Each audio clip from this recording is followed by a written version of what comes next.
get a bite to eat or something to drink. You can do some shopping. Nestled in the heart of the stunning Wasatch Range, just 30 minutes north of Salt Lake City, Hill Air Force Base is one of the United States Air Force's premier installations, a place where innovation meets tradition, where the past and the future of air power converge.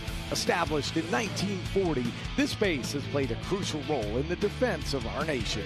From its impressive heritage to its advanced capabilities, Hill Air Force Base stands as a symbol of American strength, resilience, and a commitment to freedom. Hey, everybody, it's a gorgeous Sunday morning, day 2 of this 2024 Utah Air Show. Warriors over the Wasatch. Welcome into our broadcast position just down from Air Show Center. I'm Dan Hawkins from the Air Education and Training Command Public Affairs team, and delighted to be joined by Alex Cabrero from KSL News Channel 5. Right, it's the local NBC News affiliate here in Salt Lake City, and it is an absolute honor to be here and witness this and be a part of this broadcast. Absolutely thrilled to be here. I was out here yesterday, and I'm excited to be back out here today, and we're about 10 minutes or so away from the start of this amazing show. Yeah, it was a great day yesterday. Of course, America's ambassadors in blue, the Air Force Thunderbirds, ended the day wowing the crowd. Yeah. So, Hill Air Force Base, as you get that shot of the Thunderbirds there, what a majestic shot. Our great crew here. But Hill, home to the 75th Air Base Wing and the Ogden Air Logistics Complex, which provides critical maintenance, repair, and overhaul support for a variety of aircraft and weapons systems. And look, I mean, you saw that crowd right there. Already it's still kind of early, but lots of people are coming in to check out this show. It's one of the most popular ones on the schedule. And the base is also a proud place to host the 388th and the 419th Fighter Wings, operating the state-of-the-art F-35A Lightning II, the Air Force's cutting-edge stealth fighter. Now, for those of you, you might not know this here in Utah, but Hill is the U.S. Air Force's second largest base by population and geographical size, and it's also the state of Utah's largest employer. We know a lot of people here in Utah who work at this base, and they always see great things about being up here. Really just a jewel in the state of Utah. Today's show being broadcasted live by the outstanding team of men and women from Hill's Second Audiovisual Squadron, and we have a pretty awesome shot high up in the Wasatch Mountains, taking the broadcast to new heights. With the help of Fuji Films and the Snow Basin Ski Resort in a never-before-seen shot, we have a camera way up there. I mean, look, you can see the wind blowing up there. It's probably a little cooler up there than down here. It's affectionately known as the Mountain Cam. Senior Airman Joshua Carroll, Mr. Adam White, and Nathaniel Hampton are out there bringing us all of these beautiful shots. Looks like a green screen, but he's actually live there standing on the edge of a mountain. Absolutely stunning. And I bet you he's up there having a great time. Hey, Airman Carroll, how's it going out there? Hey, good morning, Dan. It really is such a beautiful view up here. We're at Snow Basin Resort, and we're going to be bringing you the bird's eye view. We're stoked to be bringing a new perspective to this year's air show. So stay tuned. Back to you, Dan. Oh man, that view is absolutely beautiful out that way, and we don't get tired of that here in Utah. We see that view, and I know maybe for you, you're like, oh, even for us that have been here for years and years, we don't get tired of that view. Yeah. So thanks to Josh and the entire team up there in the mountains, they'll be bringing you great shots all day long. This year's air show theme, Breaking Barriers Together. It's designed to showcase the partnership between Hill and the surrounding communities. We have an exciting weekend lined up, and we've talked about a few of them, but tons of acts that will bring awe-inspiring power and precision to the crowds here today. Yeah, and obviously everyone is absolutely pumped to see the show's headliners, the U.S. Air Force Thunderbirds. Those are the planes right there. But appearing this weekend is Hill's own F-35 demonstration team and Tora, as well as a P-51 Mustang and many more aerial and ground displays. Yeah, absolutely love Tora. You see the F-35 there.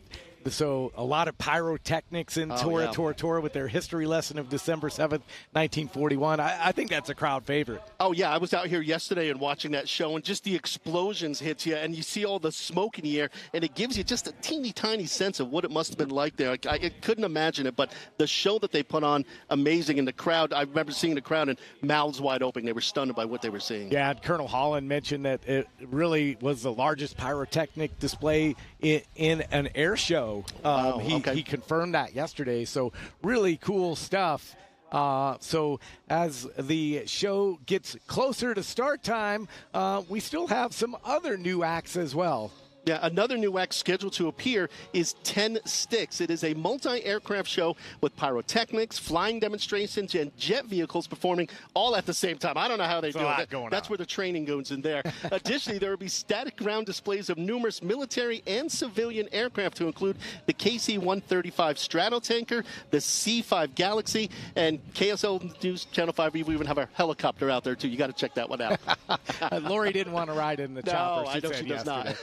So, in addition, STEM City is going to return this year, and it was packed all day yesterday, from my understanding. But the intent to encourage children and their parents to explore opportunities in the areas of science, technology, engineering, and math. Yeah, and STEM City also has an F-35 Lightning II flight simulator presented by Lockheed Martin, so visitors can experience the thrill of piloting this jet firsthand. It's just on the front of us over there on the other side of that big airplane that's right there. But I saw it yesterday, and a lot of people were lined up to check that out because it's something you definitely should see.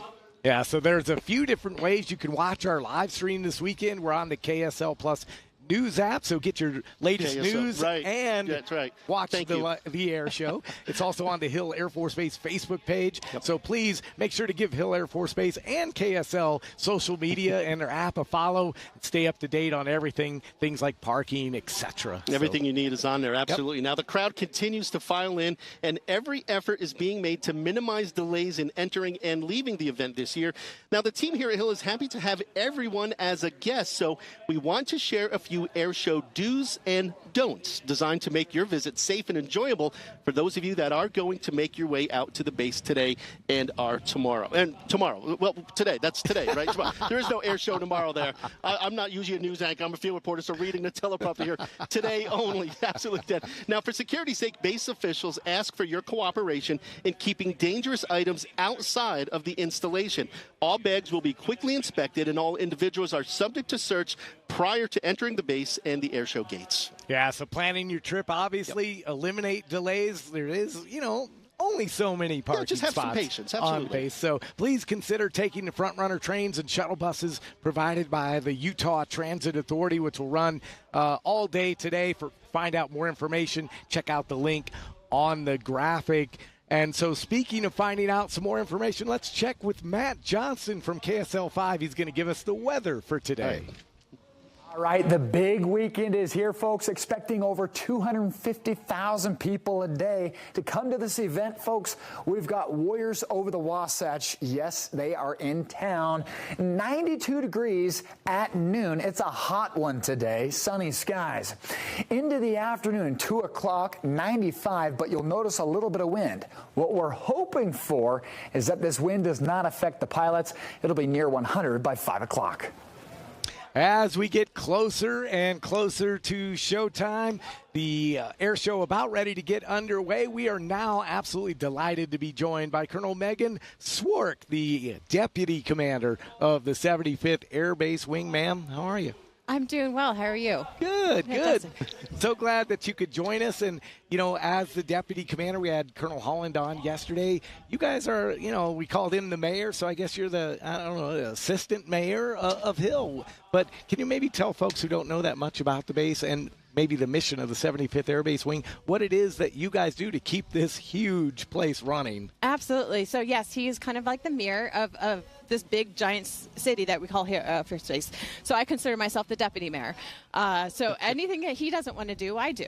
So it's a busy job, then, isn't it? It is. But honestly, what 75th Air Base Wing is that we're here to support all the missions. We have 56 mission partners here on Hill, kind of like 56 different bases or businesses here on Hill Air Force Base, and we kind of support them to allow them to move the Air Force mission and their mission forward. You said 56. Yes, sir. That's a lot of coordination. It is a lot of coordination, a lot of people talking, and we just kind of try to organize it all into some nice little line.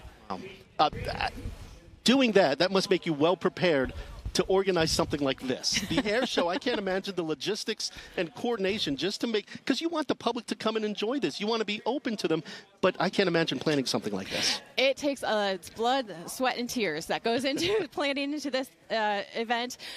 I would say we've already started planning for 2026. So it is a 2+ year event to get ready for this actual 2 days. And it is fantastic, all the people that come in. But we're excited to do it because it's our thank you to the community. It's our ability to open up our gates and show, hey, this is what we do here at Hill. You always see the airplanes taking off and what they do. And you hear the sound of freedom, and it's awesome. But there are so much more to Hill Air Force Base that we do on this base that people are now going to have that opportunity to see for themselves. Well, and obviously the gates open all weekend long, and for many, probably their first trip to Hill. But, we talk about why the Air Force does air shows. Can you talk a little bit about the reasons behind why we want to open the curtain, if you will, and invite the community in? Absolutely. So it is a fantastic opportunity for our folks, for people who don't know anything about the Air Force, don't know anything about the military, to see what we do. Like we said, this is a tiny city. We have a lot of different jobs that everyone can do. I am in the Air Force an operations research analyst. So it's not your traditional, I'm not on the flight line, but my job will help get those aircraft off the ground. So we have plumbers, we have electricians, we have explosive or bomb techs, we have all those people. So there's jobs for everyone here on this base. And so it allows organizations that don't normally get the publicity or have people know about them the opportunity to be seen. You also have a Dunkin' Donuts, which I'm really excited about to see that was over there. I didn't know that. Yeah. I did not know that. There's a Dunkin' Donuts. There is a Dunkin' Donuts, and I think it's the only one in Utah. So exactly. That's why I saw it. I was like, I got to get in there. Toasted coconut donut, please. It's currently open. Is it open? It is open. But that's what you're doing, because it is a city, and you have men and women who live here, and so you need to give them what a city would be like, places to go, so they're just not sitting around doing nothing. Well, it's got to be enjoyment and entertainment and places to go to eat. Absolutely, because we also have 5,000 people who actually live here on Hill Air Force Base. So we want to be able to give those amenities to them. And we bring businesses from off base to provide those services. And we also have our own Air Force services as well.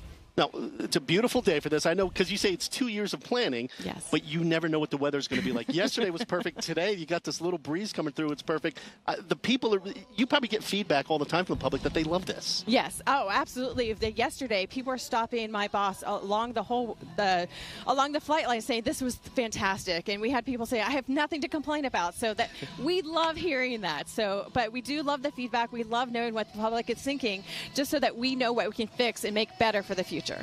One of the things that I find so unique about Hill is you go to a lot of Air Force bases, and there's a lot of blue suits, a lot of active duty airmen, and there are a lot of active duty airmen here, but the Hill base is really populated by civilians who also live and call Utah home, and that's really so unique. And so it's probably pretty neat to be able to not only invite employees but also their families to come out.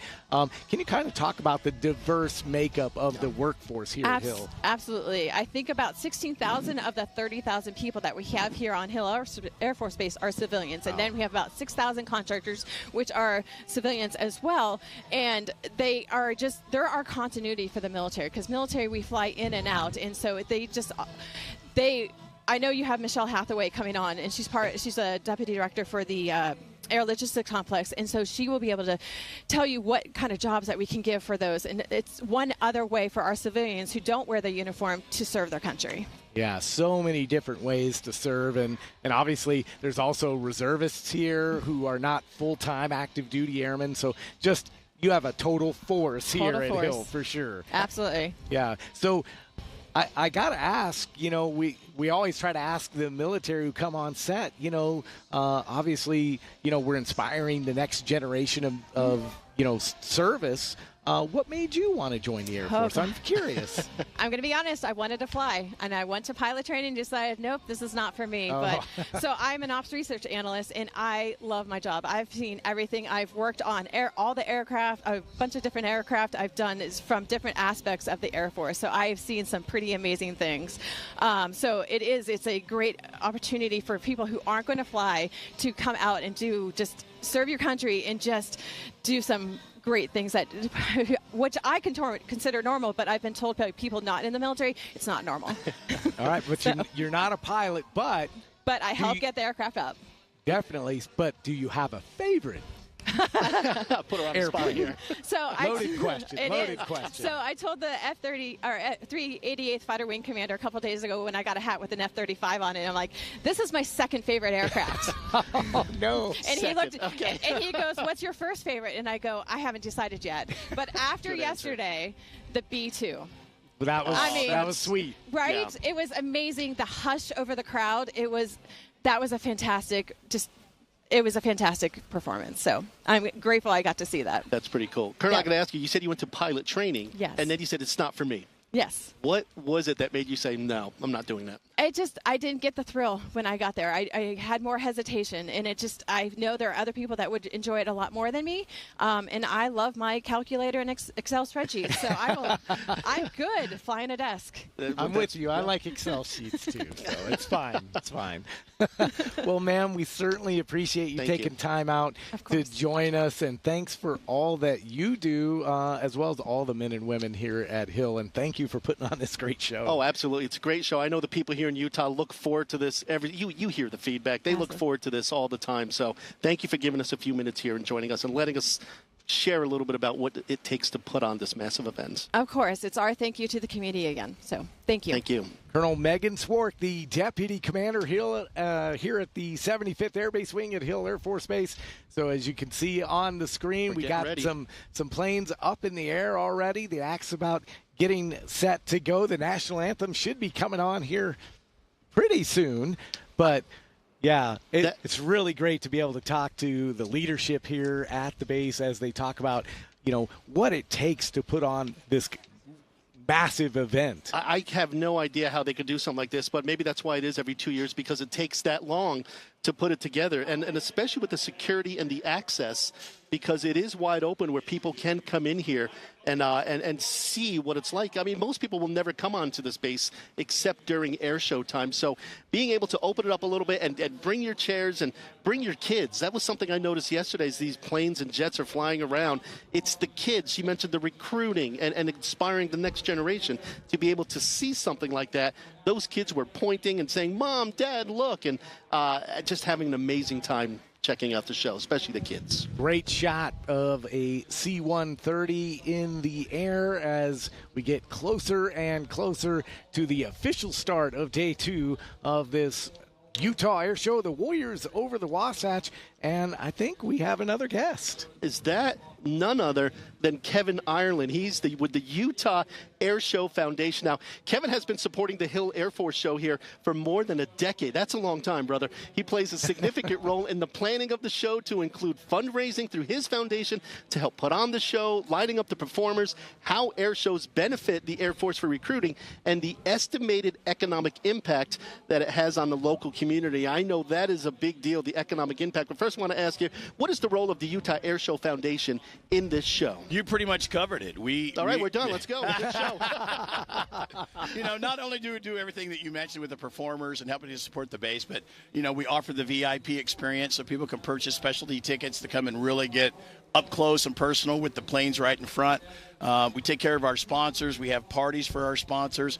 We do everything we can to thank our sponsors for helping out in supporting the foundation, which in turn can help and support Hill's Air Show. It's an important event for the public, isn't it? Oh, it's huge. Our support here in the community for the military is top-notch for anywhere else in the country. They really are patriotic here, which we love, and because of that, we get a ton of support. So when we do events like this, we get a lot of people out, and that's what we like to see. It's a $50 million economic impact to the state of Utah every 2 years. I mean, it's a big thing. Largest event in the state, and we just have a wonderful, wonderful time putting it on. Yeah. And I'm going to brag on you a little bit, because I did not know until I was years old when I found out that the Utah Air Show Foundation is really a one-man band, and we're looking at him. Yeah, he's the man right here. But I'm curious, you and, who you're working with, obviously I know you work with a lot of people, do a wonderful job lining up all the acts, and I know at the minute this show ends, you probably already started for 2026, but talk about the process of, how do you try to figure out who's the right act to come? Sure, yeah, I'd love to. there's top-notch performers in all different fields of air show performing.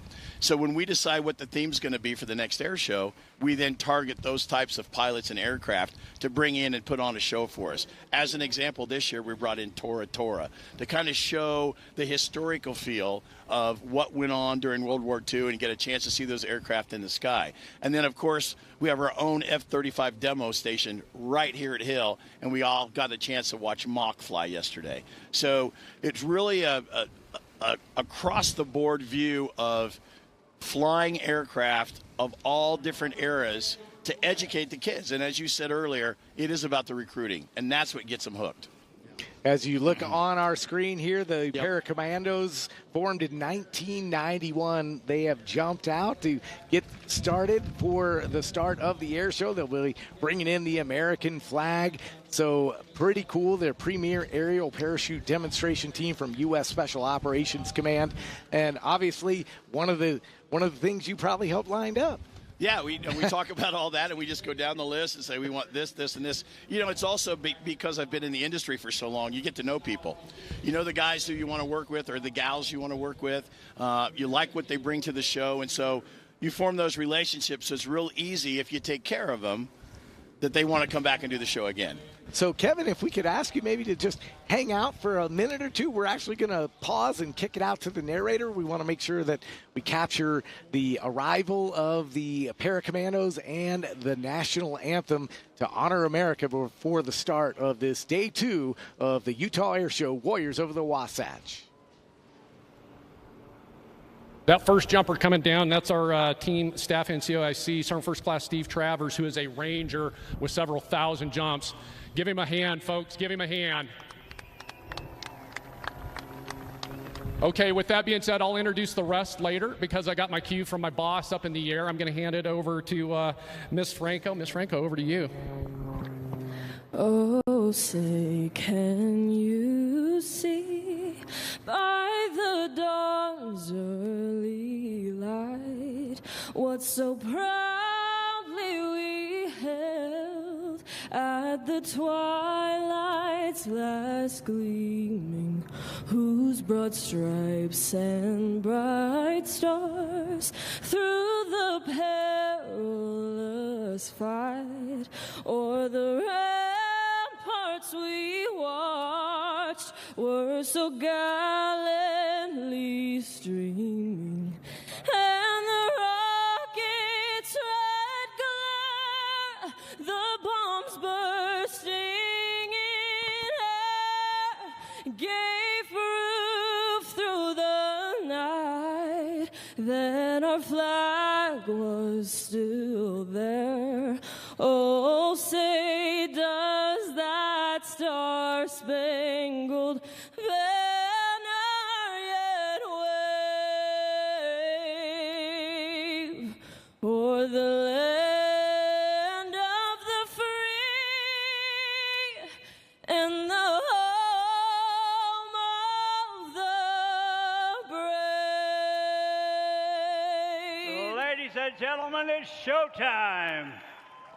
Miss Ellie Franco, you are fantastic. Friday, Saturday, and today, perfect timing. That is so hard to do. You ready to jump out of the plane, Alex? Man, I tell you what, there's something about hearing the anthem, especially at a military show like this, that really makes you appreciate what we have. And I love the respect and reverence that you saw there with the flag. Somebody ran to catch it right away. Didn't want that to hit the ground. Yeah, and, absolutely. That really shows the respect that they have here. It's awesome, and it really does kick the show off the right way. Yeah. We're back with Kevin Ireland from the Utah Air Show Foundation.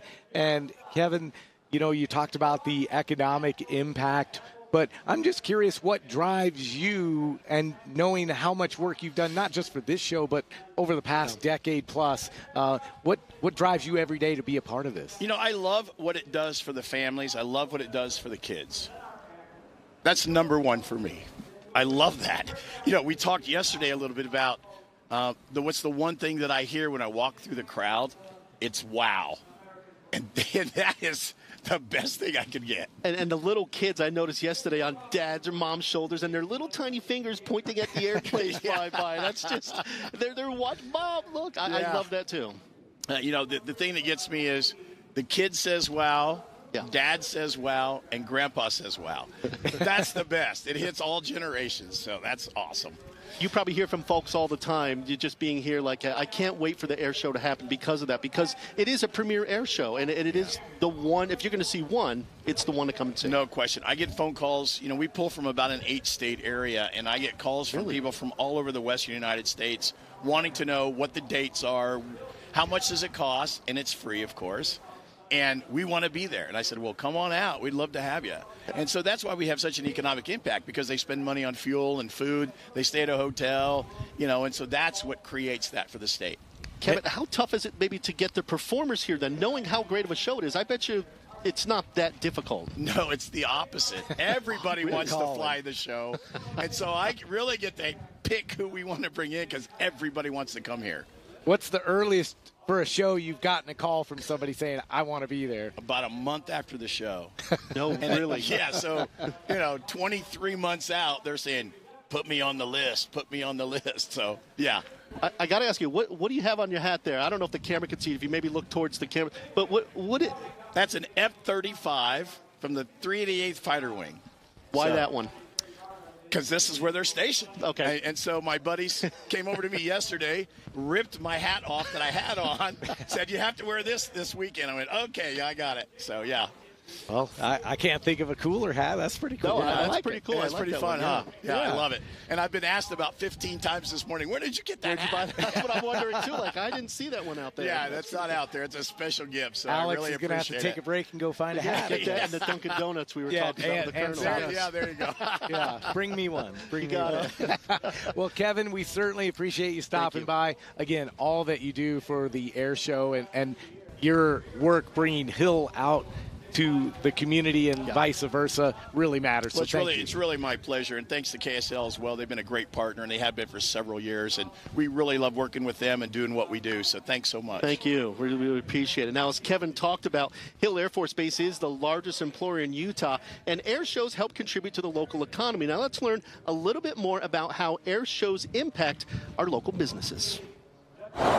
In this corner of Layton, the burritos and tacos. Everybody know our famous queso. And yeah, that too. They all draw people into Moe's, a nationally known chain, but Michael Lynn is part owner of the only one in Utah. But after 9 years here, he knows those numbers will shoot way up as crowds converge to look at the sky. Air show will bring a lot of customers coming here, and especially we have a patio in here, and you can sit down watching the airplane fly over your head. That's amazing. The sounds of freedom bring a huge boost to the economy. So we pull from about an 8-state area for this air show every 2 years. We see about 250,000 visitors a day. Kevin Ireland, executive director at the Utah Air Show Foundation, says they've come to expect that Warriors Over the Wasatch serves as a major draw for a whole lot of people. It's one of the largest on-installation air shows in the country. And while many of those visitors are here, they stay and extend their stay and visit, the Big Five down south, the Dinosaur Park, and other areas around northern Utah. The reason why business owners are already gearing up for likely the biggest weekend of the year. Yeah, definitely. We're planning like 2 weeks ahead and making sure everything will go smoothly. In Layton, Mike Anderson, KSL 5 News. Yeah, here, you see turtles. Oh, what I love about that story there that we just saw, you heard the jets flying by, and that always comes when you feel it. You don't just hear it, but you feel it. That's pretty dang cool. I can't wait to see that as part of the show. Yep. All right, let's introduce our next guest. Aaron Clark is the director of the Hill Aerospace Museum and formerly was the Hill Air Force Base historian. Yep. He's extremely well versed in the history of Hill Air Force Base, stretching back to those groundbreaking ceremonies for Hill back in January 12, 1940. I don't think you were live back then, but you have the knowledge of back then. Who knows? Now, he has, like we said, the knowledge of Hill Air Force Base, its units and aircraft that have been involved in different military wars and campaigns throughout the past decades here, and it's an opportunity to showcase the new Skaggs Gallery and the recent museum additions. So I got to talk about, if you know the history of the place here, how did it all come about? Why here? How did Hill come to Layton? Yeah, so it came about right before World War II, and the first thing to consider at that time was what was happening around the world, right? There was aggression happening primarily in Nazi Germany, and we knew something might be coming.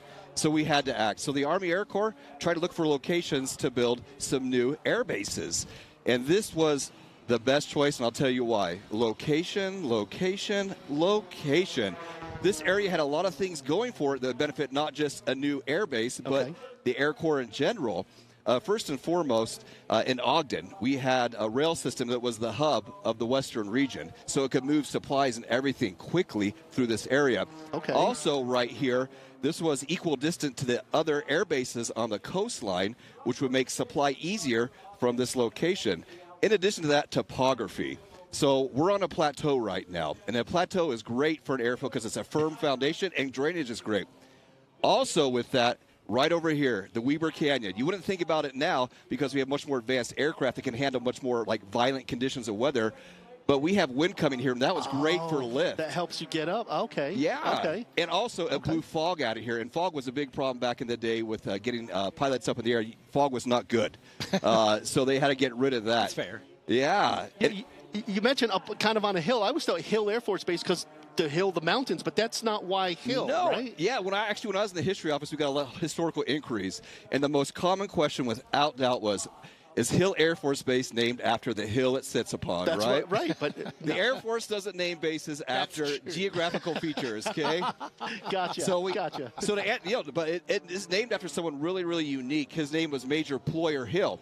And that's what we told the public about. He was a test pilot that got his wings in 1918. And back then, a test pilot isn't like a test pilot today. They're flying planes made of glue, fabric, wood, a pretty scary situation, really no safety protocol. And he tested these for decades. Unfortunately, in 1935, when he was testing the prototype for the B-17, the Flying Fortress, which was like the workhorse of World War II, it crashed, and that killed him, unfortunately. And so Hap Arnold, who was kind of leading the Army Air Corps at that time, said, we're going to name this installation after one of the best, Major Ployer Hill. That's how it happened. That's how it got his name, yeah.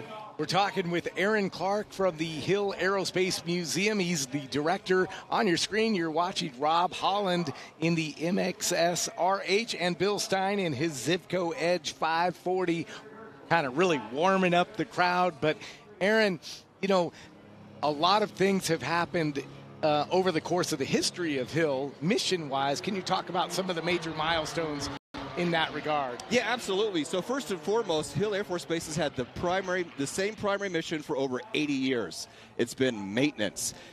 So many people see these planes flying, which is part of the Air Force. They think, the base is just flush with pilots. Well, there's tens of thousands of people here who do nothing that don't fly. And so what we do is aircraft and weapon system maintenance. That's our primary mission. We've been doing that since World War II, starting with the B-17, the B-24, and now we're the fighter depot, so we fix most fighter jets in the Air Force. But we also do combat operations. So if you look behind us, these F-35s, those airmen go forward deployed to combat zones to defend not just our freedoms, but the democracies of the world. In addition to that, we have an awesome training range to the west. Weekly, warfighters from across the world, even our allied partners, go out there to train to learn how to best go out there and protect not just our nation, but their nations as well. Another mission we have, which a lot of people don't know about, is munitions. So we store and transport a lot of munitions at Hill Air Force Base, air munitions, and we get requests for them. They go across the globe as well to those combat zones to support our airmen. I don't know about you, Aaron, but watching the pilot here on the screen doing those twists and turns and barrel rolls, it makes me get dizzy, and I'm sitting here. I don't know. You've seen plenty of these. Can you believe sometimes these tricks and maneuvers that they do? First off, it makes me sick too. Okay, good. I'm not alone. I do not like to fly. Kudos to them. You're the museum director for Hill. You don't like to fly. Oh, it makes me sick. That's awesome. It makes me sick. I love Air Force history, but this is almost they got to be mutants to handle stuff like this. I don't know how they do it. It's insane. Great shots here from Mountain Cam on our screen. I did want to ask about the Skaggs Gallery. Alex mentioned it, but can you talk about that? Yeah, absolutely. Yeah, we're really excited about that. So for the past decade, we've been trying to raise resources to build a 100,000 square foot gallery to house the majority of our collection. And with cooperation and support from the state, from the community, and the Air Force, we built this new gallery. We opened just 2 months ago. And it houses some of the coolest pieces, some of the most recent pieces in our collection, like an F-22 stealth fighter. We're one of the few museums to have that aircraft, which we fixed at Hill Air Force Base. Wait, you can see? I thought you can't see the stealth fighter. Like it's invisible. We take the blanket off. Okay. So you can see it. We took the cloaking off of it. Gotcha. No, we also have a new U-2 that was made in 1956. Hill Air Force Base repaired the camera systems on reconnaissance aircraft, so that's why we have that. Anyways, there's a bunch of other aircraft in that space, and you can also use it and reserve it for events as well. So, if you're looking to have a unique atmosphere for an event, look for the Hill Aerospace Museum. Gotcha. The Skag Jam, are there other new recent additions too? Because I know you've been spending a lot of money and doing a lot of updates to try to make it a premier museum as well. Is it besides the Skag Gallery? Yeah, we have a lot of new exhibits. We just finished an exhibit that won the Air Force's award for exhibit of the year. It's our ICBM, Intercontinental Ballistic Missile exhibit, that highlights Hill's history with, building and supporting these weapon systems for the past 60-plus years. Pretty cool. Yeah, it's really cool. And you talked a little bit yesterday, but you have a lot of outreach that you also do in the local community as well. Yeah, absolutely. So we have more than just a collection. We have an awesome education team. They do outreach throughout northern Utah with a focus on aerospace science and Utah history. They can also do in-house programming, and they do it for schools across the Intermountain West. And all this is free, gentlemen. All this is free. That's great. In addition to that, speaking my language. Yeah, I know, right?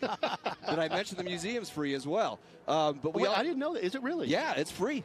Oh, that's awesome. Why not go check it out? Bring a date, yeah. And you have air conditioning on these hot summer days. Well, we have air conditioning in the new gallery. There you go, okay. Free is what you pay for. Yeah. Right, that's right. Right now. Yeah, so you get some reprieve in the new gallery. But we also have internships that we offer with the universities across the state to give them a unique experience with our collection in education, teaching, and aircraft repair and maintenance, so that we have students who actually come to our museum and repair our aircraft, learning how to become an AMP. So really cool stuff. So, and if they take that internship and they learn some maintenance, I mean, that could eventually lead to a job here at Hill. Yeah, that's kind of the goal, right, is the pathways, because a lot of people come to the museum have no idea all these different jobs at Hill Air Force Base that deal with weapons system and aircraft maintenance. So we're trying to expose them to that and show them really how neat it is. Yeah. Do you ever get some of the pilots from here at Hill that want to come through the museum just to learn about the history themselves? Oh, we get all walks of life. Yes, we get pilots, we get maintainers, we get people from across the country. We see over 300,000 people a year come through that museum, so it's pretty cool. Yeah, so if people want to learn more about the museum or look at your hours that you're open or whatever, how can they do that? Yeah, absolutely. So if you want to learn about the museum, our educational offerings, the exhibits, go to aerospaceutah.org.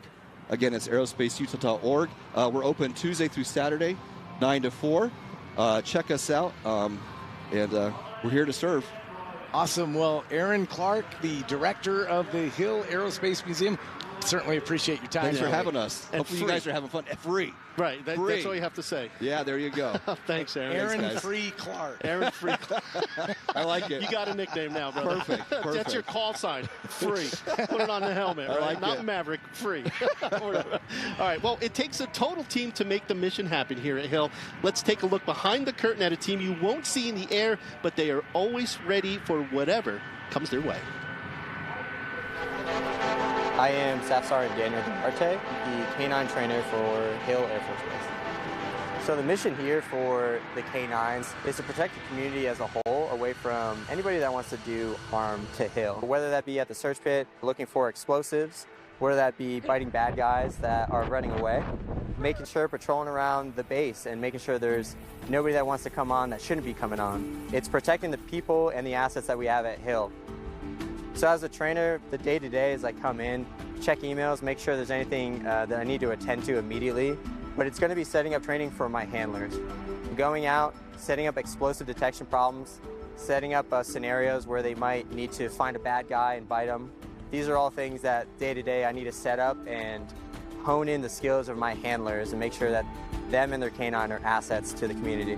From a handler day-to-day standpoint, I like to come in, play with my dog immediately. I bring him out to the yard, make sure everything's good with him, make sure that I do health point checks on him, make sure there's nothing wrong with him. We have fun, give him some exercise in the morning, and then we'll go straight into training. So I will either do obedience with him in the morning. There'll usually be an explosive detection problem for me to attend to later on where we can build on our explosive finding skills. And then probably patrolling later on in the day, making sure that he can bite bad guys. A lot of these dogs see a lot of introductory skills at Lackland, just kind of like your basic building blocks. And then when we get them here at the assignment, we kind of give them the ability to apply those skills in a realistic scenario. My name's Brittany Fulcher. I'm a staff sergeant here at Hill Air Force Base, and I'm a canine handler. My dog's name is Soto. He's a puppy program dog. He is almost 3, and today we did some detection together, and we hit the kit problem, which is finding our explosive aids together. Soto and I really click well together. We kind of just vibe off of each other, and we have a good relationship. He's pretty silly. The bond between a handler and his dog is very indescribable. It's very hard to describe to somebody the feeling you have when you're with somebody. You guys know your guys' capabilities, and your dog is more than just a dog. He is a partner to you. You guys know each other in and out. He knows what you're about to do. You know what he's about to do. Honestly, when your personalities mesh, it's probably the best feeling in the world when you're out there fighting crime. Back here at the Warriors Over the Wasatch Air Show, day 2 continues. Dan and Alex, delighted to bring you all the action all day long. You can see the jet truck was out there. Hayden Profit, a grandson of a former NHRA champion, was driving that thing, so it's going to be out here all day long. But later today, Alex, we're going to see the F-35 Lightning II demonstration team in the air. Let's meet the pilot who makes it all happen.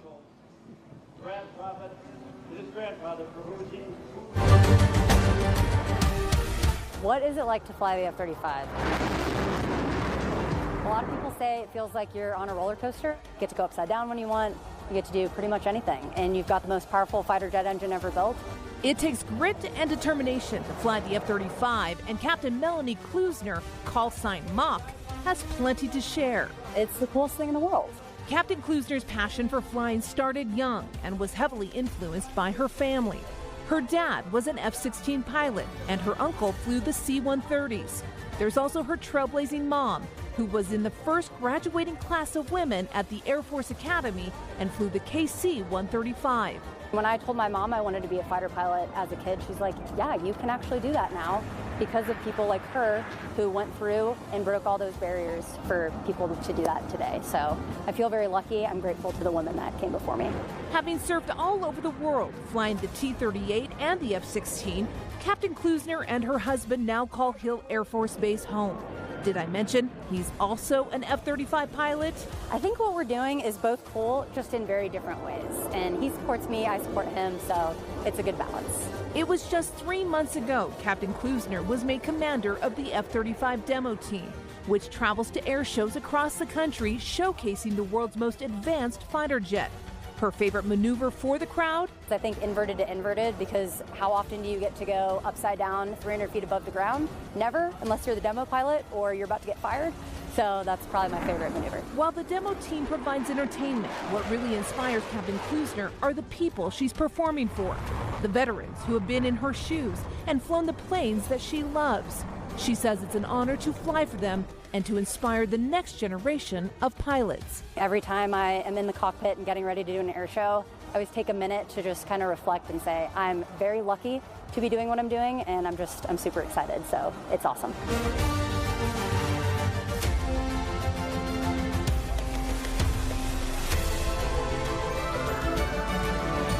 Well, the F-35 Lightning II is the U.S. Air Force's latest 5th-generation fighter, providing next-generation stealth, enhanced situational awareness, and reduced vulnerability for both the U.S. and our allied partners around the globe. And Captain Melanie Klusner, who goes by the call sign Mock, joins us now. And Captain, just seeing that right there, you flipping around, going in circles, that's you. It's a blast. It is a total blast. I was watching that like, oh, I can't wait to go do that today.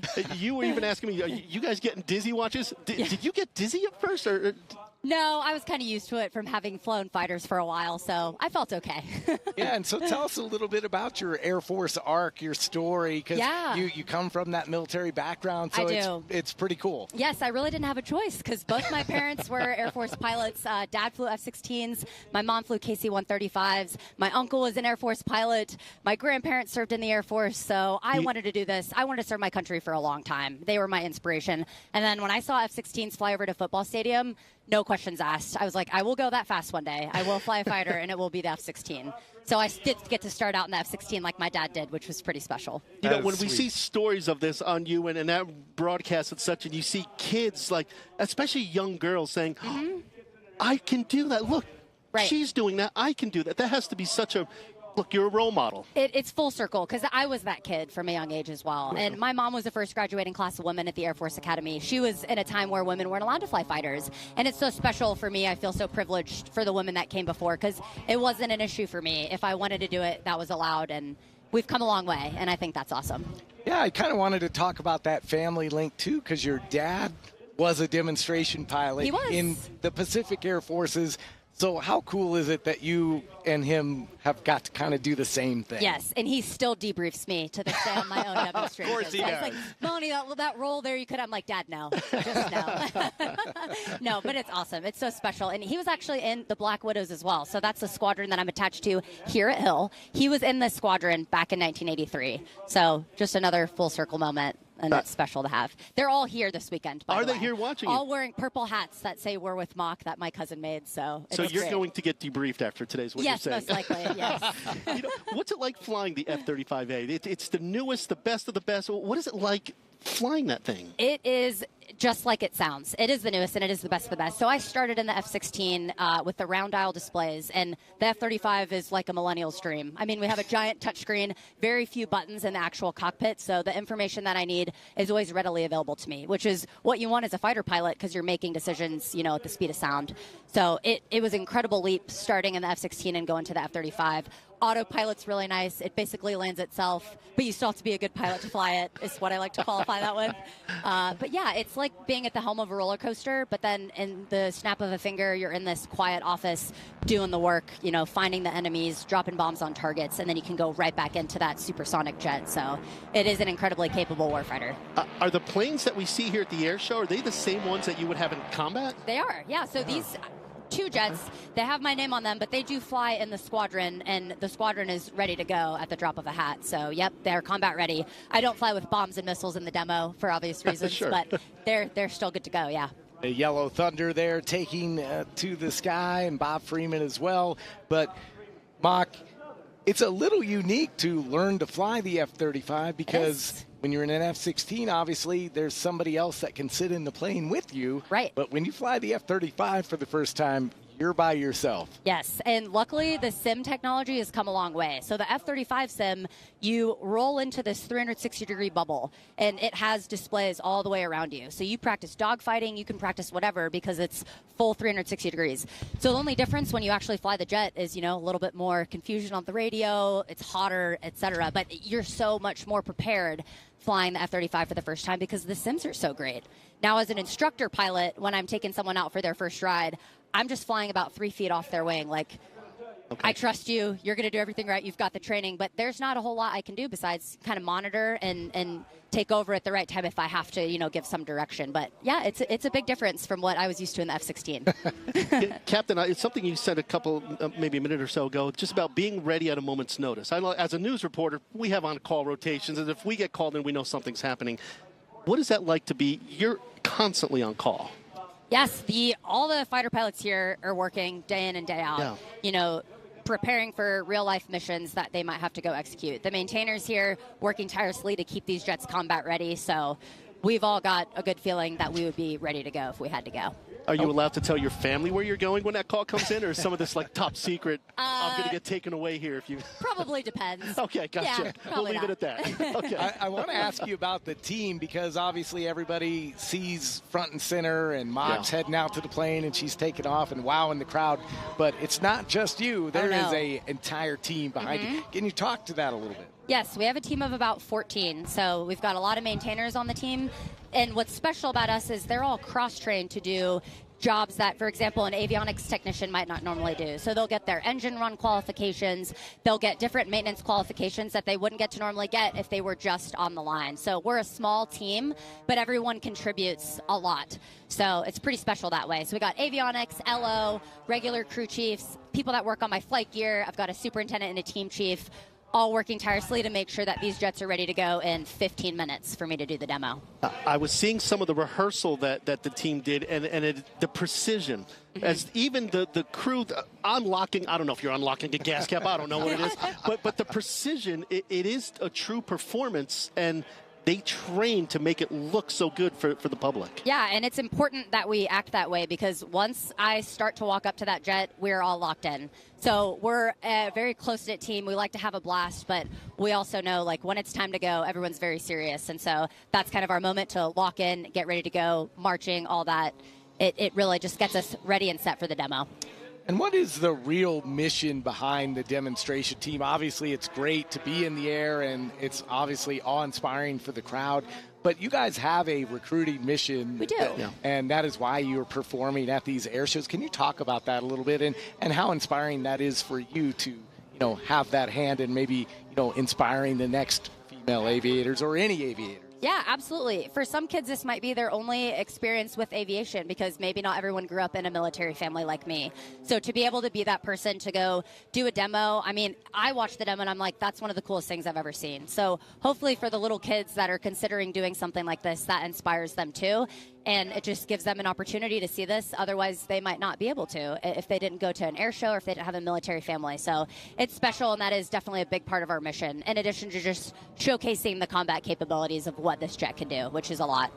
And I know you do these shows across the country.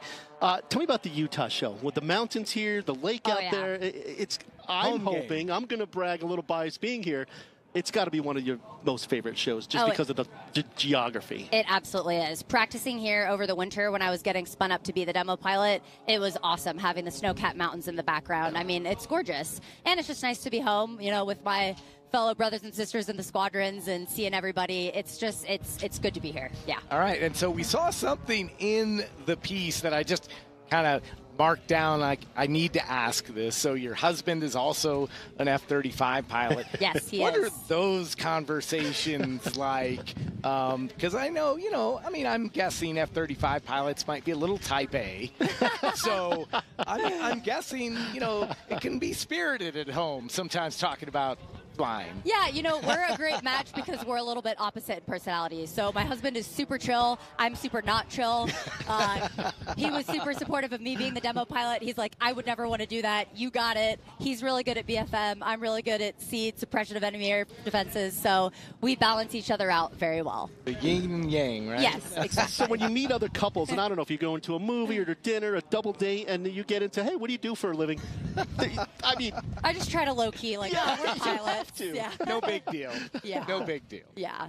That's awesome. Well, ma'am, we certainly appreciate you stopping by today. And of course. We were, thrilled with the performance yesterday. Thank you. And you do such a wonderful job representing not only the United States Air Force, but your unit and women everywhere. So thank you. Thank you. I appreciate that. Thank you for your service. So that was Captain Mock Klusner, who is the F-35 demonstration team pilot. So we are going to now take another look at a team that is behind the scenes here at Hill Air Force Base, doing a job that you might not think of when you think of the base. Let's take a look.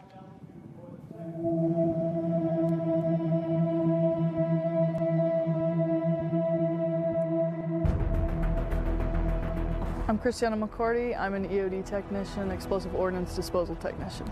I was drawn to EOD by the unique opportunities it presents. The demo that we get to do, working with other EOD techs across the military is really exciting, really fun, and we get a lot of unique travel opportunities to do some really special things across the country. I'm Alexander Nona, Staff Sergeant, U.S. Air Force, explosive ordnance disposal team leader.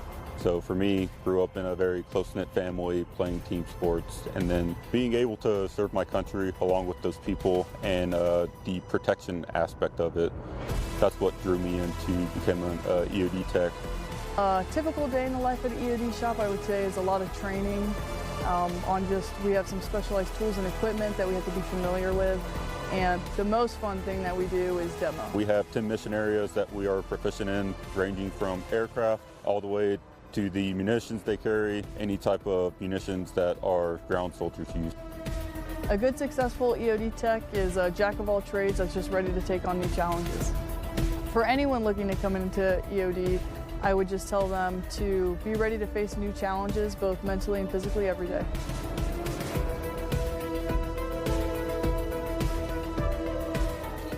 I've actually done a couple stories with that EOD team, and they let me hold that suit, and it is a heavy, heavy suit.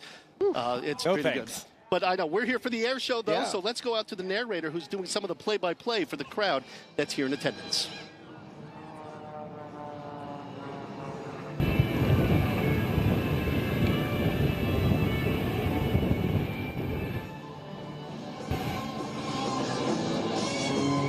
Get a load of that variation. When you combine more maneuvers into one, you complicate the factor, but you also entertain more in the air show environment, and you score more in the competition environment. You got to keep your airplane dancing at all times, always on stage. Watch this. Kicking the rudder and the aileron over. Watch as he does what they call the dinks. At level flight, end over end under the sun. What's new under the sun? Bob Freeman's airplane. Probably get another one off to the right if everything looks good. All right, up with the smoke.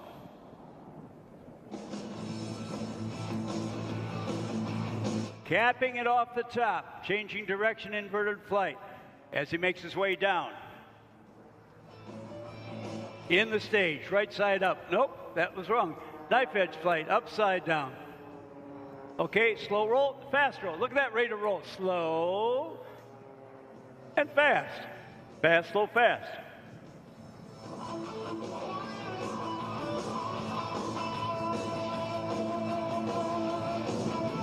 That's called the teardrop turnaround to maintain speed or energy.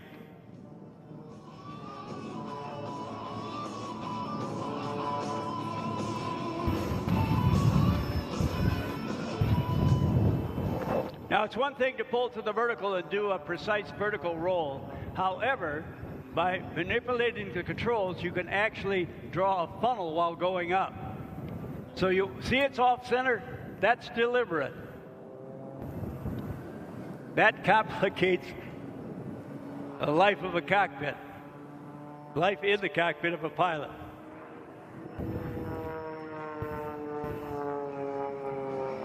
Every 45 degrees of rotation, he stopped that airplane. The 8-point precision hesitation roll. Watch the climbing tower off on your left. Minimum speed still in full control.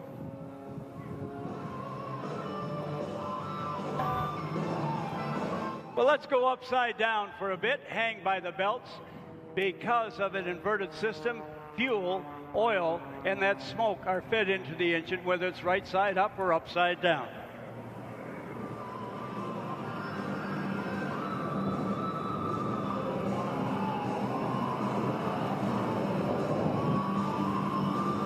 Now, Bob Freeman with his brand new airplane. If I repeat that too much, give me a break. I'm just so excited about the airplane. I emailed Bob when he got serial number 1. I can't wait to see it. I can't wait to see you fly it. All right, this is a good camera opportunity. Bob Freeman's going to roll the airplane up into knife edge flight, down low. You can get that in your cameras coming in from your right. Knife edge, roll, and knife edge.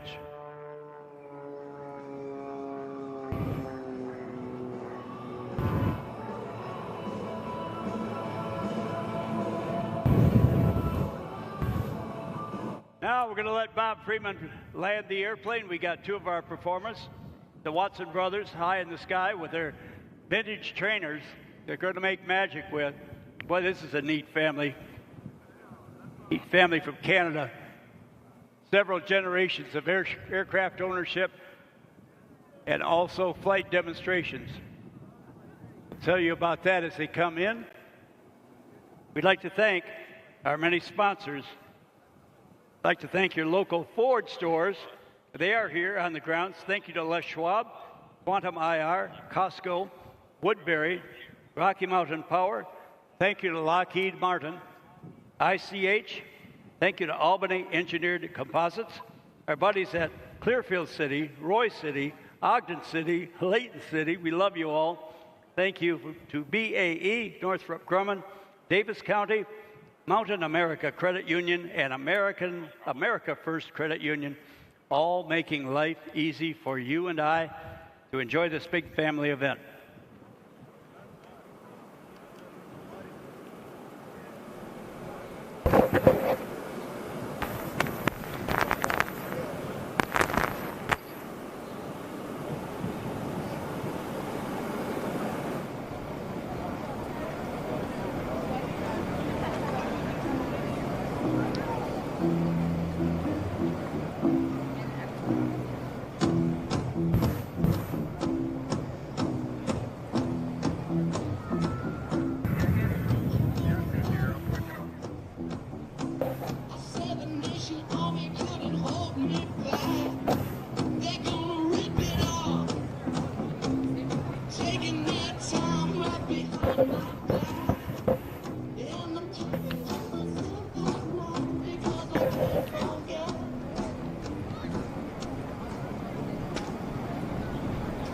Now, listen for the noise of what the two brothers called Yellow Thunder. Be the noise of a 9-cylinder radial Pratt & Whitney engine on the front of these vintage aircraft, 600 horsepower. Now, the airplane they're flying is no spring chicken. It's not like Bob Freeman's aircraft, light and agile, 1930s technology. The leader is brother David Watson. He's got a newer model that was built in Canada, newer model. Built in 1952. His brother Drew, the wingman, his airplane was built by North American Aviation in Inglewood, California. He's got the 1942 model. Now, this is a heavy airplane. Right about now, it's about 5,000 pounds of 1930s technology. So it's heavy. Here is Yellow Thunder coming in from your right. And this is difficult formation flying.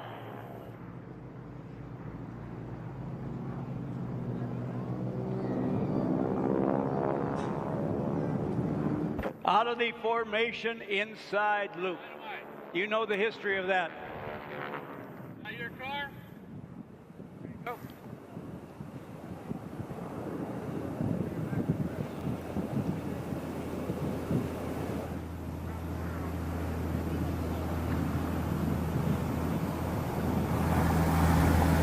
All right, as brothers turn around, Bob Freeman with his new aircraft coming into the spectator area.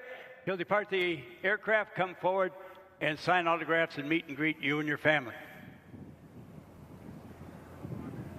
Well, we're talking about the Watson brothers coming in from your left. This was an amazing aircraft that did things in World War II. We learned a lot in World War I about aerial combat. The fact is, a lot of people died. We knew in World War II we had to train that. So what they did, they mimicked school. First, as a pilot, you start out in grade school. Then if you pass grade school, you go to high school. Then if you pass high school, you go to college. Well, the airplanes coming in from your left was the advanced trainer that if you survived and did well in those first two courses of primary and basic, you got into this airplane. This prepared you for the Top Gun fighters of World War II. In fact, it was such a great airplane, it over-trained you for World War II. There's a great photo pass. You can hear the rumble of that radial engine. As the speed gets higher, now the brothers are going to break away and give each other center stage. As the prop gets into higher RPM, you'll hear it go into a raspy sound. Hear that? That's the prop tips and not the engine.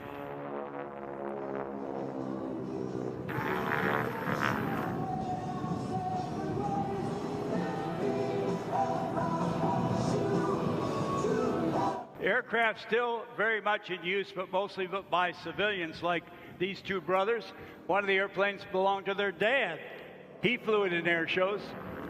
It was bought by one of the brothers, and now he flies as a second-generation pilot in the same airplane. They're headquartered in Alberta, Canada.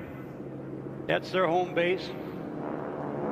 Now, from out and behind, coming back in. straight upstairs. Now here's the hammerhead turnaround. You don't see this in a T6 SNJ very often. The vertical reverse, and presented out in front of us in a different point of view. That's showmanship. Man, I like these guys.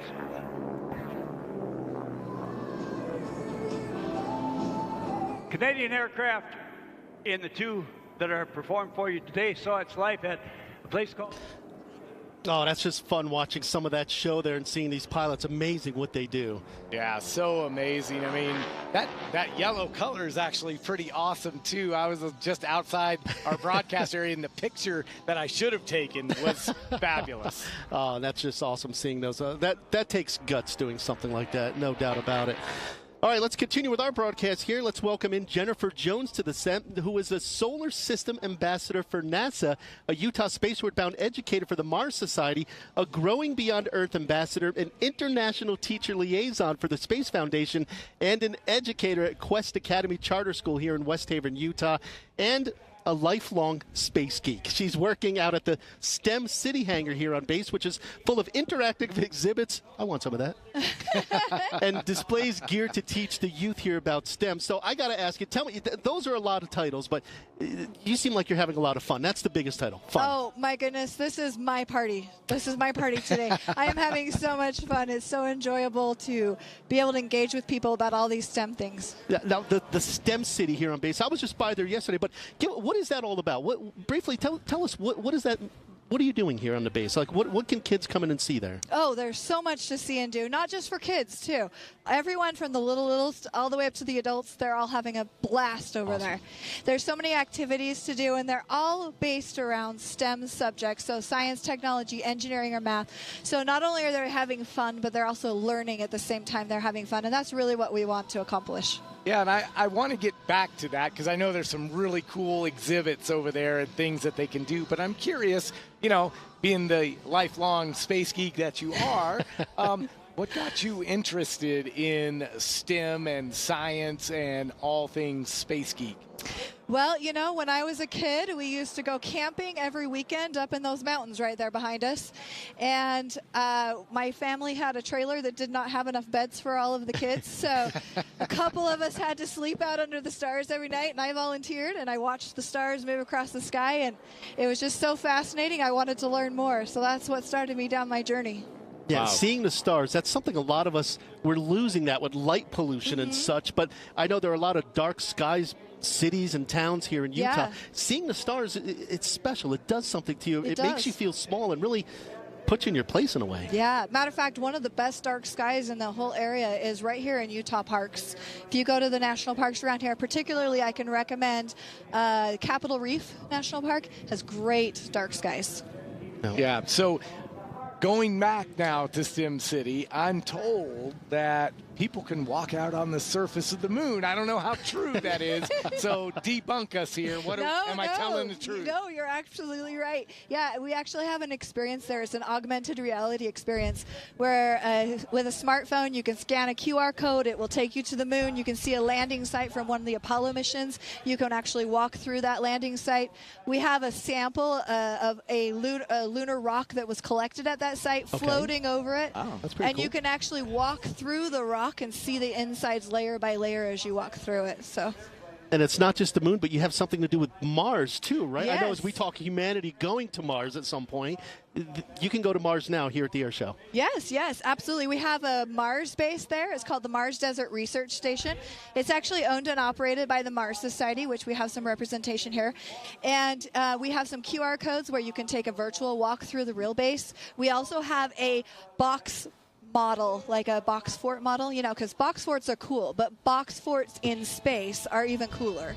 So you can actually walk through these box forts, go inside them, take some pictures. We have some astronaut helmets that the little kids can wear so they can have a picture on Mars. Okay. Will they fit me and Alex? I think I can. My big head here. Yeah, maybe. We can try Squeeze it tight. We can try it. I mean, Yeah, I mean, I don't know, Alex. Come on over. Go for the STEM. And people are coming through there. I noticed there were people. It was quite busy yesterday. Oh yes, yesterday we were just slammed. It was so busy. Today hasn't been quite as bad. So if you're looking for that kind of thing, want to come over and have some fun, it's a great opportunity right now because it's not as busy, so you can spend more time doing all the activities you'd like. Now, the STEM itself, and this is a dumb question, I know, but tell me, how important is that for kids? Because kids on their cell phones, I don't need to learn this stuff. It's all on my phone. But learning about it can inspire them for a career and make a difference, or who knows what they can invent down the line. You know, I always tell my students, because I teach computer science classes as well, I always tell my students, why are you spending so much time using your phone instead of learning how to make that phone work? And they can learn how to make those phones work. That's a good technology, that T in the STEM. But also, technology fields, STEM fields, there are such a shortage of people who are qualified for those jobs. So if we can get kids interested in those fields now, they can go into those as, college careers or college degrees and then into careers. And it's in high demand. They can get jobs easy. They can make a lot of money. Those are really well-paying jobs. And I would imagine it's probably light bulb moment when maybe they figure that out. Like, oh, this is actually cool, and I might be able to make a living doing it. Yeah, you get a kid to program a game to play on their phones instead of just play their phones, and then all of a sudden they are lifelong coders. And the military is always looking for that, especially, with the Air Force. So, I mean, seeing the show, there are so many jobs beyond just sitting in the seat being a pilot. The STEM programs, you can make a career out of this through the military if you want to. Absolutely. Matter of fact, one of the booths we have over there is called the Cyber Patriots booth. We actually have the first place in state middle school team there that's doing a demo where, guests as they're coming in can try to see if they can solve a cyber patriot or cyber security challenge for prizes too. We've got prizes. But it's the reason I got involved with that is just talking with the communications director right here on base, and they were saying how desperately they needed more people who were trained in cybersecurity. And the Cyber Patriots program is an Air Force Association program, so they have a close tie there. These kids are learning real skills that they can go out into the workforce and actually use and get good jobs right out of high school and college. Was that show on TV a long time ago? Are you smarter than a fifth grader? Yeah. I'm guessing they're smarter than us in this area for sure. Yeah, when my Wi-Fi shuts off at home, maybe we can get a cyber patriot to come out and figure the thing out, right? I would send them your way in a heartbeat. They need the practice. Oh, man. And that is a huge thing right now as we go forward. The cyber patriots and cybersecurity, that is as important as ever. And they can start that here if a parent is watching or a kid is interested. Absolutely. Matter of fact, if there's any teachers out there who would like to start their own clubs or teams, you're welcome to come over to the booth and I'll give you information on how you can get started with that with your classrooms. And educators, they could come to STEM City. That's where you're kind of hanging out. They could come and see you there. Absolutely, yeah. And there's lots of other opportunities there, too. All of the titles that you were mentioning earlier, all of those are education programs for teachers. So if they would like to come over, I can talk to them about any of those and how they can get involved so they can bring those kinds of programming to their classrooms. All right, well, Ms. Jones, we certainly appreciate your time, and honestly, we really appreciate what you do for all the children to bring them STEM. Really, we appreciate it. Well, and I really appreciate you inviting me in today and shedding some light on these subjects so that we can get more of this going on out there. Yeah, I wish STEM was available when we were in elementary.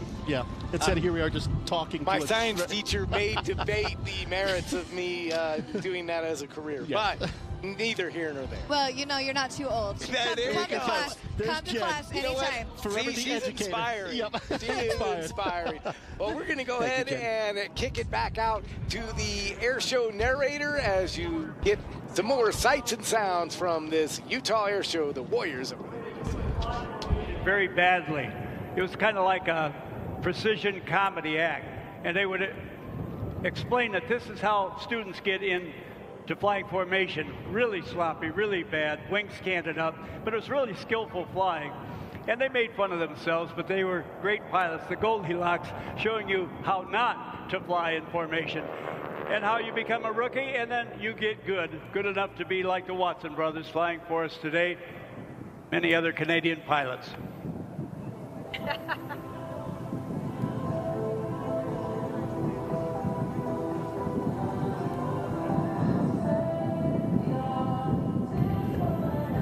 like our other performers, the Watson brothers, going to park their aircraft and probably take a long drink of water, and they would be happy to meet and greet you. Now, through the great presentation showmanship of Jim Crum and Jim Gibson, our air bosses, we're taking you through the training program, starting out with World War II, Yellow Thunder, and now we're going to get into the early jet age. After, well, not even after World War II, during World War II, you may remember that we did have jets. The enemy had jets, certainly. So we're going to transition from the world of piston-powered, propeller-driven aircraft as they break for the landing. Now we're going to get into the jet age after they break. Greg Collier is our pilot. We'll tell you about the history of the jet trainer he's going to fly, the men who tested it, the job it did.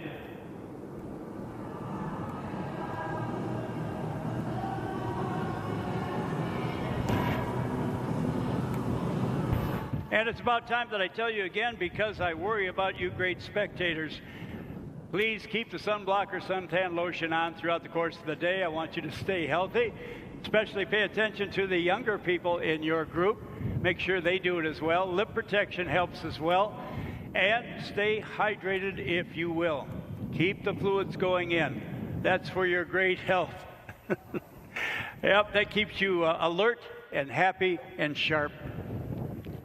Better to enjoy the show.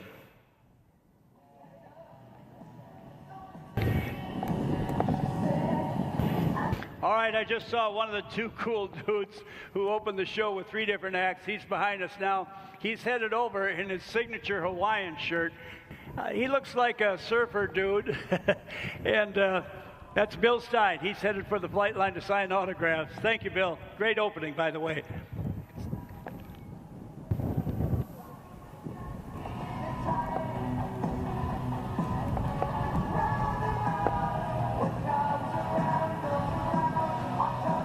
All right, we got a name for our autograph tent, Mountain America Pilot Tent. Am I right? Okay, pit, that is. Mountain American Pilot. Okay, it is a small white tent. It is on the runway side of our spectator area. It's a square white tent with a peak, and you've got the name now. I can see it, Jim, from here. It's on the side of that as well. Oh, there's the other 2 cool dudes. There's Rob Holland. Hey, nice job, nice opening. A little bit busy. You're not done yet. Don't go away. You both got to fly again. Yeah, okay, got to get a badge. All right, they're going to come back. They will both be flying later today in their solo aerobatic routine. But not 1 act to begin with, not 2, but 3. Showing the versatility. We talked about their sponsors. We talked about their awards. We're going to tell you more about that great team later on when they're in the air again and how you can contact them. They love stay in contact with their fans, and we're going to give you that. We did once. We're going to do it again. As these pilots come in and taxi in front of us, heading down to the staging area to get out of their aircraft and sign autographs, they are wearing headsets, of course, for radio communication. So they cannot hear your applause, but here's what they love to see as they taxi in front of wherever you're standing. You can wave your arms like crazy, if you will. That's animation. That means we like what you do. We appreciate what you do, from the spectator to the pilot. And all right, flying continuing. Amazing. We are inching closer and closer to some of the more faster moving jets, but still, all that we've seen so far is pretty cool, too. Oh, and it doesn't get old. Just seeing them flipping around and doing it, it does not get old. No. So lots more to come here on this second day of the Warriors over the Wasatch Air Show. But right now, we're going to highlight the United States Air Force Recruiting Service. There are many ways to serve in the Air Force, including on active duty, Guard, and Reserve. Airman First Class Charlotte Taylor highlights ways to serve in the Air Force Reserve. The United States Air Force is a renowned organization with many moving parts. We all know how crucial our active duty service members are to the military, but what often goes forgotten is the importance of the reserves. Air Force Reserve is special for a lot of reasons. It provides a critical role in national defense. It also provides trained personnel to support both domestic and overseas missions. It also offers individuals opportunity to serve their country while maintaining a civilian life and a civilian career. Air Force Reserve it's kind of like a stepping stone. Once you make that determination and you want to pursue your goals, whether you're focused on personal development or career advancement or financial stability, I believe that it can definitely help you. You live in a world that's very uncertain, or maybe there's a lot of things that may be unreliable, but the Air Force Reserve is definitely something that has been reliable in my life. I would say family, I would say friend. There's a very close friend of mine who lived in Utah, and he called me up. Down the street, there's a recruiting office for both the Navy, Army, and Air Force, and I always drive past. And then one day, I just went in because I've always wanted to be in the military, but I've not just known how or gotten the opportunity to. If somebody came to you and said they were thinking about joining the reserves, what would you tell them? I would say they should go for it because it will make them better. It makes them a better person all around. If you're someone who is interested in growing as a person, becoming better, you're striving for excellence, joining the military gives you the opportunity to do that. And if you're in the reserve, it's like you're getting the best of both worlds. You get to be a civilian, and then you still get to be a military member. Oh yeah, I'm loving every bit of it. Thank you. All right, back here as the sounds of freedom kick up behind us, We Alex. can hear it. It's getting going the now, man. FA-18 Hornet, that's a fighter attack U.S. Navy aircraft that's firing up behind us. But right now we have a special guest from the United States Air Force Recruiting Service, Technical Sergeant Stephen Boyso. And, sir, I had to say sir. That's fine. But there's a lot of different ways for people to serve in our United States Air Force, both enlisted and officer. I know that you primarily handle enlisted recruiting. Yes, sir. So maybe could we start there and talk about the different ways that people can serve in the United States Air Force? Yes, sir. So, like you said, there is a lot of ways. The primary one that most folks tend to think about is joining. The most common thing we hear is I want to be a pilot, which is great. Of course. There are plenty of different ways to get there. That is not the most common way that you can serve. It's actually a very small portion of our Air Force overall. The main way folks serve is through the enlisted corps, providing support to the aircraft and shows like this that go on. So you can serve in the active duty capacity. If traveling is one of your passions, you know, hey, I want to work full-time for the military. Then if that's maybe you've got roots already kind of set in your community, you've got maybe a family that you don't want to uproot, that's when you can look into the Guard or the Reserve as ways to continue to get that military service while still getting to continue what's going on in your current life and just kind of supplement your experiences with what you're doing. So besides pilot, because like you said, everybody says pilot, but what other jobs can you do? You know, what are some of the most popular jobs besides pilot? So we hire for a myriad of jobs. We have over 150 different career fields that everyone can sign for, depending on how you test and whether you qualify. But we've got everything from plumbers and electricians to I myself drive trucks for the Air Force. I work in the logistics process. We've got firefighters, we have police officers, mechanics, both diesel and aircraft being the most common one that we get. So all the jobs within the Air Force, Guard, Active, Reserve, it's all going to be more skills and trades related. So this is a lot of training that you can get while you're in the Air Force, get a lot of experience in the fields that maybe on the civilian sector are kind of hard to break into. You can't just walk in through the door and, hey, I want this job. You don't have the experience. We'll give that to you, and then you can take that training with you right back to the civilian world. You mentioned testing for a job, though. I mean, you could pick your job, but you have to test for it, too. Is that right? Yes, sir. So there's a couple different ways. A couple different factors for what you qualify for. The main one is going to be the Armed Services Vocational Aptitude Battery, or ASVAB for short, is what you'll see everywhere. There's a 10-section test. It'll test you on math, English, mechanical knowledge, how good are you with electronics, computer circuits, things like that. That test conglomerates down into 4 scores for us. the mechanical score, your administrative, general, and electrical. That determines what out of all 150 jobs that you qualify for.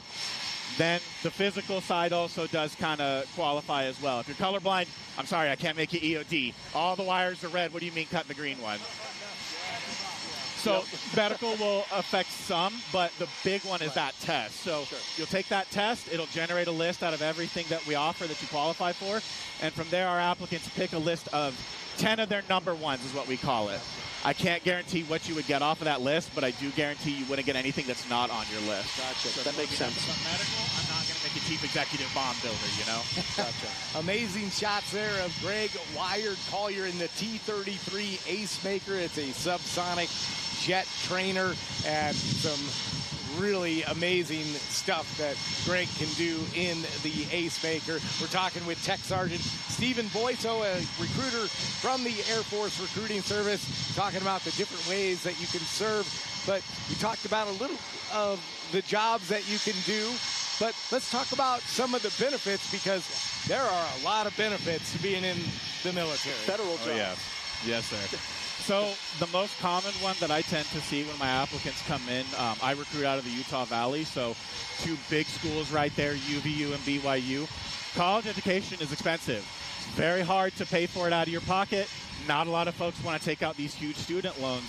So the most common thing that I hear is, how can I get my education but without taking out massive student loans? Or, I really like working, but I know a degree is going to help me out in the future. How can I kind of have both of those? And we offer a range of benefits that'll help with that.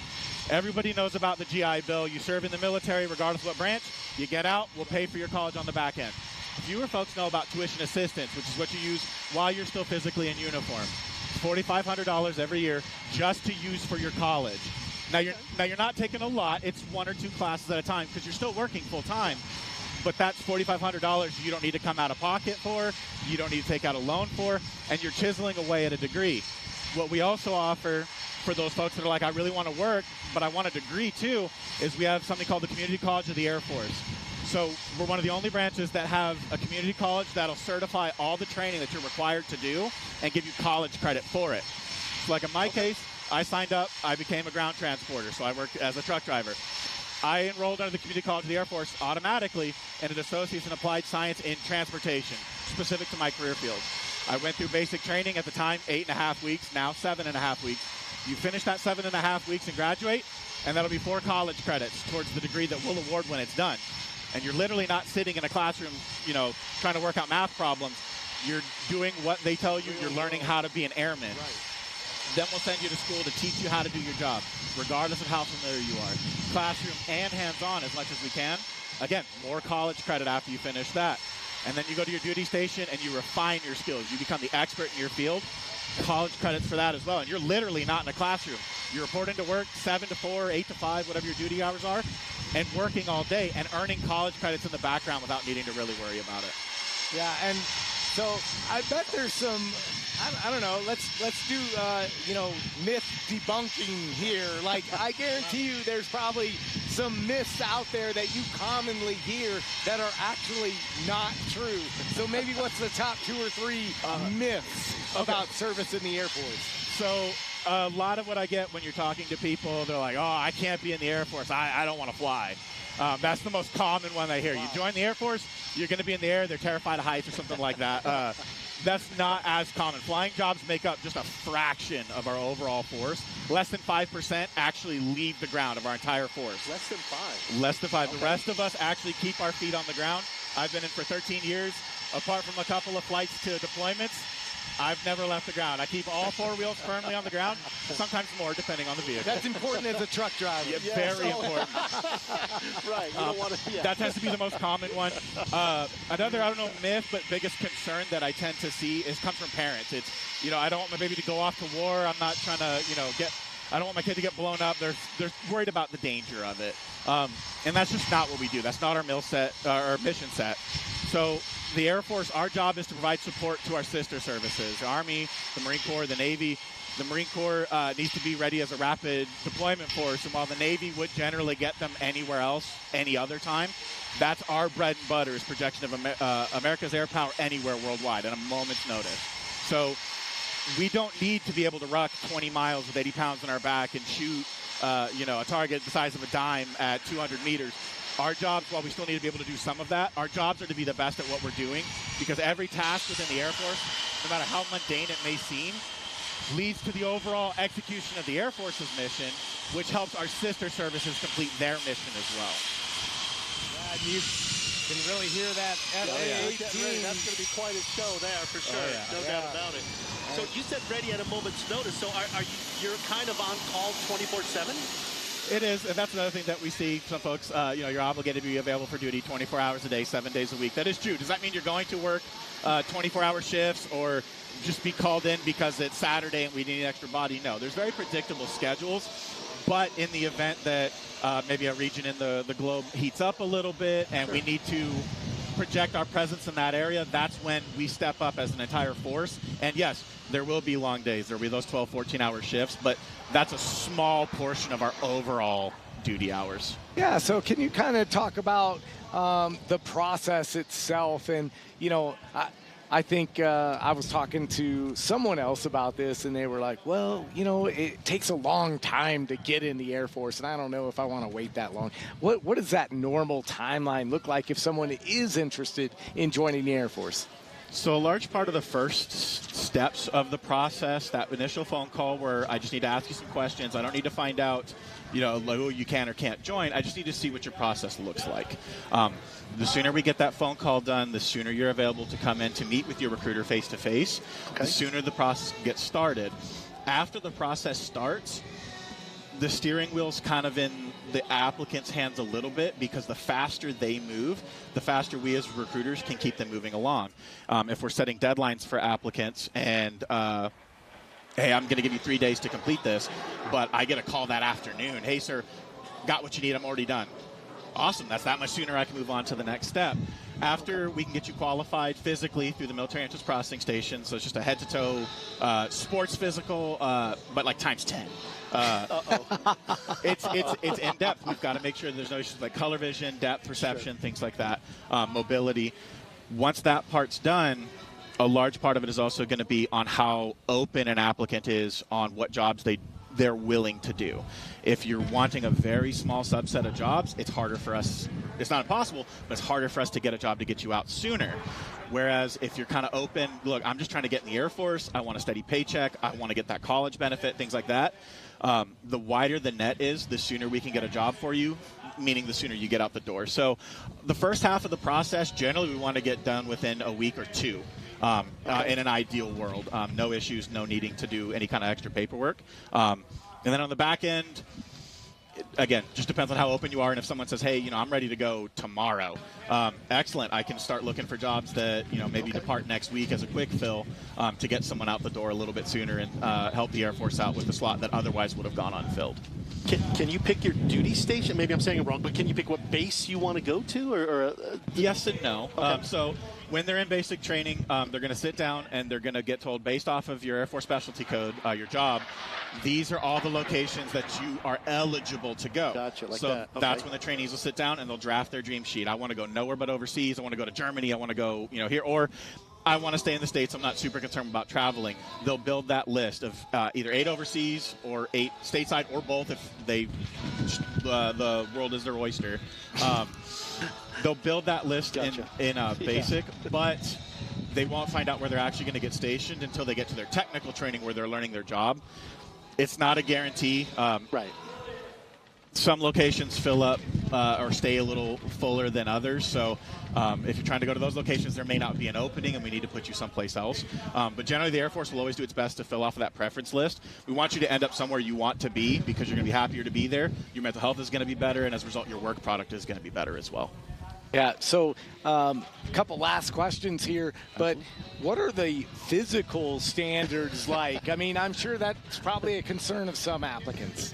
It is. So we get folks that come in a whole range of either physical fitness standards already. The big thing we're looking at is height and weight. by the Air Force standard, or by the DoD standards, really, there's a set weight that you can be for your height. That's the highest and, in some cases, lowest that you can be before we need to start feeding you more sandwiches or something like that. That's the big one. And then medical history is going to be the other part.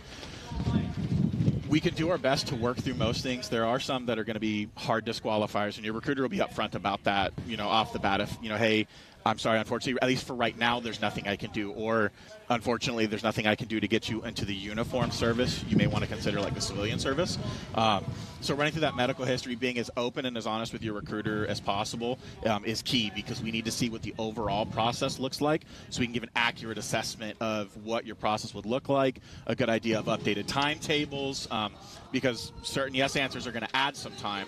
And I want to be able to be honest about that up front before we get too deep in the process, than for us to get all the way towards the middle and be like, well, what do you mean I need another month to get your process done? So height and weight are the big thing, but there are some ways around it for the folks in our area that love lifting, and they're pretty big guys. There is also a body fat measurement that we can do rather than expect an applicant to lose muscle mass, which can be a lot harder to do. Yeah. And lastly, what are the ways that somebody can reach out to you? I know there's the Aim High phone app. In addition to, the brick and mortar physical locations where you guys reside. So Google is going to be a pretty good indicator.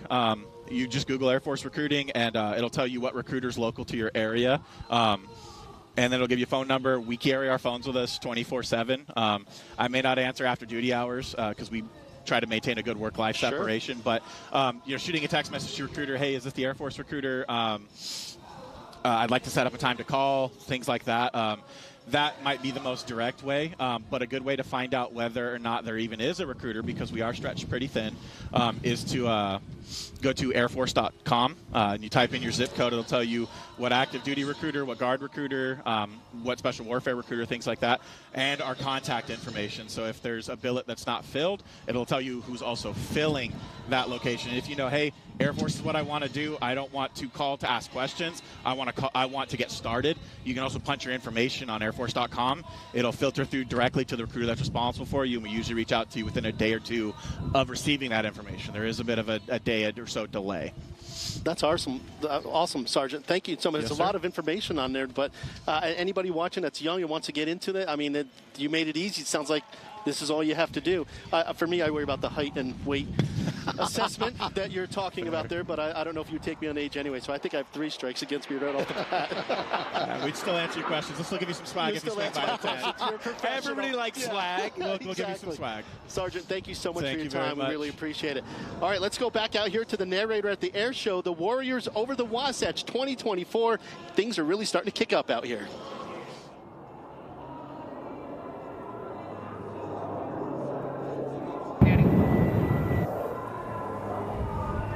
Mark Peterson flying now is putting you up into the sky.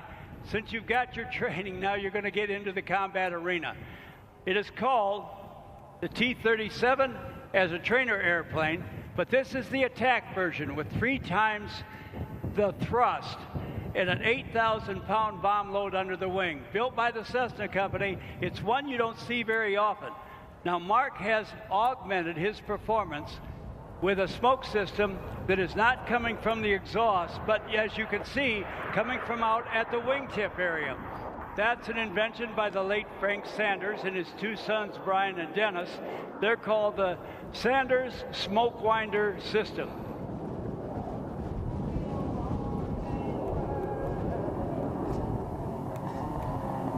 Now, it's an airplane that sits very low to the ground, high visibility cockpit. It is a side-by-side environment. And yes, a ground attack aircraft used very effectively in Vietnam.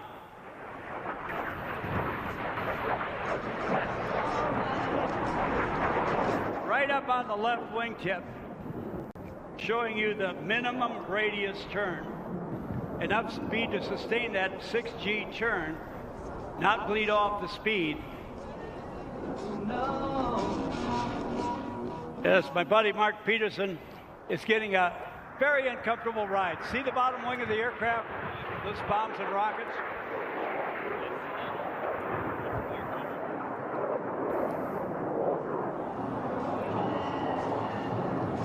All right. right, we're going to augment that with some of the pyro from Firewalkers International Pyro Team, made up of veterans, and they are international, taking their bomb presentations around the world. Look how much altitude Mark Peterson has, showing you the great power of this aircraft. Now, the trainer version was a ground hugger. It had to run a long way down the runway to be able to get off. This aircraft, with 3 times the amount of thrust, is really a performing aircraft.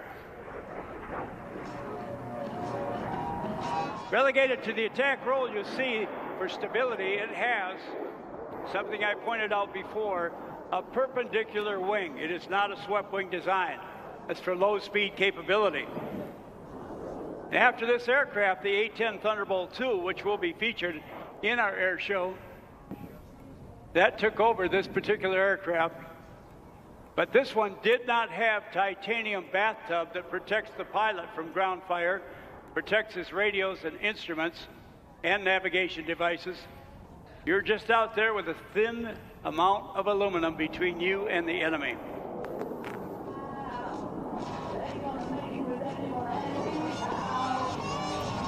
Now, as Mark comes back in, I want you to follow that smoke trail. You see those little smoke rings in the sky? See how they're twisting about? That's called wingtip vortice. That's a horizontal tornado.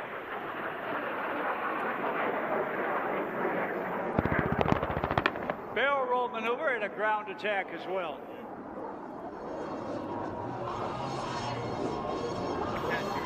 I mentioned to Mark in our conversation how happy I was to be able to see an attack 37 in the air again. And I guess it was 20 or 25 years ago in El Salvador. We went down in the winter to do shows down there. And the Salvador Air Force had 4 of these. They did a formation flight in their attack aircraft. And they also, I was very happy to see, had the Sanders patented smoke winder system on their wings as well. That was pretty cool. So I haven't seen an airplane like this fly as Mark does the precision 4-point roll until Saturday's rehearsal day.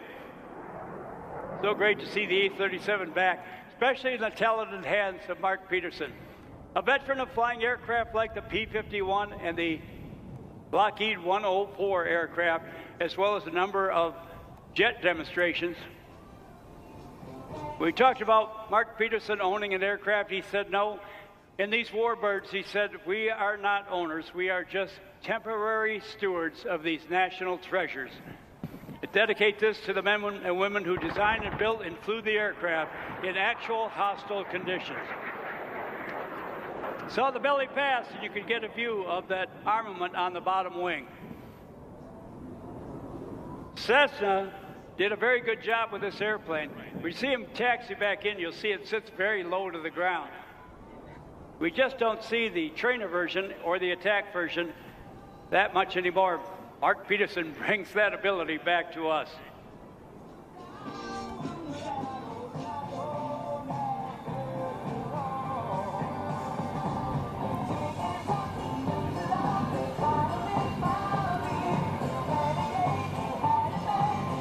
Low and slow coming in from your left with those horizontal tornadoes trailing. Back to about 140 miles an hour.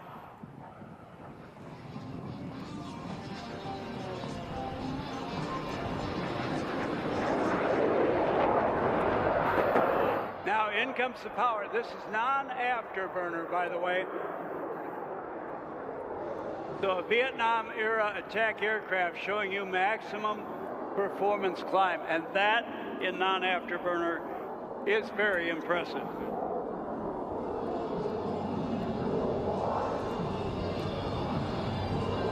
Aircraft very capable of carrying 125% of its empty weight. That's well over twice the payload as the empty weight of the aircraft. Very versatile combat machine.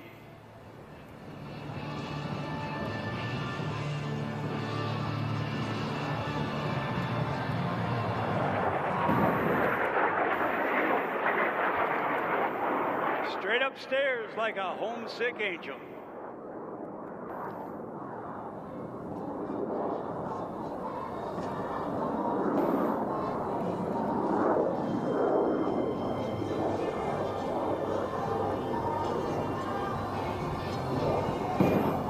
I want to emphasize those smoke rings. That's generated from the wingtip of aircraft, large and sometimes not so large aircraft.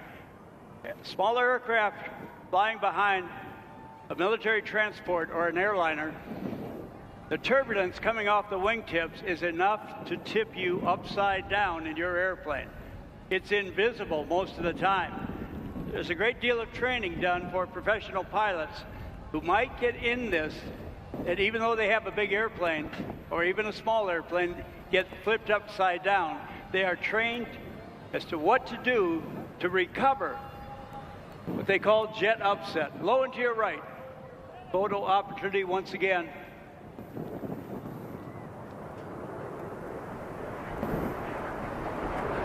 Oh, this is such a great airplane to see.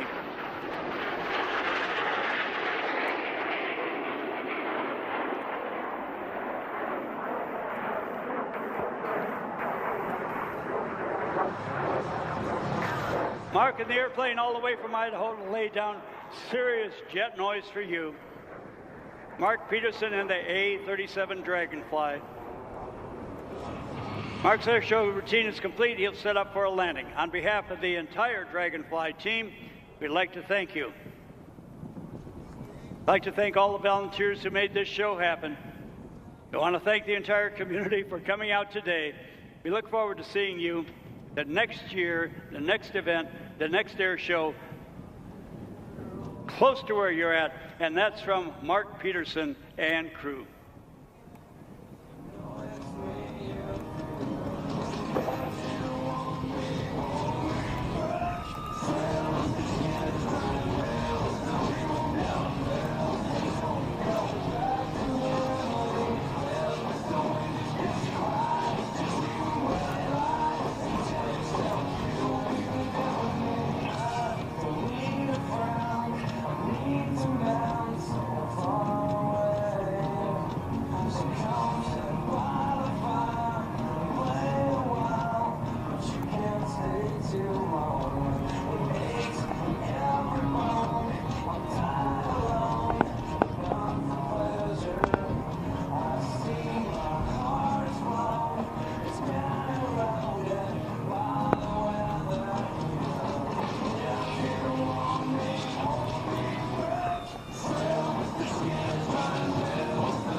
Well, we've taken you through some of the vintage trainers, into the vintage attack aircraft, and now we're going to go to 2024.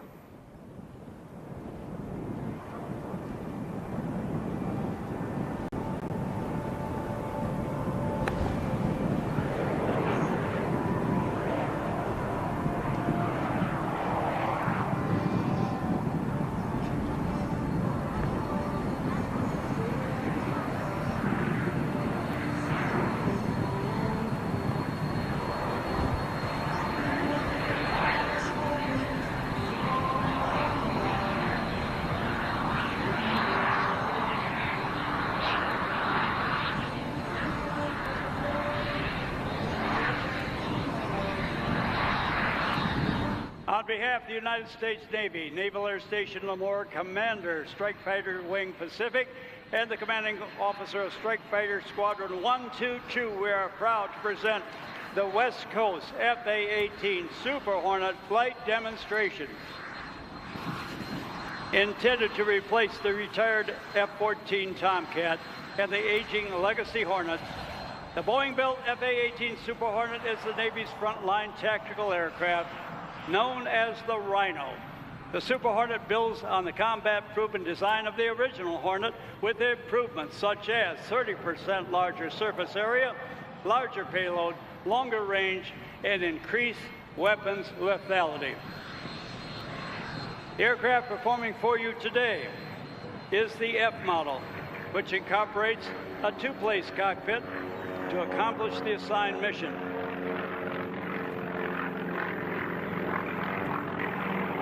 Pilots are Mac and Little Tab in the cockpit today. They'll demonstrate the incredible flight characteristics of the Super Hornet. Takeoff runway 4, we have 1 pilot. 26.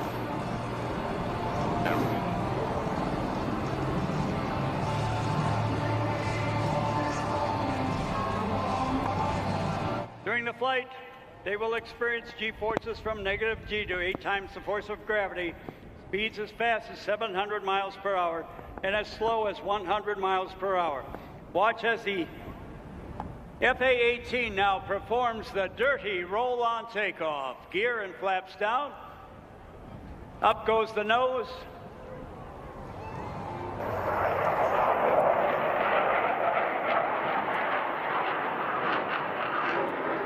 And the dirty roll.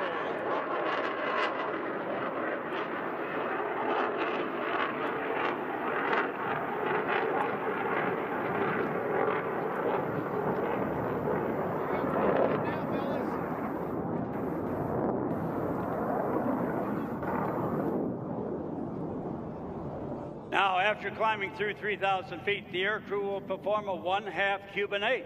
You folks know what that's it. Then they'll roll upright on the descending line, then demonstrate the Super Hornet's incredible pitch authority by stopping its descent in an instant.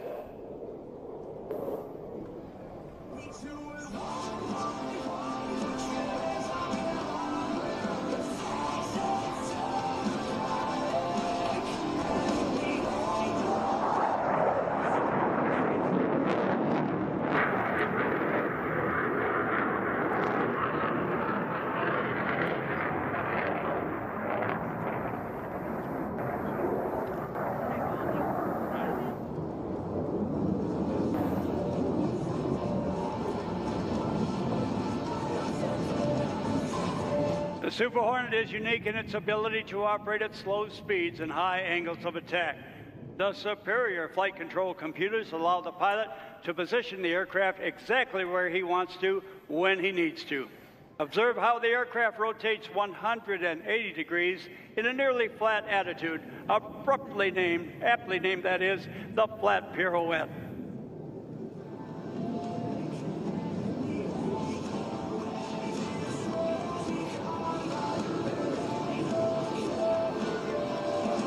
The Super Hornet's engine produced over 44,000 pounds of thrust in full afterburner. This allows the aircraft to sustain 8 times the force of gravity in a very tight turn radius. Whether in a dogfight or avoiding surface-to-air missiles, the ability of the Super Hornet to turn in tight spaces gives it a tremendous tactical advantage. Watch as the aircraft enters from your left, rolls in a 90-degree angle of bank, and demonstrates the Super Hornet min radius turn, concluding with an awesome vertical tail stand.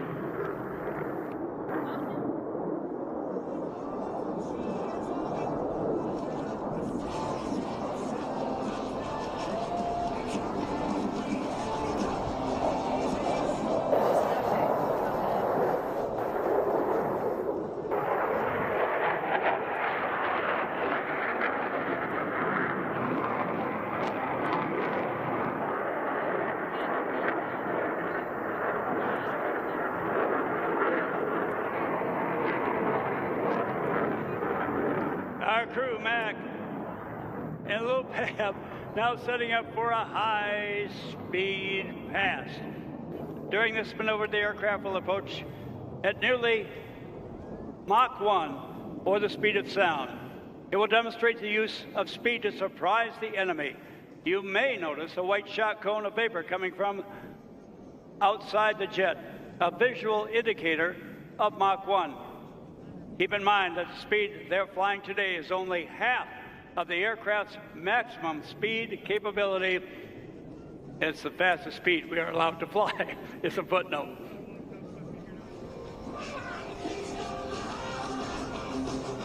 From your right, the high-speed pass.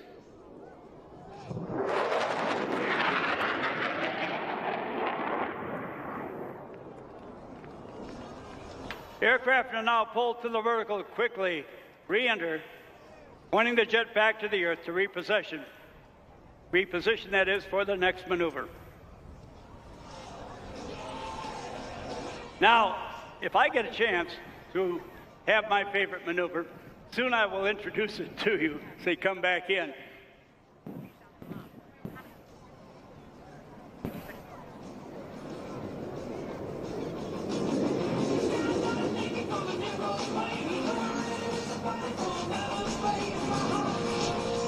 All right, welcome back into Broadcast Center, and the FA-18 Hornet just gave us a scare. You don't get used to that either. I know you're like, oh, but then you're like, oh, that's awesome. Alex was almost under the table. No, it wasn't that bad. It wasn't that bad. All right, we're delighted now to be joined by Michelle Hathaway. She is the Vice Director of the Ogden Air Logistics Complex, which provides logistics support, maintenance, and distribution for the nation's premier fighter aircraft like the F-35, the F-22, the F-16s, which will fly later today, the A-10. They also do C-130s, T-38, so just about every Minuteman III. Yeah, we got it all. She knows it all. We do. So, you know, we talked with General Bell yesterday, and he told us all about the missions and the different types of things that you guys do in support of defense of this great nation. Right.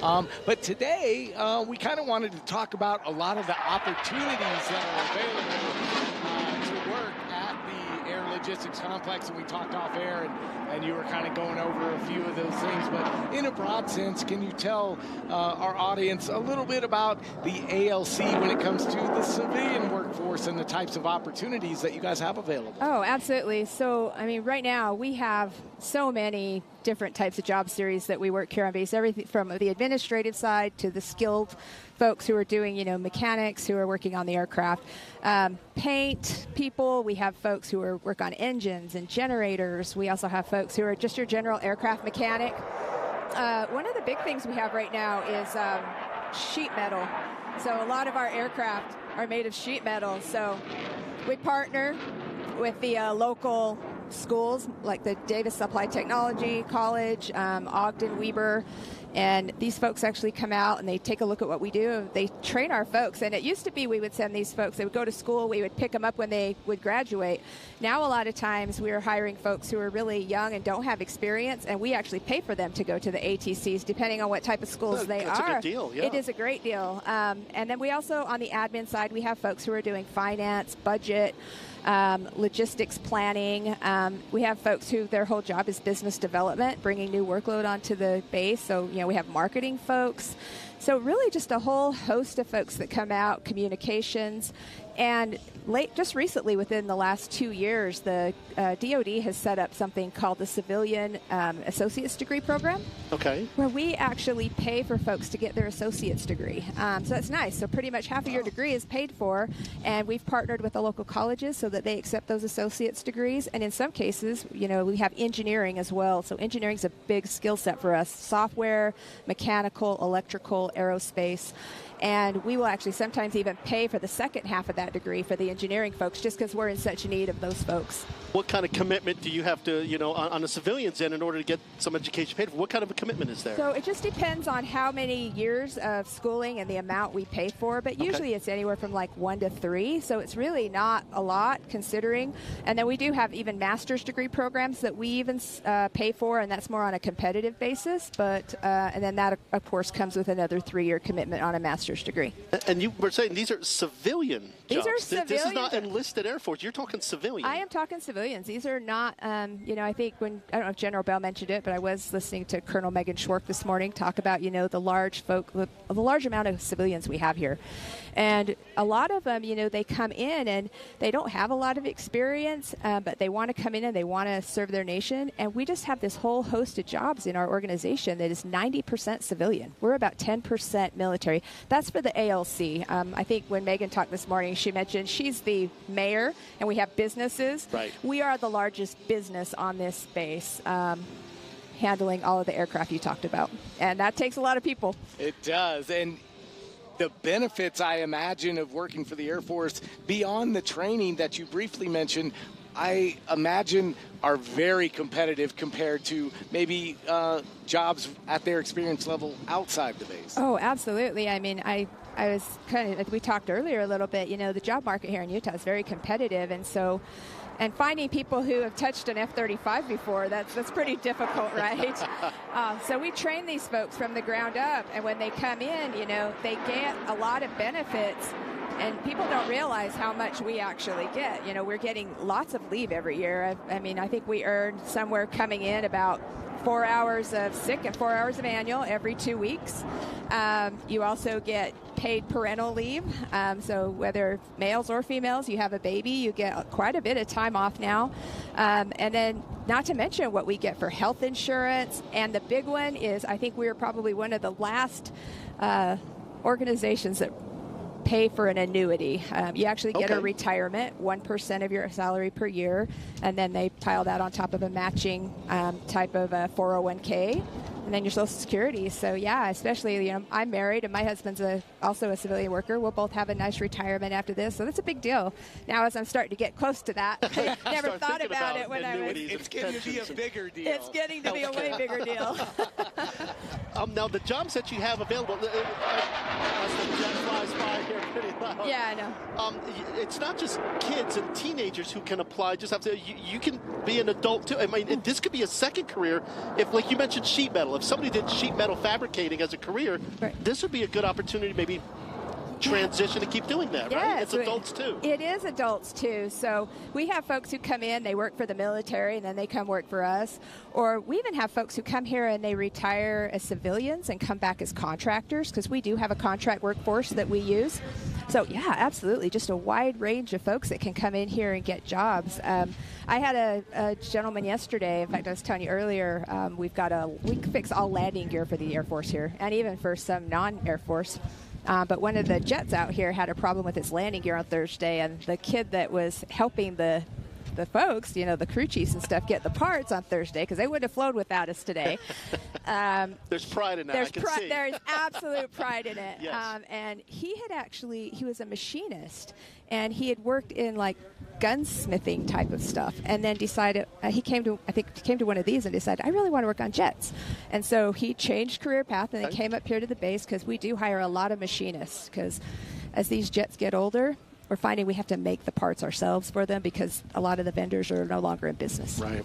One of the people we just had on set was talking about maintenance is such an important part of what happens here at Hill. Oh gosh, everything here is centered around either fixing a part, fixing an airplane, making a part. Wow. Sound of freedom. Or making these planes so that, at the end of the supply chain, it's that person who's in a military uniform, or sometimes not in a military uniform, that has to use that part to put it on a jet, some type of aircraft, to get it out of here, or even sometimes just ground equipment. So yeah, maintenance is all around us.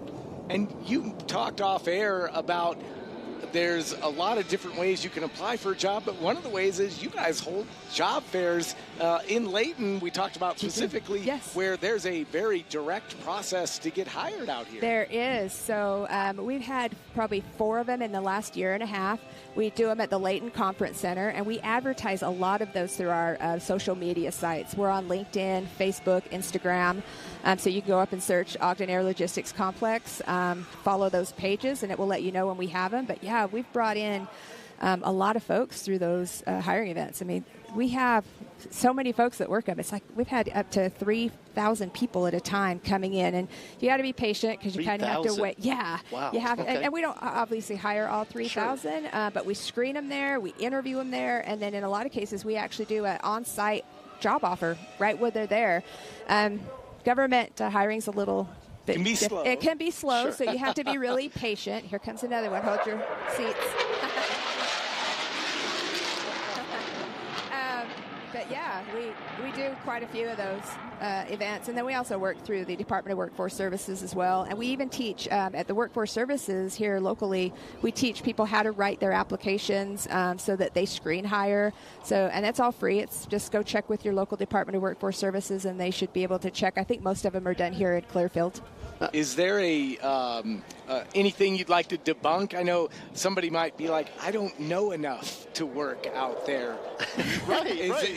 Is machinist and landing gear, right? Yeah, like yes. But you guys have a plan for that. You train. We do. We train, and so the job market here in Utah is great, right? Our local politicians have done a great job of building up our economy, which makes the job market kind of tough for us. So it used to be we could get a lot of folks who come in, they're military, worked on planes before. We can't really find that much anymore. So we actually do a lot of training in-house. We're doing a lot of AR, VR. We're sending folks to the local technical colleges, like I mentioned. But as an example, I had gone out to one of the sheet metal shops, and I like to go out to the training areas and just talk to folks. And one of the gentlemen there was working on building this metal box. And I says, well, where did you come from? And he said, oh, I worked for UPS. And I says, well, have you ever worked with sheet metal before? I've never touched this stuff. And we're training them right from the ground up. So, I mean, just coming in, getting a good, skill, a trade. And honestly, the DOD's everywhere, right? I mean, we have opportunity for you to go work in a lot of places. The ALC, just by ourselves, we've got T-38s out at Randolph. We've got the Boneyard, we're also doing maintenance on F-16s out there in Arizona. We've got folks, a depot operation out on Kadena on Okinawa, Japan. There's lots of opportunity, and you can take that skill with you. Yeah. I know we talked about pride a few minutes ago, but when you feel that jet go by, you hear it go by, and then a team gets back from its mission, and you had a part of that, there really is. You're part of something bigger than yourself with ALC. Job satisfaction, it can't be understated, right? I mean, you come in here and you get to have these people who are coming back from deployments. I mentioned the gentleman yesterday, we wouldn't have a Thunderbird flying today if they weren't here. Good story. Our folks that work in the F-16 shop here, if you look at F-16 tails, they actually have, a number on them. Right, yeah. The first 2 is the year that it came off the line, and then the actual tail number of the jet. And then usually it'll say what unit it's from, like if they come from a guard unit. We have pictures in our shops where they've taken pictures where CNN has shown footage of, things happening, whether it's in Ukraine or wherever it is. And the guys and gals in the shop, they're really proud of their work. So, yeah, absolutely. You just can't get that anywhere. And something else that makes you proud, the Heritage Flight, a FA-18 Hornet in the air right now with the P-51 Mustang. Just a beautiful sight. It's nice to see the old and the new kind of merge together. And we have a lot of that here. Yeah, a little bit of everything. We do. Yeah, so I guess we'll wrap it up kind of on this note, as you leave a final message to anybody that might be interested in working here at the ALC or just maybe wants more information. What would you tell them? I would tell them, social media is probably a good place to start. Ogden Air Logistics Complex, Facebook, Instagram, LinkedIn. A lot of our hiring is done through LinkedIn.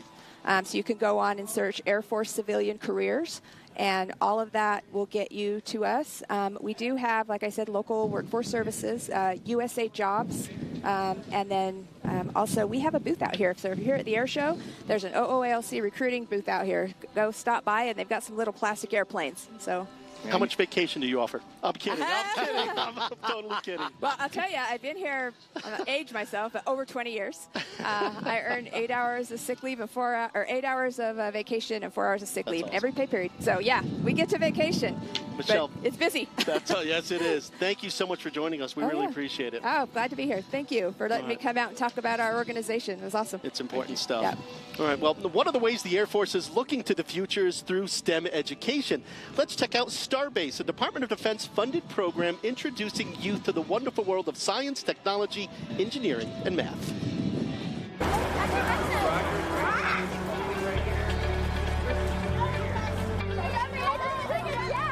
Today we are going to Starbase and learning all these different cool things like the periodic table and these types of experiments and like observations and stuff like that. Right there.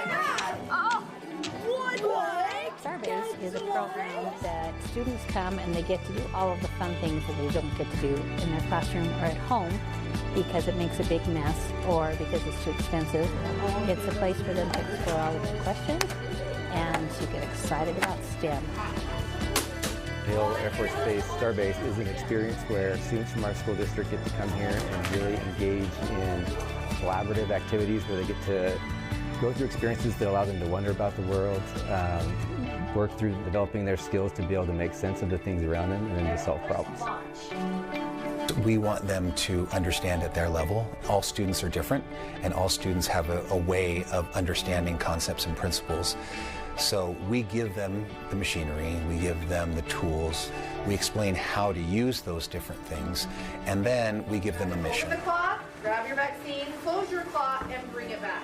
The thing that's fun about it is that you get to actually make stuff. And like robots, you can make robots and you can make a program to do different things and do like different obstacles. So whether it's science, technology, engineering, or math, they get to really go as far as you can take them in 5 years. We also have a program that goes to the schools, and they work with 6th graders, 7th and 8th graders. The advanced program was started because we saw the light come on in those 5th graders' eyes, and we wanted to continue that momentum of STEM exploration all the way through high school. We were using gyrospheres and we were coding them to knock down pins, go on bullseyes. We were having a lot of fun and I loved it. And this is our future, this is their future, and we need to work together to keep kids excited and wanting to change the world for good. This place is so fun. There's 3D printers, we can learn about science, and a lot of other stuff.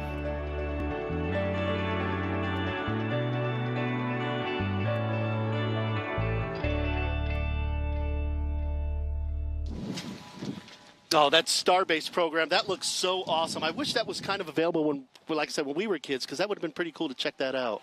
Yeah, PE was my favorite class. PE, right. Lunch was my favorite class. But you know what? Yeah. Maybe if Starbase had existed. There you go.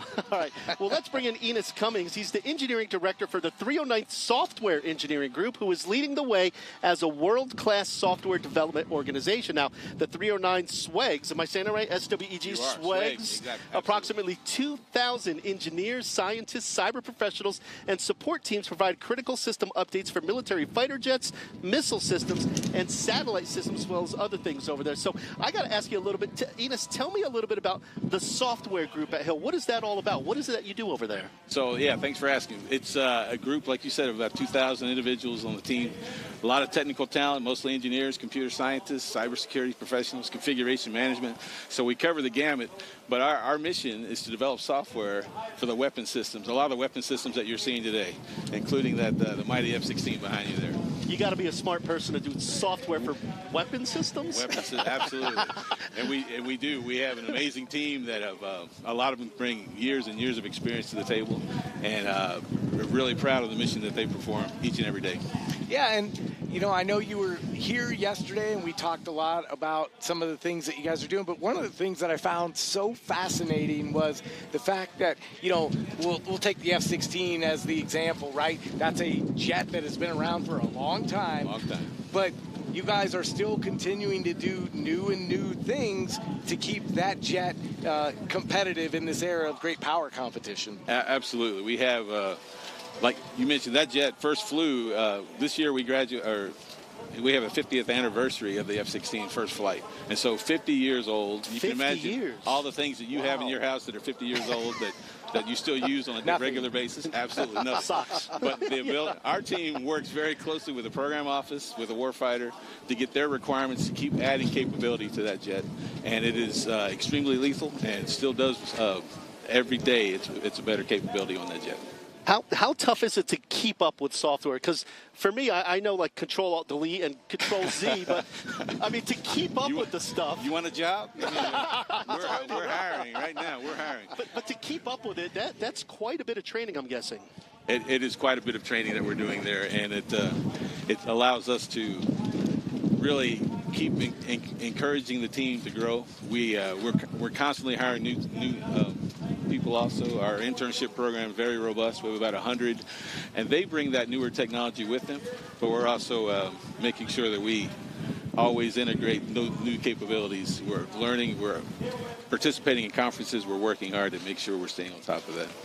Great shots of the crowd here at day 2 of this Warriors over the Wasatch Air Show. The P-51 Mustang and the FA-18 Hornet are in the air right now, a heritage flight. We're talking to Enos Cummings about software development and the things that they do on a daily basis. Can you talk a little bit about the team? Like, how big is your team, and how many different divisions, and what kind of things do they do every single day? So, yeah, we have... Here at Hill, specifically, we have roughly 1,800 that are working, but we also have diverse organizations around the U.S. that we have a large team at Peterson Space Force Base, helping with GPS, helping with the satellites there. We also have a team at Patrick Space Force Base in Florida and one in Vandenberg Space Force Base in California, helping to launch the missiles that we're doing there. So the diversity is phenomenal. We have over 100 major programs that we're doing there, and the mission is one that makes the team come to work every day energized and ready to do what they've got to do.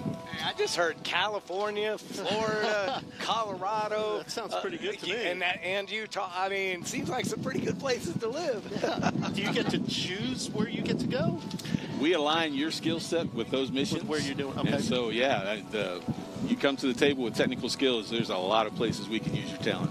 What is the work environment like? Is it, I mean, you mentioned these bases. So can you do remote work? I know remote work is big these days, but security is probably a concern, or are you at a desk all day? Security absolutely is a concern, but we found that COVID helped us understand for real that we can do remote work in certain locations, at certain times, and certain workloads. And so a lot of our team, approximately 70%, is behind the secure area every day, performing work in an area that is cyber hardened and a place that they can do make sure that the secrets that we have for our nation's defense are kept secrets. So Michelle Hathaway was here, the vice director of the ALC, and she talked about, the trades and experience levels, and, sometimes that varies, right? So how tough is it to break in, perhaps, in a job with the software group? So we have a need. We're hiring usually about 250 people a year. And so with that, you never do anything alone. We don't allow you to we don't want you to do anything alone. So we have what we call pair programming, where we usually share, we'll have an experienced person along with someone not as experienced. Going through and developing that code, they learn from each other, and basically a peer review that's built in, and we make sure that we have quality code that comes out on the other end because of that. I got to, like, for when I'm working at home or something like that with my stuff, sometimes the internet goes out. Does the military have better internet? Does the internet ever go out for your software team? Or do you have some super secret internet thing that high-speed stuff? Unfortunately, there's still outages that plague everything, right? It's just about that. It's just you, Alex. Yeah, it's just you, yeah. Yeah, but we have redundant systems, hopefully, to keep all that going as we need to. But, yeah, great question. Yeah, and it's such an important piece of what America's doing, too, making sure the software's up to date, the cybersecurity ends of things, the writing code. There's a certain sense of pride that comes with that. You're not just flying airplanes. There's so much more behind it for what your team does. Absolutely. And interfacing that our team does with the pilots and the maintainers to make sure that we're delivering exactly what they need. It's an ongoing effort, and it's one that we're very proud of. Well, we certainly appreciate your time stopping by and telling us all about it. And Alex is going to go home and check his wireless connection now. That's probably out. I'll be giving Enos a call here. Yeah, give me a shout. So, thank you. Thank you so much for stopping by. You look at the FA-18 and the P-51 Mustang in the air. And Alex, as we get ready to toss to another package, we're going to have a change out. Another anchor or reporter, I should say, from KSL is going to join me in the afternoon. It's been a pleasure. No, it's been an absolute honor to do this, truly, to be able to see this and be here with you and the entire team. Thank you to the production crew. You all do an amazing job, and we'll see you again. All right. Now, the F-35 demonstration team is going to take to the air. We talked to Mark Klusner earlier today, but let's take a look and learn a little bit more about the F-35 demonstration team. Get ready, everybody. We've got your favorites. When I saw a fighter jet in action for the first time and realized that was a job that I could do, I never looked back. At air shows, we get the unique ability to showcase all the combat capabilities of the F-35 outside the cockpit, of course. As the most technologically advanced fighter aircraft in the world, the F-35's flight controls give our pilots a distinct advantage to outmaneuver their opponent. So you get to see the world's greatest, most advanced fighter jet in action, which is really cool to see from the ground. And then the other side of that is you're getting to talk to a whole entire demo team consisting of jobs from around the Air Force. So a typical day for me would be coming into work, checking our online forms, our maintenance forms, seeing what maintenance needs to be done on the jets, and then we'll split up into small teams and then go do that maintenance. We love doing the show at Hill, obviously, because it's our home base, and because the mountain backdrop behind the jet it's to die for. Everyone gets to hear the jets and see the jets fly around, but they never really get to see the demo day to day.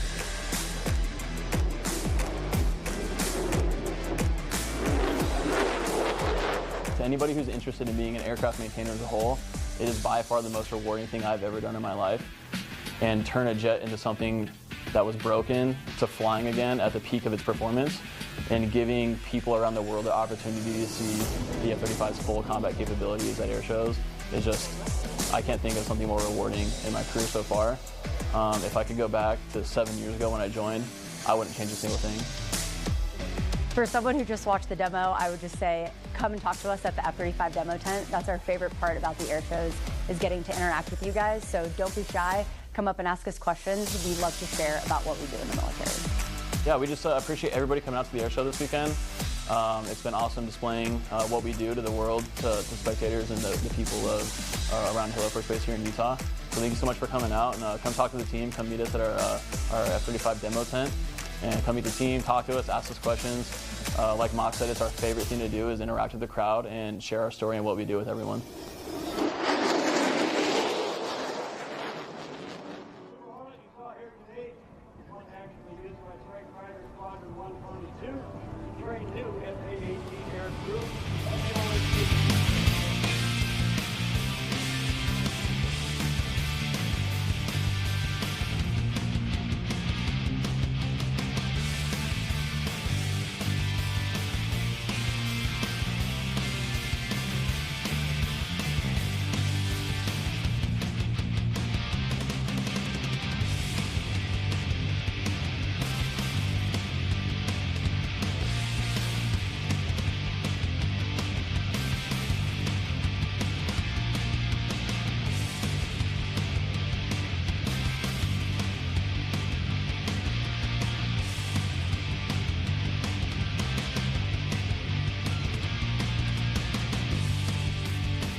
you and I know we can get any movie we want, old and new.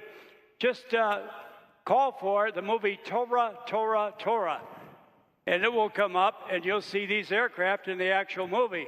It is well worth you watching. About 143 minutes, and I think it was a Warner Brothers movie. I could be wrong. But again, an all-star cast, and these were the stars. The Tora aircraft were the stars of that motion picture. And they are still there today. Now, let's go back overhead. Brad Worston. Oh, this guy's dynamic. With an obsession that started when he was just 4 years old, he knew he would become a pilot after riding as a passenger in a plane that was flown by one of his father's friends above the farmland in northern Utah. When he was just 8 years old, he began building and flying model aircraft near his home, where he grew up in Hyde Park, Utah. His parents, Jerry and Audra, recognized Brad's standout talents and his interest in aviation field, and they provided many opportunities along the way to further develop his skills. The art of maneuvering the controls on a remote control airplane helped him fine-tune his skills in real-life application. Because of this skill level, he was able to wow spectators like here at air shows every year. A breakout air show star, logged 4,200 hours, 50 different types of aircraft. While doing that, he earned his private, commercial, multi-engine, and instrument ratings as he climbs to the blue. Highlight of Brad's flying career has been performing at air shows and teaching youth about flying, whether thrilling fans with this insane type of jaw-dropping air show display. Pushing the limits of one of his RC airplanes, Brad can usually be found near some kind of aircraft. His air show performance is jam-packed, like it is now, overhead with one-of-a-kind stunts and maneuvers exclusive to his act.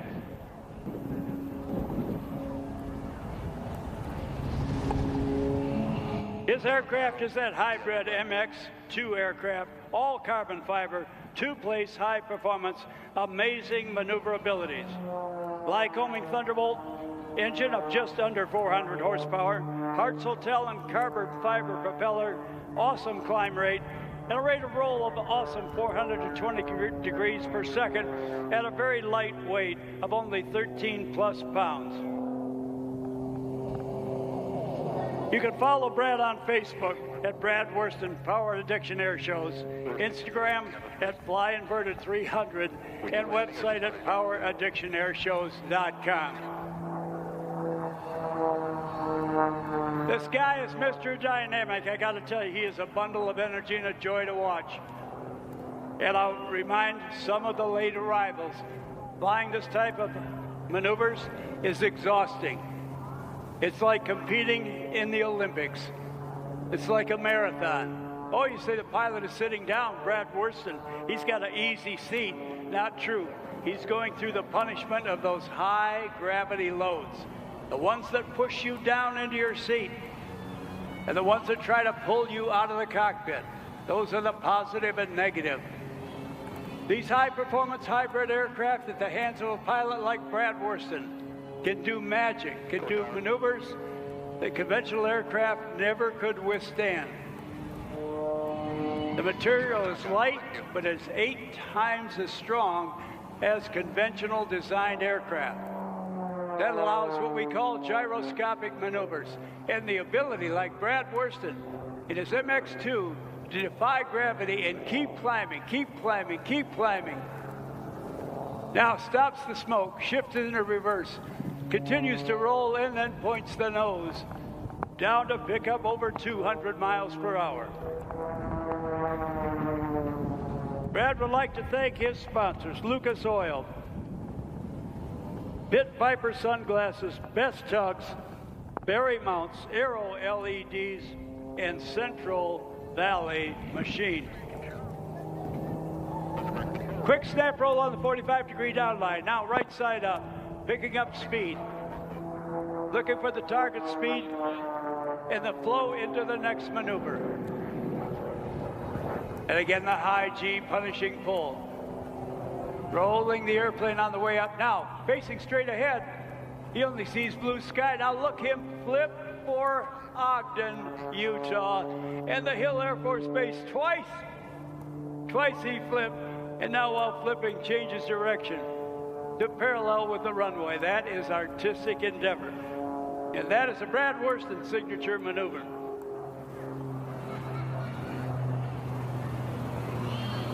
Another thing I want to mention about Brad and all the stars like him, when they're pointing the aircraft straight up, looking straight ahead, you've got no reference because all it is blue sky. In order to set your angle, you look out the left and right side of the cockpit and you use your wing to slice the horizon at either 90 degrees or 45 degrees or whatever angle you desire.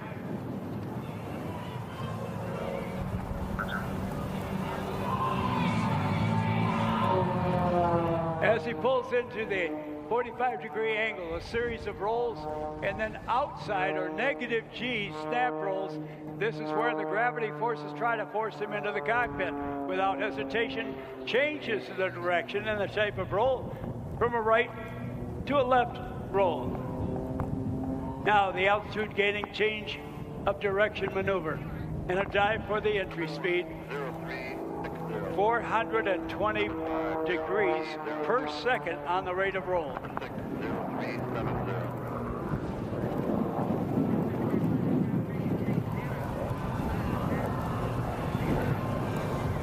To give you an equivalent of the capability in the category of these aircraft, this would be a winning car at NASCAR.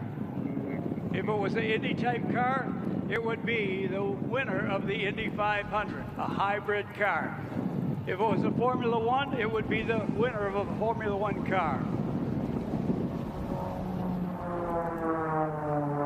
State of the art as you can possibly get. Going oblique now, changing direction.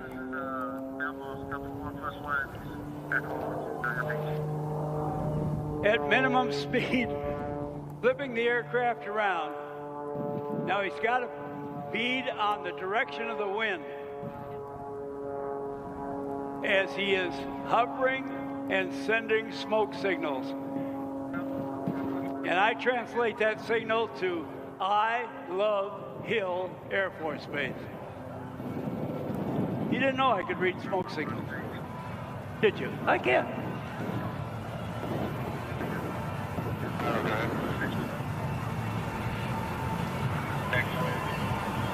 Hold your position for the moment.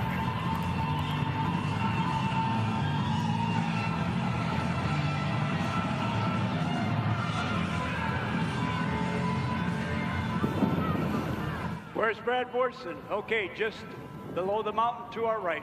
There's the smoke. Here's where I am, says the Sky Champion.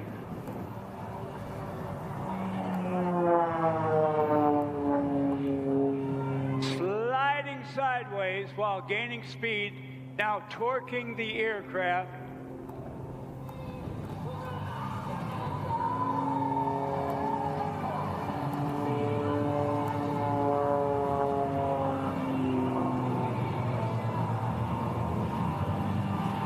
White of the wings against the green of the mountains. Great photo opportunity.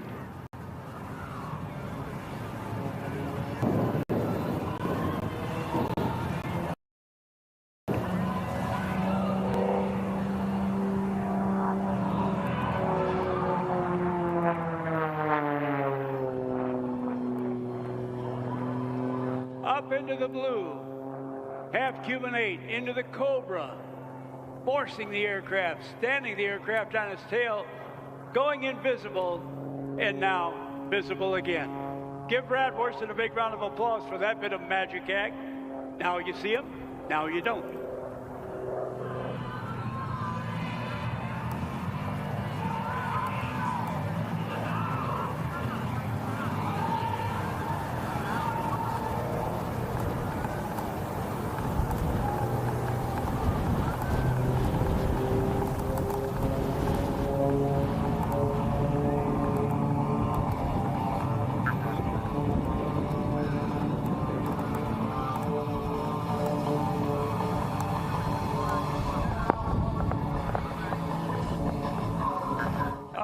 eyes on Brad coming in from your left. As you know, he has a bang-up routine. That's a hint. Hint. Get it? Eyes and cameras on Brad and the ground.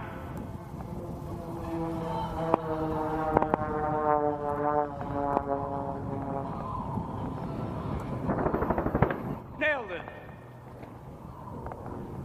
An air show pilot and a fighter pilot as well.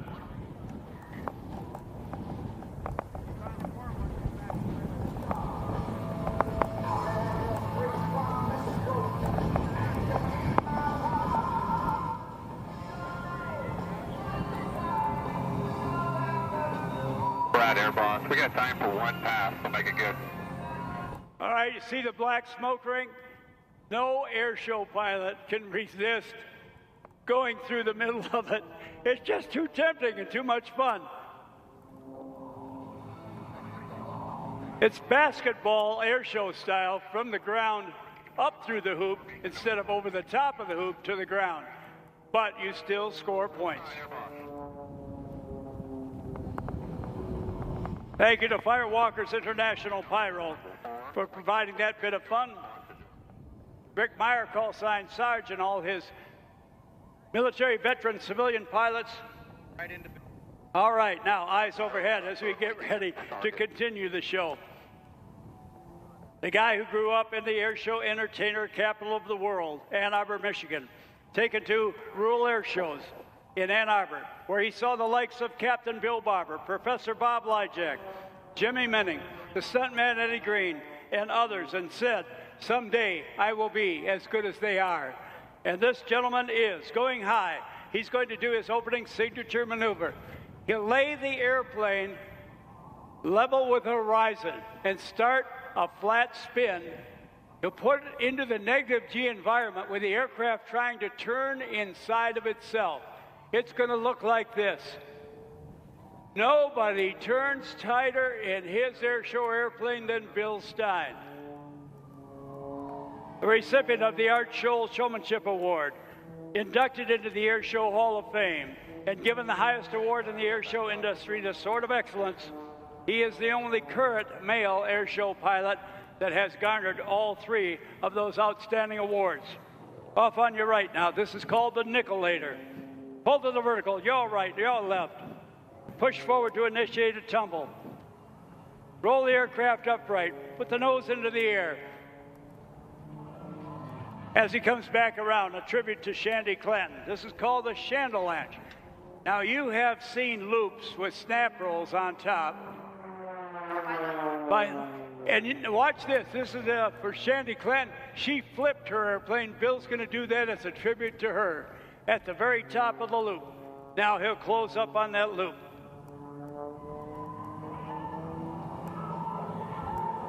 Bill's sponsored by Softy Parachutes, Champion Aerospace, Hartzell Propellers, B&C Specialty Products, and others we'll talk to you about. Now high and to your left.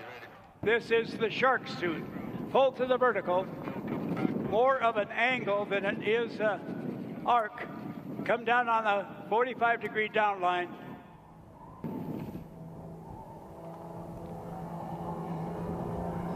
Now I want you to watch Bill Stein and determine what color his airplane is.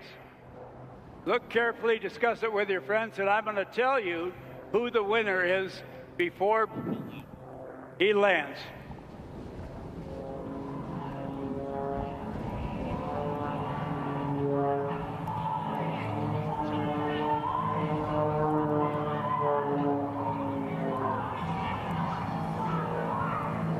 Additional sponsors are Spot, Lycon, MGL Avionics, and Goodyear Flight Custom 3 General Aviation tires with 30% Kevlar.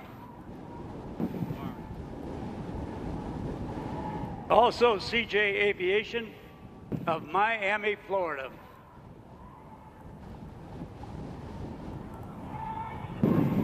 Bill is known as the coach's coach. When the best competition pilots or air show pilots want to get better, this is the man they call. He is the maestro. team coach and team member of the award-winning Red Baron Pizza Squadron, who flew Stearman's in formation, team trainer, team pilot for the Collaborators flight team, team pilot and trainer for the Stars of Tomorrow. This is called the end-over-end flip. Multiple flips continuing now, transitions quickly into a series of snap rolls without hesitation.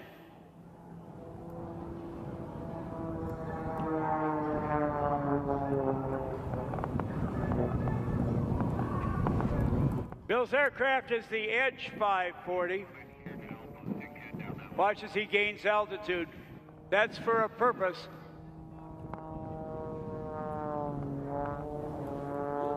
Snaps the aircraft around. Now, this is the dinks maneuver. From flat, left rudder, left aileron, right aileron, and flips the aircraft end over end in flat or level flight.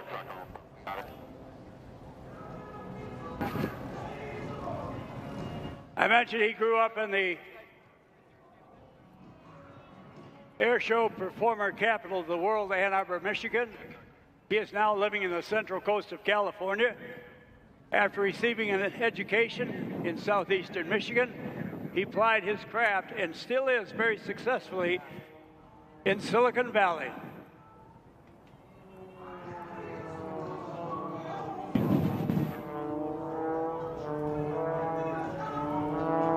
Centrifuge maneuver.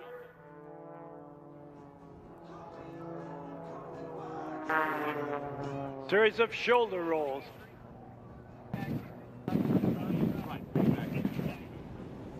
Now we'll watch for Bill to go up. We call this the mom back. Very scientific name.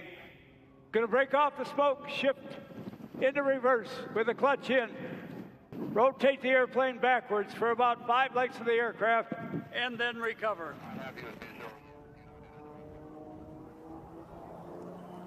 All right, get ready to name the color on Bill's airplane.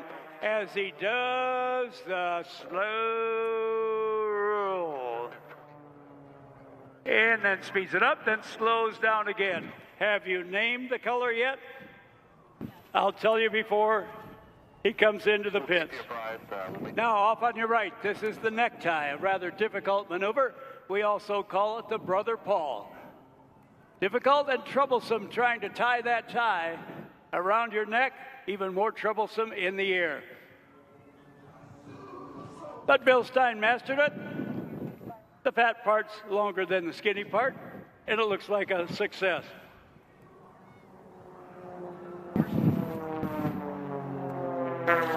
This is the Triple Crown Jewel Avalanche, the Art Scholl Award for Showmanship, Hall of Fame, and the Sword of Excellence.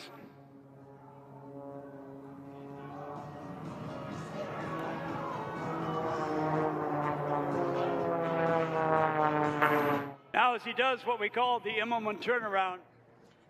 Back here, day 2 of this Warriors Over the Wasatch Air Show. Dan Hawkins, and now delighted to be joined by Lauren Steinbrecher from KSL Channel 5. Lauren, how are you? Good, how are you? Good. First time at Hill?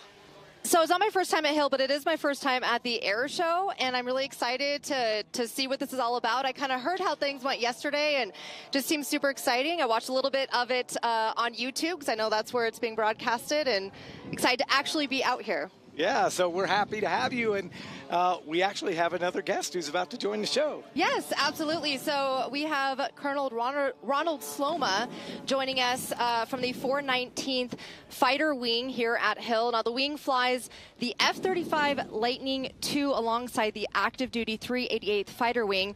Colonel Sloma is also an F-35A pilot. So tell me a little bit about what the 419th Fighter Wing does in the big picture of the Air Force. Yeah, thank you. Good to be here. So the 419th is a reserve fighter wing. Essentially, we have two missions. Our first mission, which you mentioned, is supporting working with the 388th and the F-35A mission. So we have fighter pilots, maintainers that are equipped, trained to deploy with the 388th when needed. Additionally, we have a mission support group and a medical squadron that also contribute to the Air Force mission, in which they train on a 4-year cycle to ensure that the combatant commanders have what they need when they need it. Wow, so 4 years of training. Yes. Yeah. That's quite intensive. Yes, it is. It is. But it's an interesting dynamic, right? Because most people, when they think of the Air Force, they probably think, oh, they come to work every day and this is just what they do. But you're actually in the Air Force Reserve. So could you kind of talk about what that really means? Because there's also different elements inside reserve. There's active reserve and part-time reserve. Exactly. So we have, in the reserves, we have two big functions that we use. And it is one a recruiting function and one a retention function. So for whatever reason, when we have active duty members that can't continue to serve full time, we act as that safety net to be able to bring what we've invested. And the Air Force, I'm proud to say, puts a lot of effort and a lot of money into training and taking care of our folks. So for the taxpayer, that just extends our return on investment, if you will, on those folks. And so it offers them an opportunity to continue to serve, but at a part-time basis. And additionally, we do have a recruiting function, which we go out to the local community for those folks that maybe don't have the opportunity to serve active duty, but still want to serve. It provides them a methodology of being able to contribute on a part-time basis to the mission.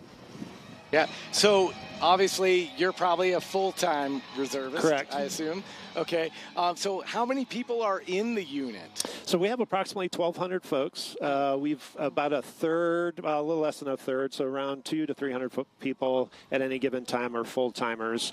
We have what they call active guard reserve, which is very similar to what active duty, and then we have technicians, which is what I am, where technically on the weekdays I'm a civilian, and on the weekends I'm a military member, but I'm always wearing the uniform. So our primary job is to ensure the training of our part-time force, and that's really what we center around. We're about 2/3 of our unit is part-timers, and that's that economical feature that we have. So we really leverage the experience, and we're a highly experienced, highly trained force, most of them coming off active duty, and they're able, kind of think of them as a grizzled vet on the team. Maybe don't need all the training practice. They can sit on the sides and provide pointers to the younger folks as they come in. So, and we operate two days a month. So 1 week in a month we train, and then 2 weeks a year is our model. So this is something that the people who are in this, I mean, they're passionate about because they've got, their own lives that they have, and then this is something that they do that they just love to do. Exactly. And most of our folks, probably about 90%, live in northern Utah. So there's strong connection with the community here, which is something that we value, and that creates an awareness onto what we do. And the public here in Utah is absolutely just phenomenal and a huge asset to our mission. Awesome. So curious how you integrate with the 388. Does that happen? How do you guys work together? I believe you're in the same building, headquarters-wise. Yes, our headquarters is split. They have the south end, we have the north end type of a thing. Our daily operations, like I said, we have a lot of experience in our unit, both on the maintainer side and on the fighter pilot side, as well as our operations support. And so what's really cool with that is they're able to be the instructors and the continuity for the young active duty airmen that come through, and we train together and then we deploy together. So there are four squadrons, but there are 3 squadrons that deploy on the active duty side, and so we embed in the day-to-day training and embed with them when they deploy. So we've talked a lot about kind of outside of the F-35, but as a pilot yourself, what is that actually like to be in the cockpit? It's unreal. I was a long-time F-16 pilot, flew the F-16 for over a decade and a half, and I vividly to this day remember my first flight in an F-35 in 2016. I was on departure. You know, in the older aircraft, there's a lot of dials, you know, and switches. In the F-35, it's very clean. It's a touch screen. So I'm looking at this touch screen. I have this state-of-the-art helmet that's projecting a tremendous amount of information, and I'm looking outside at just this uniquely shaped aircraft and realize that I'm literally flying the future. So it was a very surreal experience, and just I'm very fortunate to have gotten to experience it, and it is absolutely everything that we wanted when we were flying the F-16, and then some. So it is definitely the state-of-the-art. Yeah, so we're going to see Captain Mark Klusner fly the F-35 demo here in a little while. But what are some of the challenges? I mean, I know it's state-of-the-art, and, you know, it's definitely a fifth-generation fighter. But what is the challenging aspect of flying this aircraft? So it's the amount of information. That's the thing, is when you have technology, it can provide so much. So really for the pilot in the cockpit, it's prioritizing what you're looking at, what you're doing, and trying to absorb all that information into a decision in the battle space at near speed of light, if you will, because it is you are having to make decisions, and obviously you're doing it against somebody who's trying to oppose you. So you're trying to do it inside their decision loop. So it is challenging. The training they go through is second to none, and I'm very proud of the force that we've developed here at Hill. I was having a hard time with my Starbucks order this morning, and that's not nearly the speed of light. That's a lot of pressure to be having to make decisions that quickly. Yeah. It is quite a feat. And ironically, Mock was my student back in the day down at Luke. So, yep, she's a tremendous fighter pilot. Down in Air Education and Training Command, I have to get my daily AETC shout-out. That's where I work. So. Just curious as well, like, you know, what message would you have to anybody out there thinking about joining the Air Force, and maybe they're like, I just can't imagine leaving Utah to join the Air Force? What would you tell them about service in the Air Force Reserve or even the Guard? Service and all. So we have three components, right? We have active duty, you have the reserves, and you have the Guard, part of the total force equation. It is a team second to none. It is a team of just the highest caliber folks that truly care about their country and that care about their teammates. And so when you join, you're joining a team that's going to provide you the fulfillment of a career that means something, and it means something to the American people, and that's something that we take a lot of pride in. Well, we want to say thank you for your service and what you do for the nation, you know, and for, you know, your team here at Hill Air Force Base. Thank you. Yeah, I appreciate it. I'm very proud of them. Absolutely. Thank you so much for joining us. And this has been very educational. You know, I had a grandfather who was a colonel in the Air Force as well, but I really, you know, you don't get to learn a lot of the intricacies of you know, the different sections and like what people are doing, and really unless you know somebody. So I appreciate your insight. Yeah, appreciate it. And shout out to Griffin Nation. Griffin grit, never quit. All right, I like it. Right. It's catchy. Yes. I like it. Well, speaking of having to make decisions at the speed of light, KSL-5's Devin Mashuli took a flight yesterday, or earlier this week, I should say, on an L-39. Let's take a look. Here's my flight suit. Let's get dressed.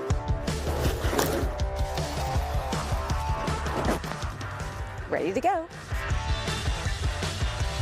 We're going to take you out on a great flight, and we're going to have fun to demonstrate a little bit of the capabilities of the L-39. And I go by Sticky. I'm a retired Air Force pilot from 24 years. I've done probably 500 or 600 air shows because I'm a little kid and I've got a passion for aviation that doesn't quit, and I just love it.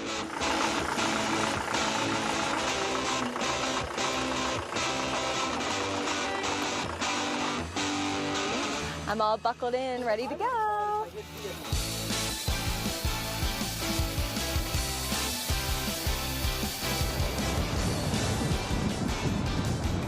Almost immediately, I said, okay, Devin, are you ready to fly the airplane? And you were like, I'm ready to go. Let's take this on. I said, okay, we're doing it. Only 30 seconds in. You did it beautifully. Rolled it around a little slowly, kind of asked and said, you doing okay? And you're like, yeah, bring it on. So we did a couple of loops.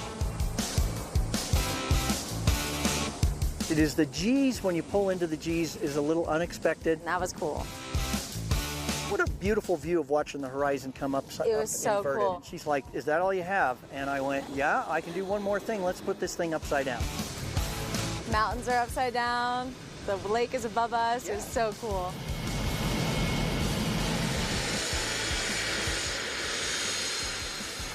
Whew, that was fun.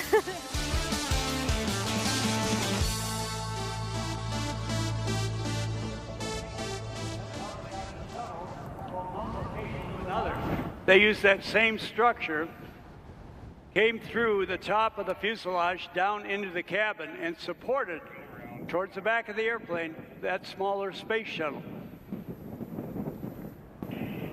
Answer, right at the weight, 1-4.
As we have done throughout the course of the day, we're departing aircraft to stage from the air and get ready for their performance out in the holding area, or as they say, the perch.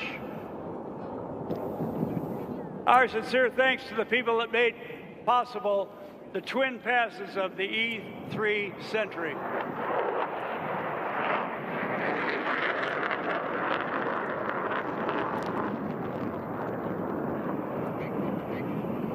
And only at air shows like this will you see this type of action up close and in person, slow enough to take photos of.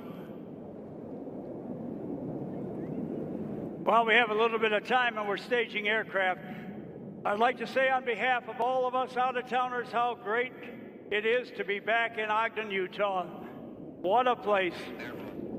But great people.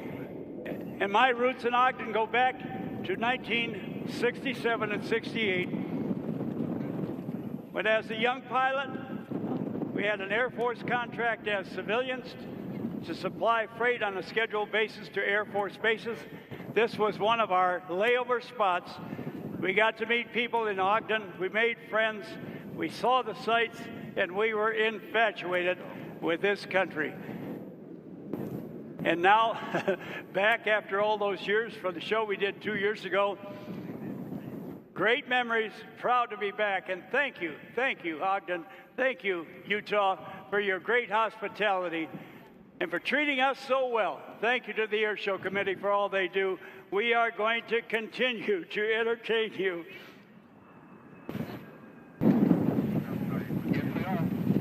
Air canceled. 5 is canceled.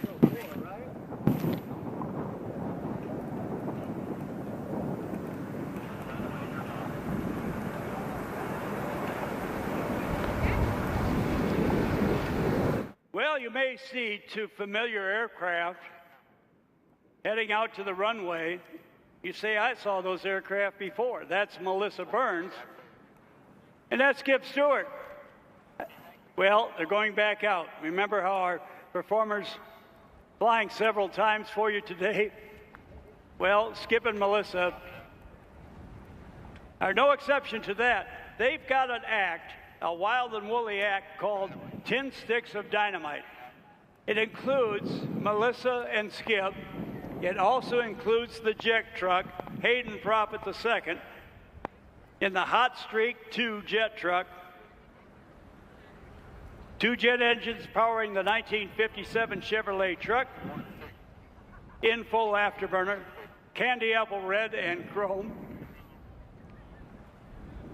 And then it will also include our buddies on the other side of the airport, Firewalkers Pyro International, led by our great buddy Rick, call sign Sarge Myers, and all of his veterans, military veterans, providing pyro entertainment around the world, hence the international group. So they still have some gasoline and dynamite, and we're going to use it up and have some fun with it in a big way. Let me say a big way. And it's going to be camera worthy. It's going to be one of those camera shots that if you get it right, it is worth hanging on the wall or in your shop or in your garage or wherever you're allowed to hang that. It will be action. We've got the right combination for it today, that being the blue sky and the backdrop of the Wasatch Mountains. And I'll tell you how to focus your camera or your phone. And if you have the panoramic view selected, that would probably be the best one because it's going to be a series of motions. If you don't have that, I'll tell you to start clicking and keep clicking until it's over. I want to give you the best advantage.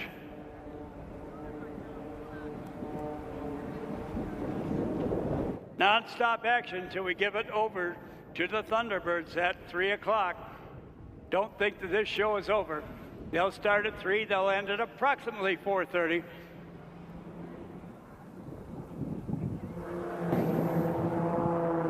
So listen for the sound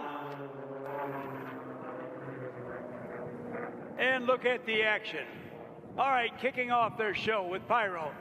The crossover maneuver. Melissa goes to your right. Skip goes to your left. He's got the biplane. She's got the monoplane. Skip on your left said biplanes rule. That's why I have one. Melissa on your right says monoplanes rule. That's why I have one. Skip on your left said boys can fly better than... Melissa on your right says, girls fly better than boys. And your opinion will count. I'm not going to get into this one. They cross over. Roll the aircraft. Closure rate of about 400, 450 miles an hour. Pulling back on the stick to your left. Pulling back on the stick to your right. It's Skip in the biplane. Melissa in the monoplane. They snap roll across the top. Arcing back down, looking at one another's smoke. Crossing at Air Show Center. Compensating for the wind. Now, Skip pulls hard right. Melissa pulls hard left.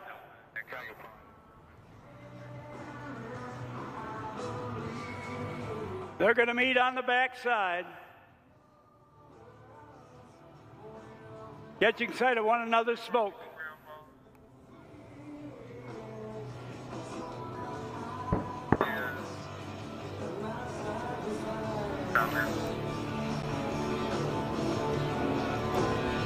There is an art to this opposing flying. You see how the wind is blowing. You see where it's coming from as you stand or sit. That has to be compensated for so they can do what they're doing right now. Cross over right at Show Center. Look out. Then we'll get a game of chicken there. They have to compensate for the wind blowing one further away from the opposing person and the wind pushing one closer. So they do stagger their climbs to compensate for that. If they didn't, the crossover would be way to our right or way to our left.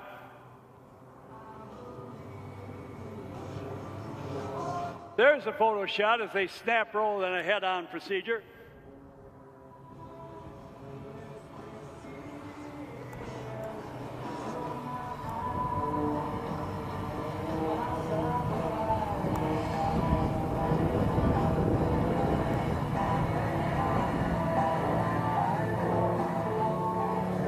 Melissa monoplane left.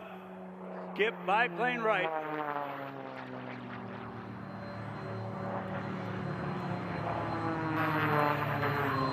Roll up upside down to the left, roll upside down to the right, push forward on the stick right, push forward on the stick left. Cap it up on top with a snap roll, still climbing on the left, still climbing on the right.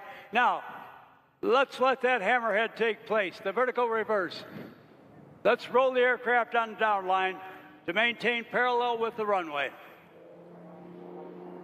Again, let's cross over at show center. Now, the double cross or the X in the sky. Losing sight of one another, now upside down, they call contact. That means they have sight of one another. Snap rolling the aircraft. And the twin loops, the twin opposing loops, we call that the double barrel shotgun loop.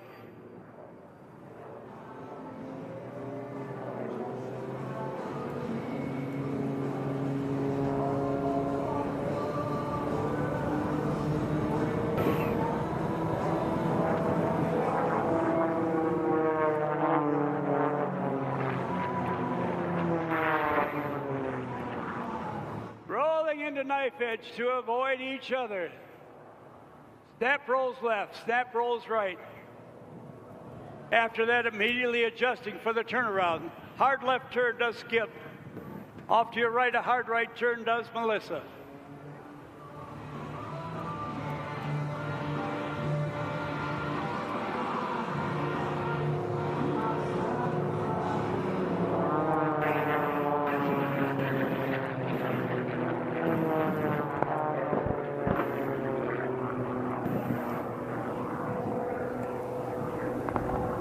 Skip with smoke rings in the sky off to your right.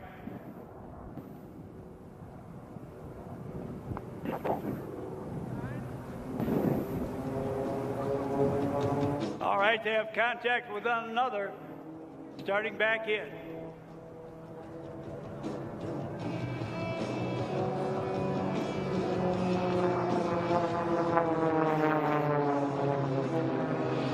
The crossover.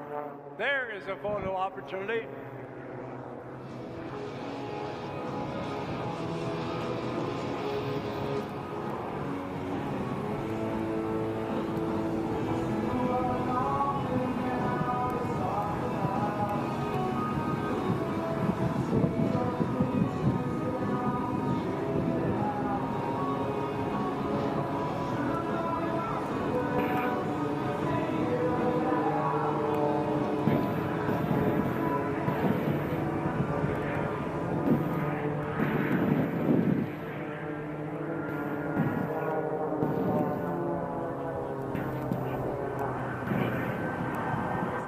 Skip Stewart pulling to the vertical as Melissa is flying rings around Skip. Please don't tell him that I said that. But you can't deny it.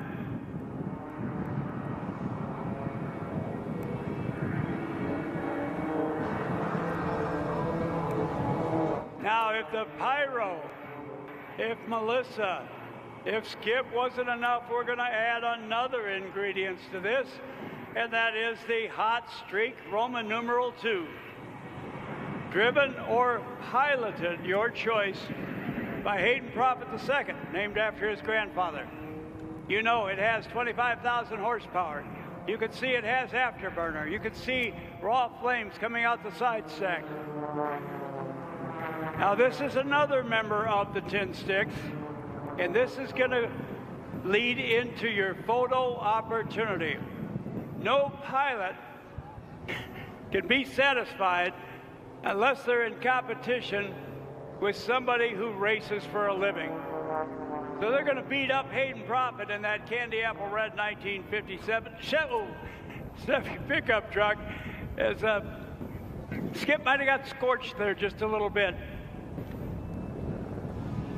He's got to lay a little intimidation down on the driver, Hayden Prophet II. Melissa coming in from behind. Now he turns around to face Melissa straight on, and Skip lays over the top of him from behind, or the 6 o'clock position. So I would say it's every man for himself. But with Melissa included, it's every man, woman, driver, and dynamite for themselves.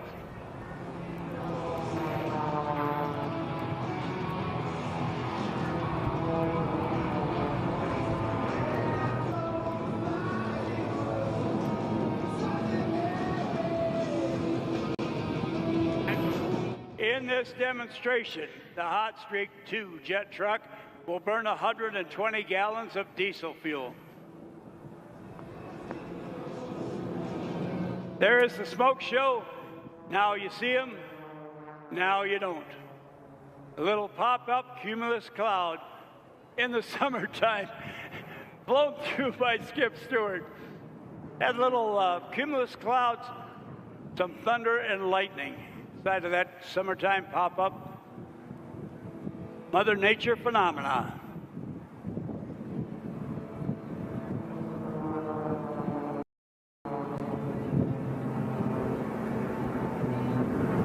Pilots laying down the intimidation. Hayden Prophet giving it right back. Skip Stewart with his wingtip down is going to try to shake Hayden Prophet, but no, he says in retaliation, I got the flames. Stay clear.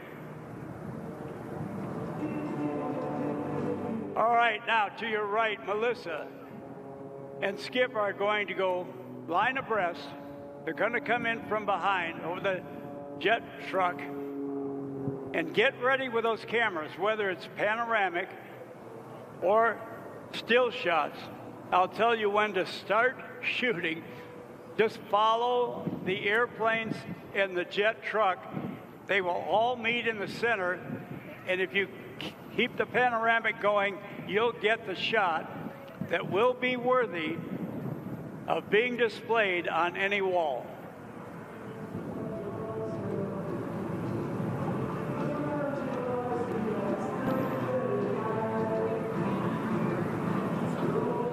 Now, Skip and Melissa are going to be on either side of Hayden. They're going to dip the wing down towards Hayden's machine. They're going to hold that formation and try to get ahead of him.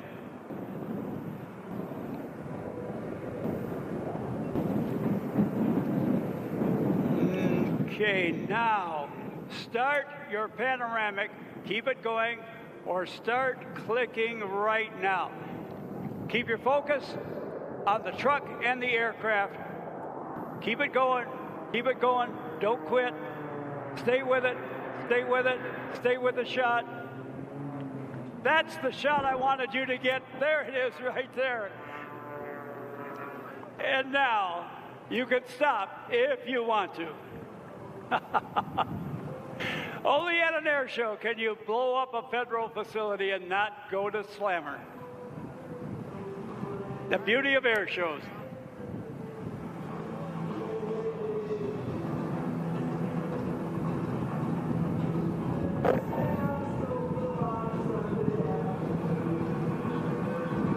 As we recover all of the machines on the ground and in the air, you have time to take a break.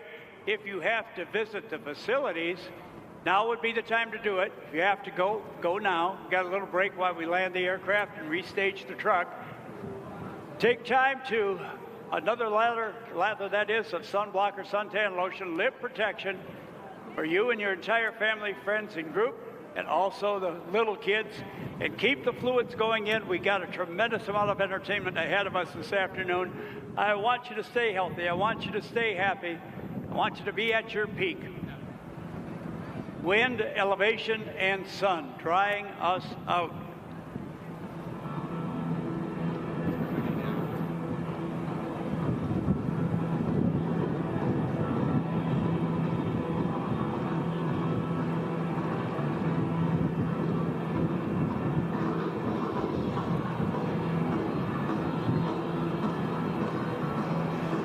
Now, as we clear the area, we're going to go back to military demonstration and demonstrate for you an actual training regime, a coordinated training regime using multiple aircraft in the air and the characteristics of the things that they do well. While we're doing that, and you take a break to visit the facilities if you have to, or protect yourself from the sun, or eat or drink. Again, I'd like to thank the people that make this show possible. They are our supporters. Your local Ford stores, they have a Ford store in the spectator area with brand new Ford cars and trucks. Thank you to Les Schwab. Salute to Quantum IR. Thank you to Costco. Thank you to Woodbury. A salute to Rocky Mountain Power, to Lockheed Martin, to IHC, to the Albany Engineered Composites. A thank you to our good friends at Clearfield City, Roy City, Ogden City, Layton City, and Davis County. Thanks to BAE, a salute to Mountain America Credit Union and to America First Credit Union, reminding you that our stars are signing autograph in that white-peaked tent in your spectator area.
Ladies and gentlemen, next is the 2024 Warriors over Wasatch Combined Arms Demonstration.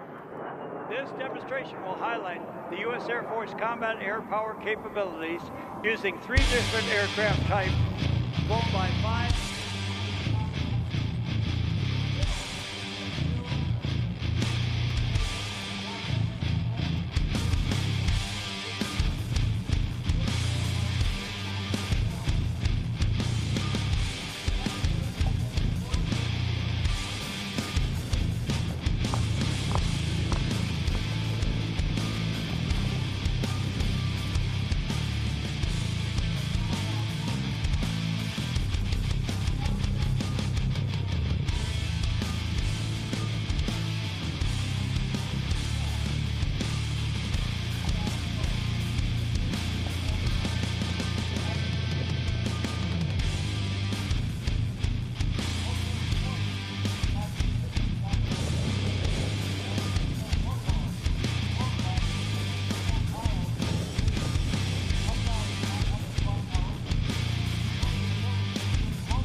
Gatling gun that can shoot an astounding 3,900 rounds per minute.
response to the enemy's surface-to-air missiles and the enemy ground forces, the F-35 air dominance fighter, using its long-range stealth capability, launches precision-guided bombs to destroy the enemy air defense undetected. In the lead jet is Major Bryson Sparrow Schultz from the 4th Fighter Squadron, and his wingman, Major Daniel Wood Huber, flying from the 466th Fighter Squadron.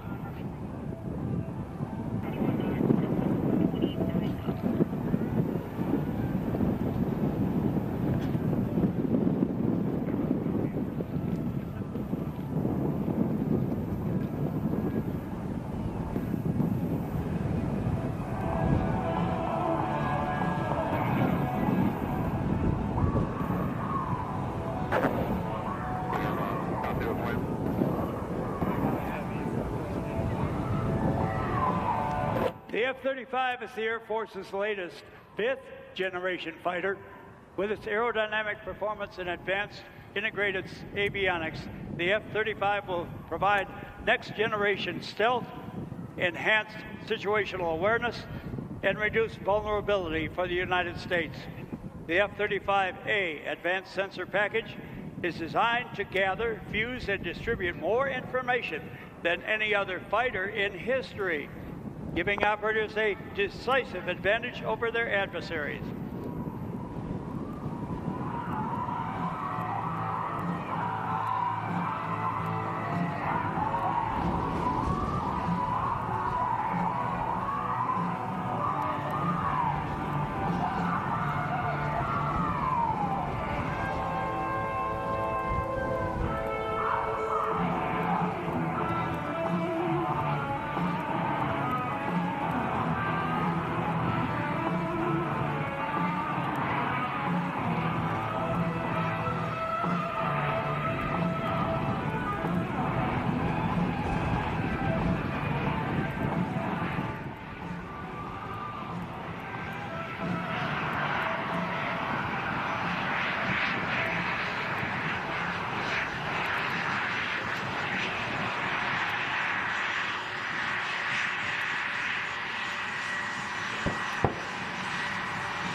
The F-35 destroying the enemy air defenses and enabling freedom of movement in the skies. Now make their presence known, installing fear and disrupting that is the enemy ground forces.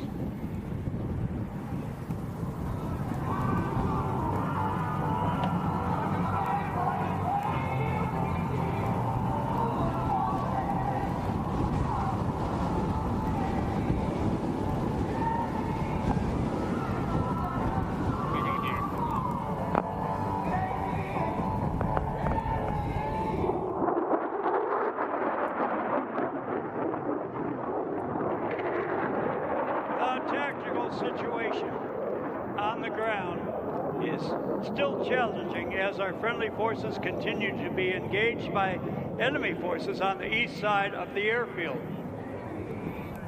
The Air Force Tactical Control Party Joint Terminal Attack Controller, embedded with the friendly ground forces, will utilize the F-35 close air support to neutralize enemy forces to turn the tide of the battle. Each airplane will get 2 bombs. Panther JTAC, check. Panther is checking in, fuel and weapons green. Panther, proceed IP Alpha, go with cash check when ready. Panther 1, ready. Pearl airplane, 2 bombs. Panther, we have enemy tactical vehicles and dismounted personnel east side of the airfield. Make attacks north to south, calling what direction, expect clearance on final. Panther 1.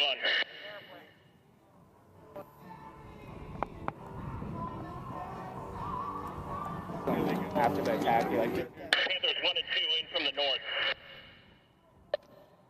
Panther flight, cleared hot, cleared hot, cleared hot. Panther 1. Tighten it up, spars.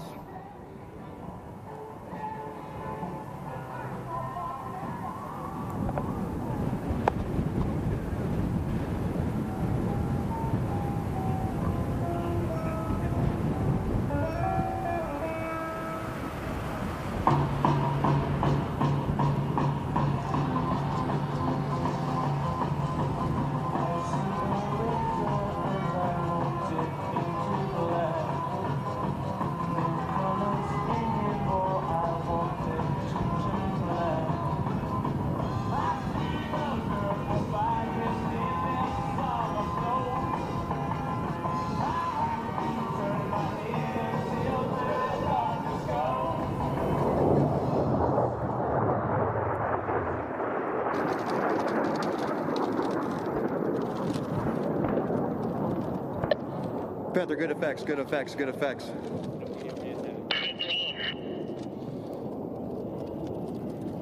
Panther from the JTAC, we're taking heavy fire down here. We are troops in contact. I repeat, troops in contact. Locating the pop-up enemy surface-to-air missile system, the F-35s execute a coordinated attack using bombs to engage the enemy radar system, missile launchers, and associated equipment.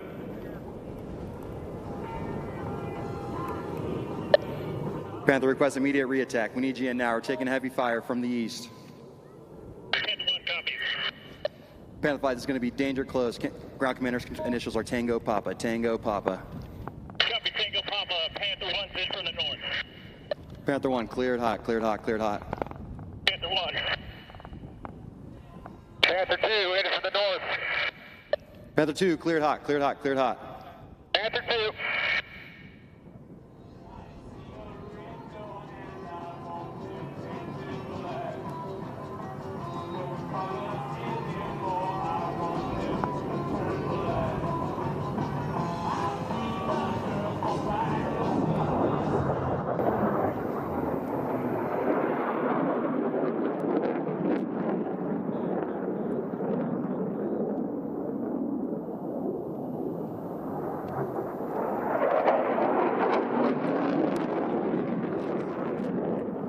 Panther flight, good effects, good effects, good effects. Request immediate re-attack. Same attack.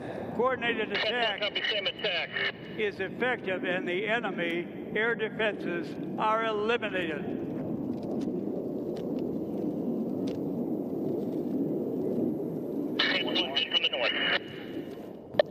Panther 1, cleared hot, cleared hot, cleared hot. Panther 1. Their last. Yep. Panther 2, in from the north. Panther 2, cleared hot, cleared hot, cleared hot. Panther 2.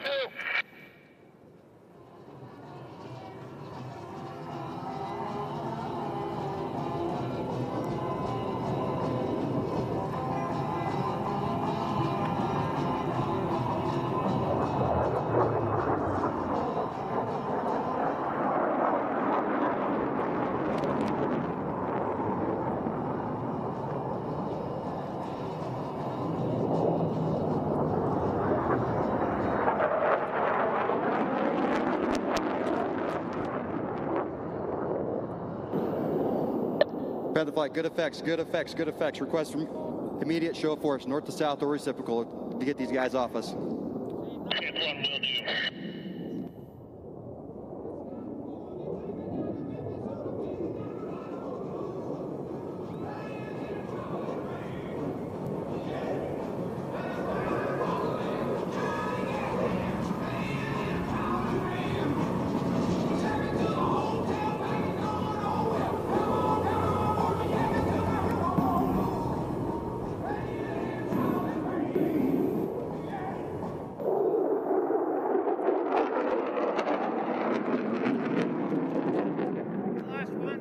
Fire, so they had to set it off.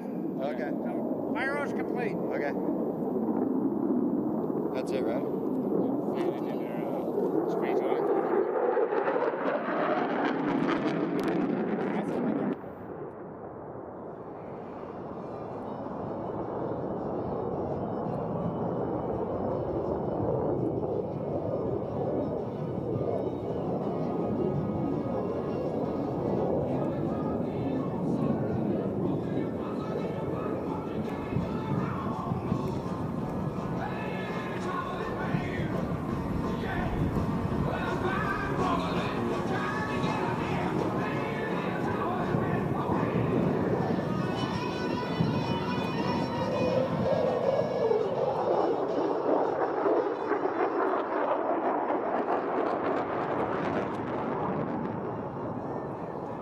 That's happening now, right now, right? Yeah.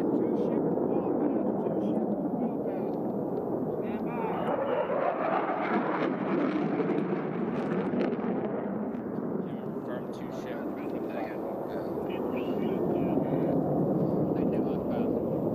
Confirm they're doing it. Yeah, they're doing it. Panther 1, good effects, good effects, good effects. Request one more as a 2-ship.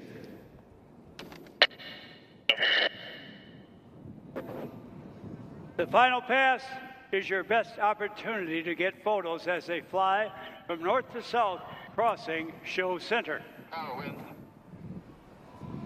Not landing. Oh, we're good.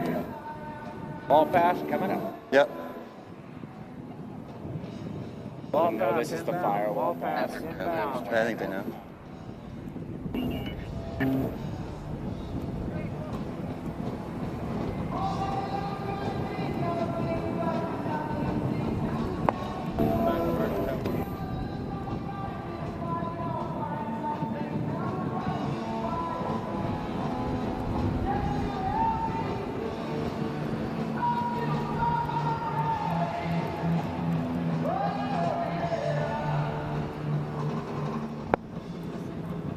For your photo opportunities, you look low and to the left as the twin F-35As come in from your left in formation.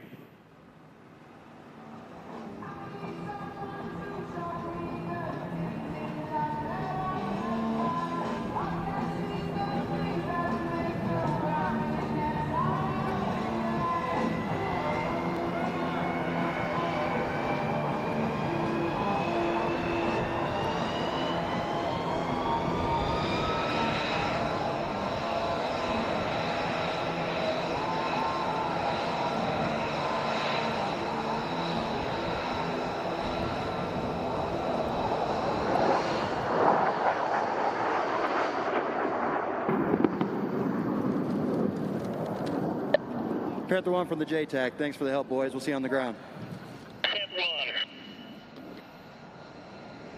Ladies and gentlemen, this concludes the 2024 Warriors over Wasatch Air Power demonstration. We hope you have enjoyed our efforts to showcase that is, a few of the wide. Welcome back to the Warriors over the Wasatch Air Show. We are having a blast out here, literally because there's a lot of blasts going on behind us. I'm Lauren Steinbrecher with KSL TV here with our host, Dan Hawkins. And we have with us an interview this afternoon, Staff Sergeant Brianna Clem. Before we get to the F-35s, we want to talk about the Thunderbirds. So Staff Sergeant Clem's main job is managing the team's social media and also one of the team's aerial photographers who flies in the F-16. So you must get some pretty cool photographs up there. I do, absolutely. Now you're just showing off. Oh, no. She's showing off what everyone else is doing up there with the photos. Exactly. Well, can you tell us a little bit about yourself, like where you grew up, where you went to school? How did you get into this? Yeah, absolutely. So I grew up a military brat. I was born in Germany, raised in Tucson, Arizona. And then being an Air Force brat my whole life, it was just something I knew if I did my job and did it right, the Air Force would take care of me. So joined the Air Force straight out of high school, and here I am. So been in about 6.5 years now, active duty, and yeah, that's me in a nutshell. So what was it that made you want to join the Air Force, though? I mean, was it your growing up around it, or? It was a little bit of that, and also it was a little bit of if I knew I'd be doing something greater than myself and giving back to the people. So it just was that internal feeling of greatness that I wanted to do. And it also, I saw how well it took care of my parents, and I'm like, I'll be fine. So, yeah. But you specifically chose Air Force. I did. You wanted to fly. Not be a pilot, but I did. I had a bias towards the Air Force, so even though my brother joined the Navy, it's fine. It's fine. So what is your actual job in the Air Force when you're not with the Thunderbirds, and while being with the Thunderbirds? Yeah, absolutely. So I joined the Air Force originally as a photojournalist, but since then we've had a big merger. So we do broadcasting, photojournalism, writing, radio.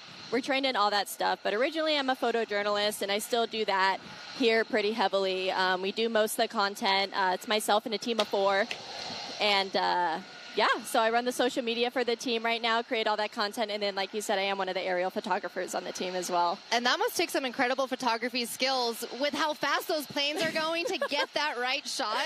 It does. You just turn up the shutter speed, and honestly, it works wonders. So, yeah. There you go, pro tip. Pro tip, high shutter speed. So, I mean, what is it like to fly with the Thunderbirds and to be out there? It is the most amazing experience you could ever have. So we only fly 18 inches apart in the demo, and during the photo chase, you're pretty close to them as well. So, and going 400 to 500 miles per hour, 18 inches apart is completely unbelievable. Like half the time I'm just sitting there like, what is happening? So it's undescribable, honestly. It's breathtaking, amazing, but you can tell our pilots are the best of the best in what they do. So come on. I mean, you have to have that trust in them. Blind trust for sure. Yeah. So how nervous were you to fly the first time? I'm sure that's a little nerve-wracking. You can ask the whole team. I was like sweating. I was so nervous my first flight, and I flew with our Thunderbird 7, Lieutenant Colonel Taylor White. And I was so nervous the whole time in the headset. I was like, I can't believe I'm doing this. Oh my gosh. I'm like, I'm not here right now. And as soon as we got off the ground, I was just like, okay, I'm in good hands. But I was extremely nervous, very nervous. So, yeah. So can you talk sorry. I was saying, a little bit about the Thunderbirds' performance and, what people are seeing from the ground. Yeah, so our job as the Thunderbirds, we're painted red, white, and blue for a reason. We're not the Air Force colors of blue and silver. We're red, white, and blue to show America's team, produce America's team and what we can do as a whole for the country. So we show the max capabilities of the F-16s, mainly our solos, Thunderbirds 5 and 6. But together we show teamwork, dedication, professionalism, and an almost unbelievable attention to detail. When you come together as a team can produce wonders. So, yeah. FYI, the F-35 demonstration team, Captain Mott Klusner has taxiing out to get ready to start her performance. But Sergeant Clem, I wanted to ask, about the inspiration aspect of the mission for the Thunderbirds and talk about the importance and why you guys take such pride in doing that. Yeah, absolutely. So it's part of our whole motto is to recruit, retain, and inspire for the American population. And the biggest piece of it is inspiration, not just for the young kids, not just for the older people in the crowd, but for everyone worldwide, not just in America. It's our job to inspire those to dream big, whether it be STEM-related careers, aviation-related careers, not even just in the military in general, but just inspiration is what we do this for, to inspire the American population. So, well, just like you were inspired to do this. Absolutely, yeah. So I got to ask, and Devin from KSL 5 yesterday asked Sierra about the ground performance and the Disney tie and how that's worked. But what do you think? Give us some inside scoop. What's a cool thing you guys do as a team to get ready for a performance? So, little background noise. Little background noise is fine. So a big thing we do before brief, I don't know if Sierra talked about it yesterday, is our show center brief for our non-maintenance enlisted personnel. We'll have a big huddle together, and we'll basically go over the day, what's to be expected, and just kind of hype ourselves up.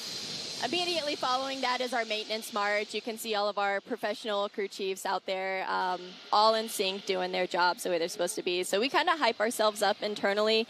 And the Disney tie is actually pretty big. We changed it back in 2020, I believe. We partnered with Disney for the burst you see is supposed to be like the Disney fireworks show. So it's our little hidden gem there that we do. No, that's really cool. And, I love the enthusiasm. I've even seen some dance moves out there from quite a few Thunderbirds. It's not just one. A lot. Oh, yeah. Oh, we're definitely, even though, some days can be super hot or, it's just miserable outside, but we have to keep that mentality and that attitude that we're here to inspire, and we all love our jobs. And I think that's the easiest way to put it, is we're so happy and so energetic all the time, is because we're all here because we love what we do and we're good at what we do, and we're here to support and love each other. So we have a good time whenever we can, even though if it's 100 degrees outside, and We're here to have fun. And that motivation probably pretty important when you have 75 demonstrations a year. Absolutely, it is. Absolutely. For sure. Oh, well, we appreciate you stopping by, spending some time with us, and we are definitely looking forward to the Thunderbirds. Yes, scheduled for about 3 o'clock Mountain Time, depending on where you might be watching. But thank you for stopping by, Sergeant Clem. You're welcome. Yeah, Happy to be here. Of course. All right, you see some of the crowd out there getting ready for the F-35 demonstration team. Have you seen them before, the F-35 demo team? I have not seen them this close up like this, so I'm excited. Yeah, and then, of course, after that, the Thunderbirds. Have you seen the Thunderbirds? I have not seen the Thunderbirds, but I heard Disney, I heard dancing, and I'm on board, so... All right, well, we're going to throw it out to the air show narrator, and we'll watch the F-35 demonstration along with you. Enjoy the show. Their hometown at Hill Air Force Base. But I want you to know that weekend in and weekend out, they are traveling the country, representing the Air Force, representing Hill Air Force Base, and presenting the F-35A proudly. I have so much integrity for these people. They are in full uniform day and night. They start before the sun comes up in the morning. Quite often they're working, even in summertime conditions, after the sun goes down at 9:30 or 10 o'clock at night. Never discouraged, always on duty, and representing the best and brightest of our U.S. youth in the military. We thank them. Thank you. Welcome home, too. It's so glad to see you be able to be with friends and family and still have a working weekend. We absolutely appreciate what you do each and every weekend. You are absolutely fantastic. Self-service, self-sacrifice, and attention to duty. That's the F-35 touring team in their homecoming show today. So let's give them a big round of applause. They are back home. They're going to burn up the skies for you today. Soon we'll turn it over to them, and they will do what they do best.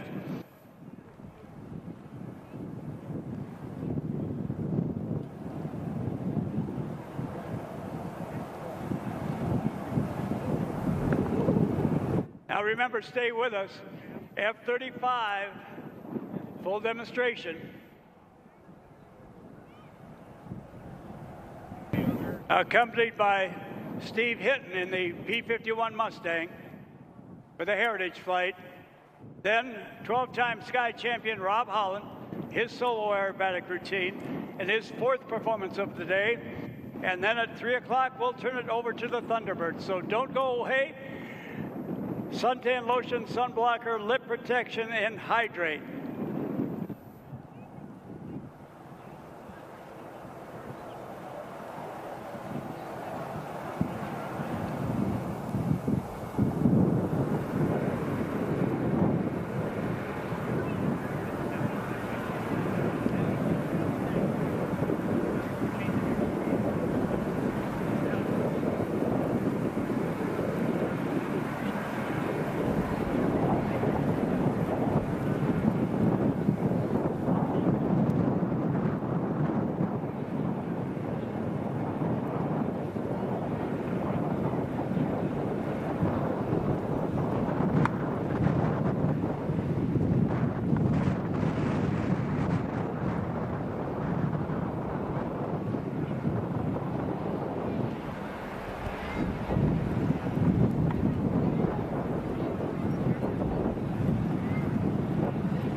After our civilian pilot and second generation air racer, championship air racer, warbird pilot, motion picture pilot, following the footsteps of his father, the elder Steve Hinton, from the Plains of Fame Museum in Chino, California, gold medal winner at Reno, young Steve will be flying the North American P-51 Mustang, the Top Gun aircraft of the Second World War.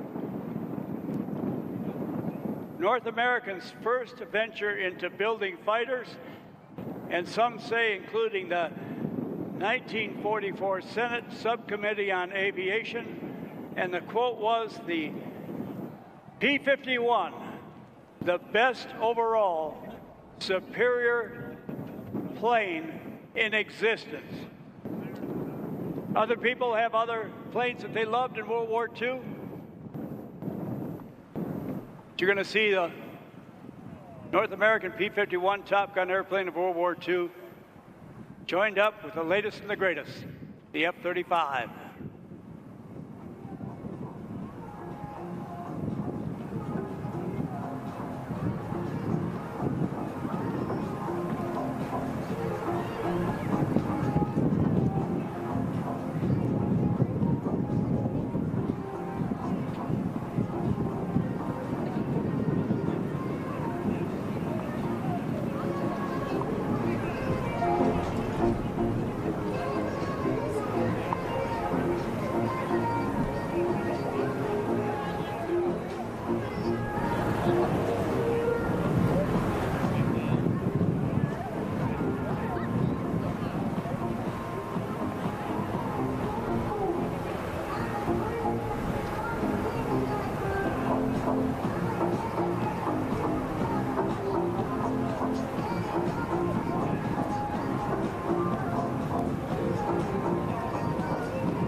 Ladies and gentlemen, I would like to take a moment to describe the unique history of what you are about to watch.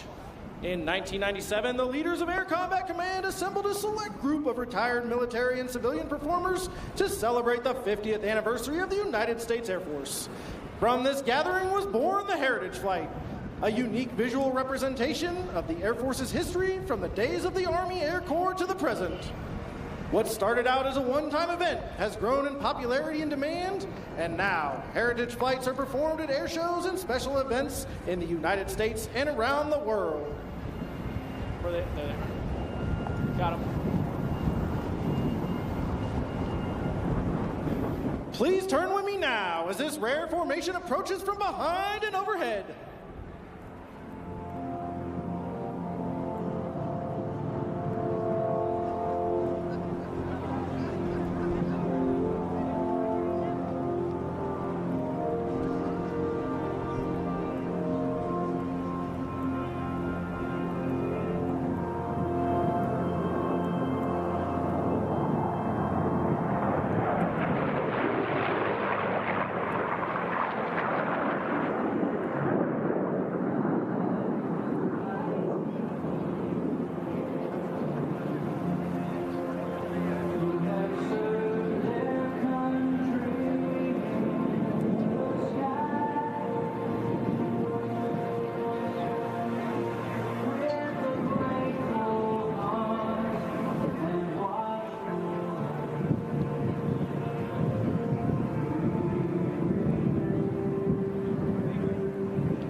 Flying in formation today are that beautiful World War II era P-51 Mustang, nicknamed the Wee Willie II, piloted by Steve-O Hinton, and your United States Air Force's F-35A Lightning II, piloted by Captain Melanie Mock Klusner.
legendary P-51 Mustang dominated the skies over Western Europe after it was introduced in World War II. Powered by a Rolls-Royce Merlin engine, the Mustang has a top speed of 437 miles per hour and could travel up to 2,000 miles. The P-51 was also equipped with 650 caliber Browning machine guns and carried up to 2,000 pounds of munitions.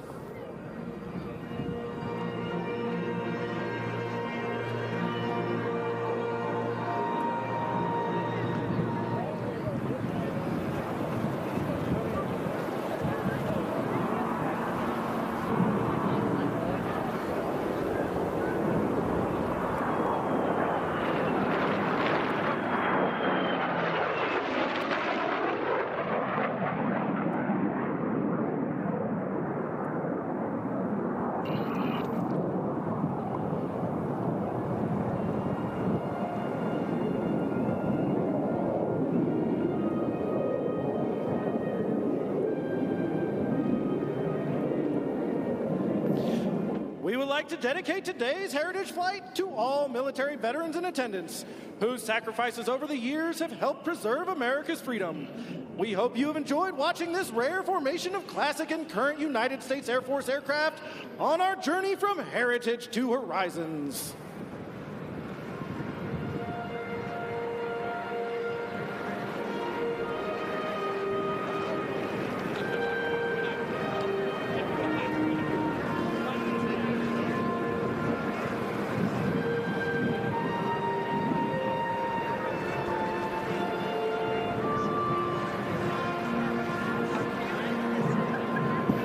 Please turn with me now and watch as this rare formation approaches from behind the crowd for the final pass.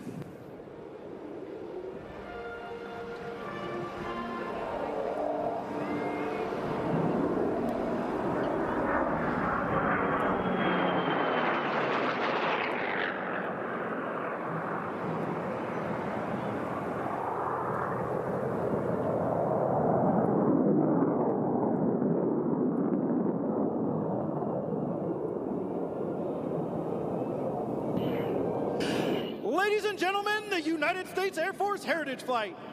We hope you have enjoyed watching and taking pride in this rare display of more than 70 years of air power heritage. Since 1947, American airmen have been breaking barriers in air, space, and cyberspace, resulting in a force that provides unparalleled global vigilance, reach, and power.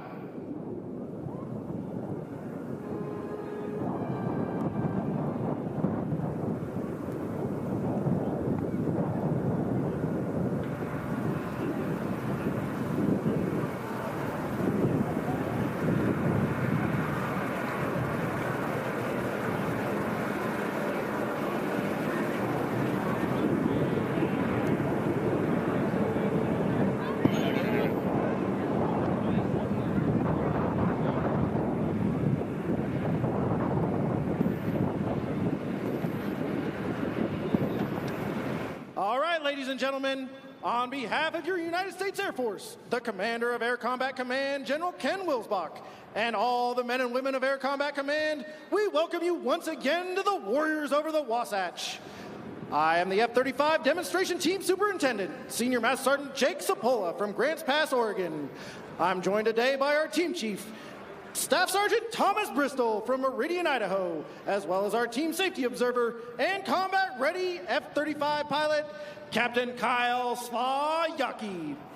Slaw is a combat veteran fighter pilot with more than 150 hours in fighter aircraft and hails from right here in Layton, Utah.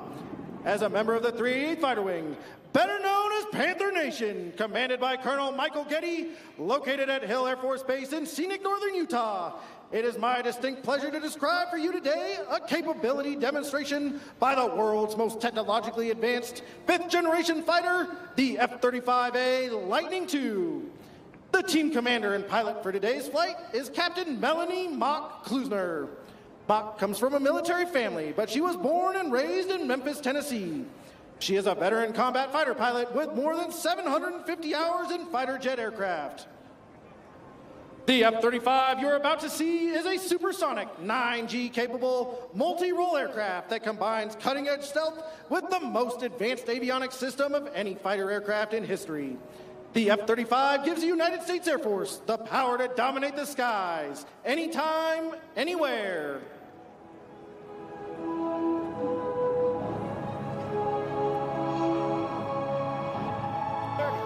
While you won't see everything that makes the F-35A Lightning II the most technologically advanced stealth fighter aircraft in the world, you will witness its raw power. And now, the moment you've all been waiting for. Ladies and gentlemen, it's time to stand up and get ready.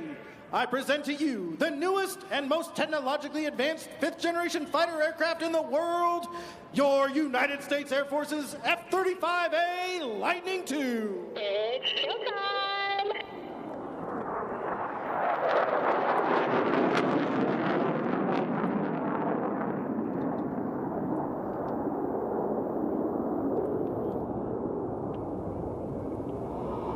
Now, this one coming up here first. Captain Klusner is now setting up for her first aerobatic maneuver. Coming in from your left, Captain Klusner will execute a half Cuban 8 at a stunning 50 degrees angle of attack. This is a first-of-its-kind maneuver unique to the F-35 demo team.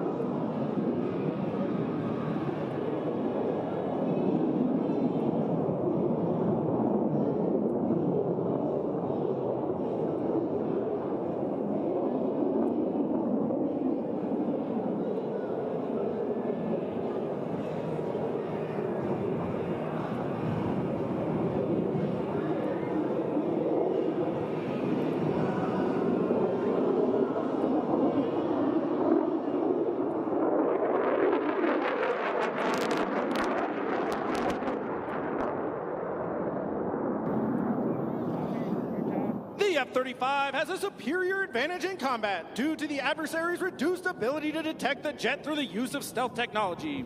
In order to remain covert, you must maintain a clean profile by carrying your missiles and bombs internally. With an internal payload capacity of over 6,000 pounds, the F-35A is the most lethal multi-role fighter jet in the world. If you ever wondered where those bombs and missiles hide, here is your answer.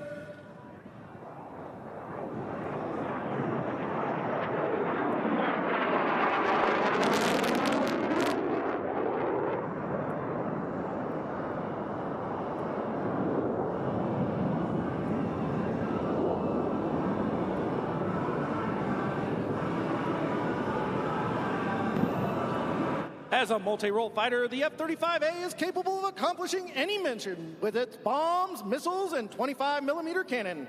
Captain Klusner will now demonstrate what a high-speed, low-level bomb delivery looks like to the enemy. As Captain Klusner comes across show center, she will be traveling at just below the speed of sound, representing only half of the F-35A's top speed of more than 1,200 miles per hour. Prepare yourselves for Freedom's Thunder on the F-35 is coming in hot.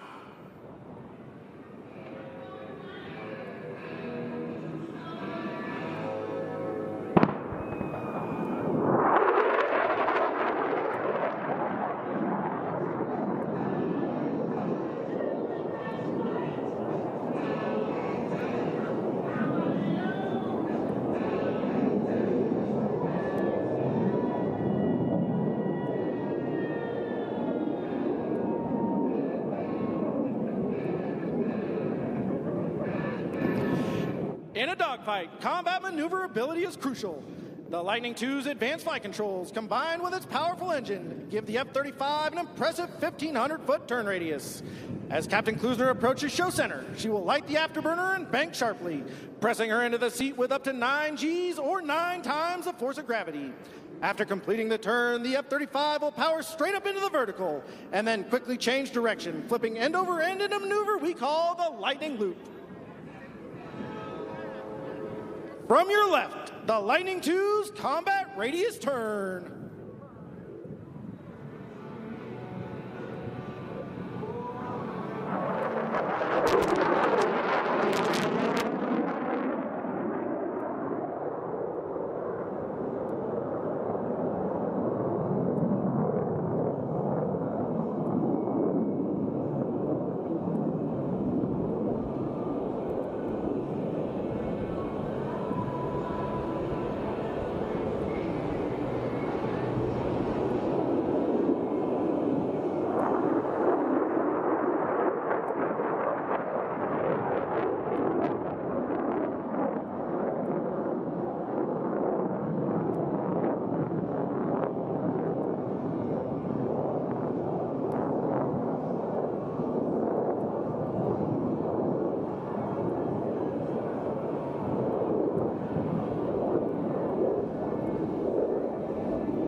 Ladies and gentlemen, Captain Klusner has begun to reposition in preparation for the dedication pass. Captain Klusner and the rest of the F-35 demonstration team from the 388th Fighter Wing wish to dedicate this pass to the men and women from all branches of the armed forces and their families who are so bravely fighting today's joint fight. We would also like to remember our wounded warriors and veterans in attendance and those who have given their lives defending this great nation. This will be your best photo opportunity, so get your cameras ready to capture the salute.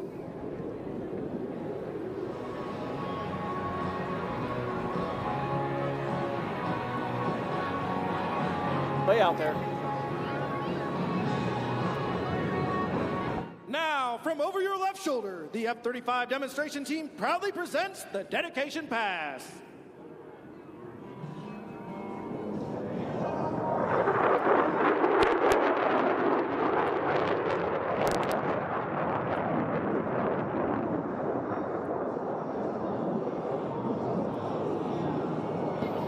Captain Klusner will now demonstrate the Lightning II's crisp agility and handling. Notice that as she makes her approach, she is in the inverted position. As she reaches show center, she will complete a 360-degree roll and finish the pass inverted. Coming in from your right, Captain Klusner performing the inverted pass.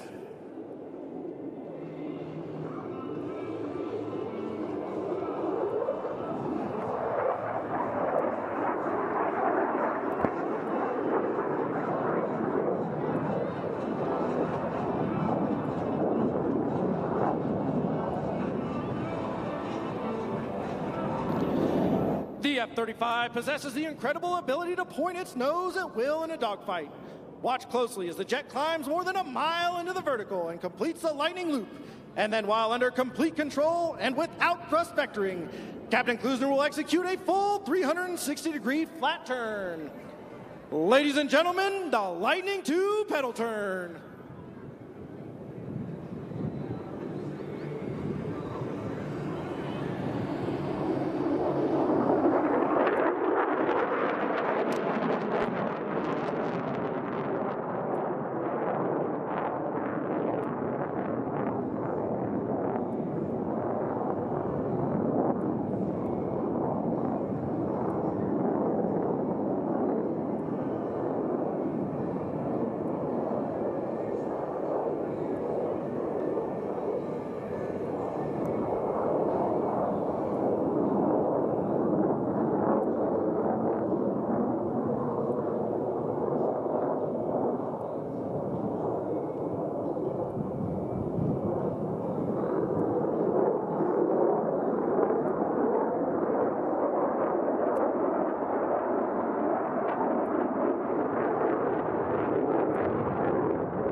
Watch now as Captain Klusner flies across the aerobatic container and traces a square in the sky.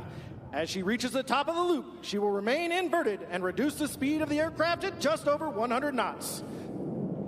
Coming in from the right, the F-35 performing the square loop.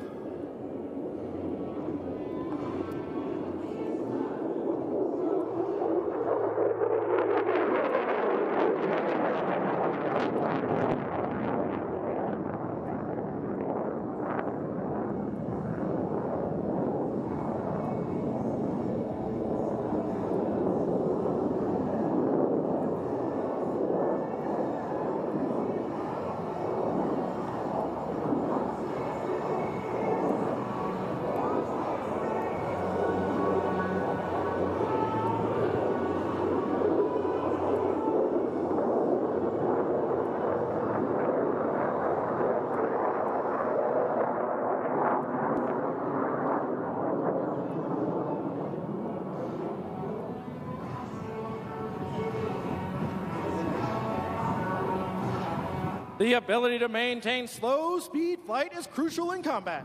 The potent combination of sophisticated flight controls, coupled with the most powerful fighter engine ever built, make it possible to reduce the F-35's speed to less than 100 knots. Coming in from your left, Captain Klusner will demonstrate the F-35's slow speed capability.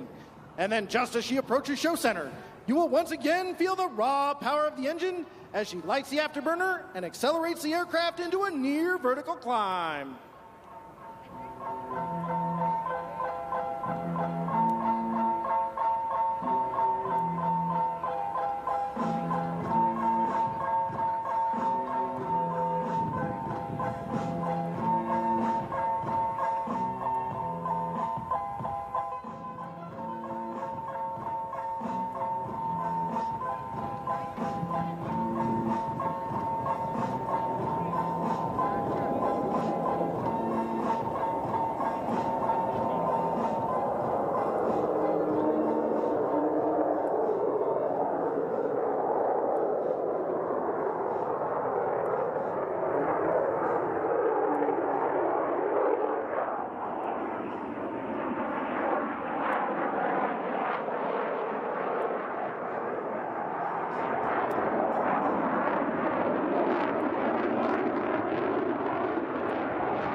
Ladies and gentlemen, don't look away yet. As Captain Klusner reaches the peak of her climb, she will go inverted and reposition the aircraft by performing a split S. As she returns to show center, she will then accelerate rapidly and snap the F-35 through a series of aileron rolls to demonstrate the Lightning II's impressive roll maneuverability. Dropping in from the right, Captain Klusner executing opposing rolls.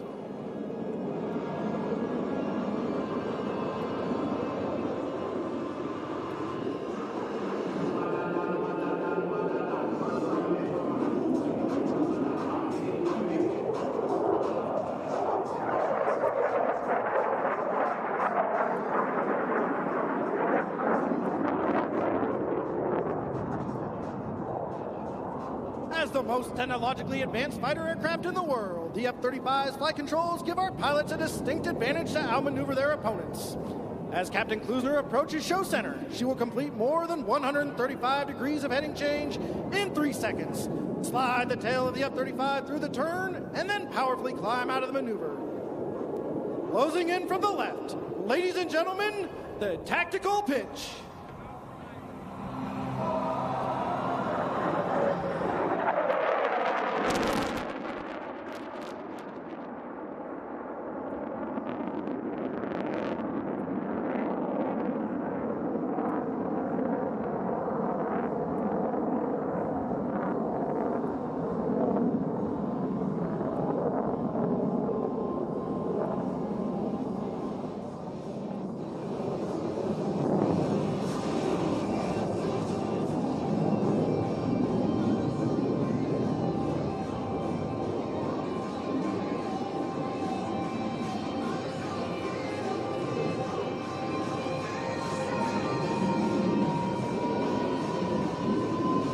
Ladies and gentlemen, Captain Klusner is repositioning right now for another high-speed pass.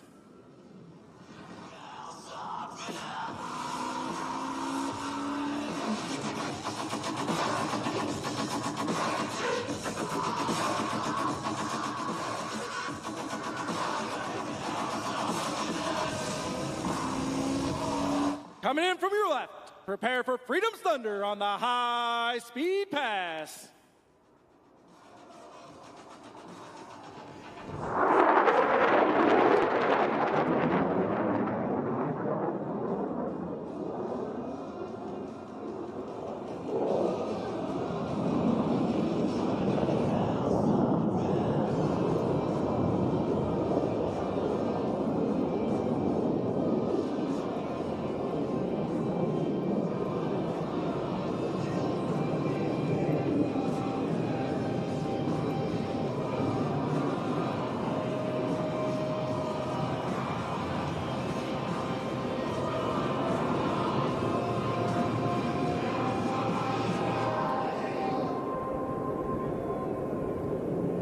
We hope you enjoyed today's brief display of only a fraction of the F-35's full combat capability. As Captain Klusner prepares to land, we would like to give a shout out to our expert maintenance team that made today's demonstration possible. Our F-35 dedicated crew chiefs, Staff Sergeant Jeffrey Williams from Mobile, Alabama, Staff Sergeant Jacob Sackett from Benicia, California, and Senior Airman Braden Bissell from Cedar Rapids, Iowa. Our avionics specialist, A1C Matthew Dooley from Phoenix, Arizona, and our aircrew flight equipment specialist, Senior Airman Samantha Jackson from right here in Ogden, Utah. If you enjoyed today's performance, make sure to like and follow us on Facebook and Instagram at F35 Demo Team, and tag us in all your social media posts at hashtag F35 Demo Team. Thank you so much, Hill Air Force Base. We've loved being here performing at our home show. Can't wait to see you guys again in 2 years. You guys have been awesome. All right, a big Hill Air Force Base round of applause for the homecoming show of the F-35A demonstration team, border to border and coast to coast. They'll be back on the road next weekend. Enjoy your stay here. We're so proud of you guys, so proud of the job you do. Thank you so much. Hey, thank you so much, Hollywood. We've loved listening to your voice all weekend, too.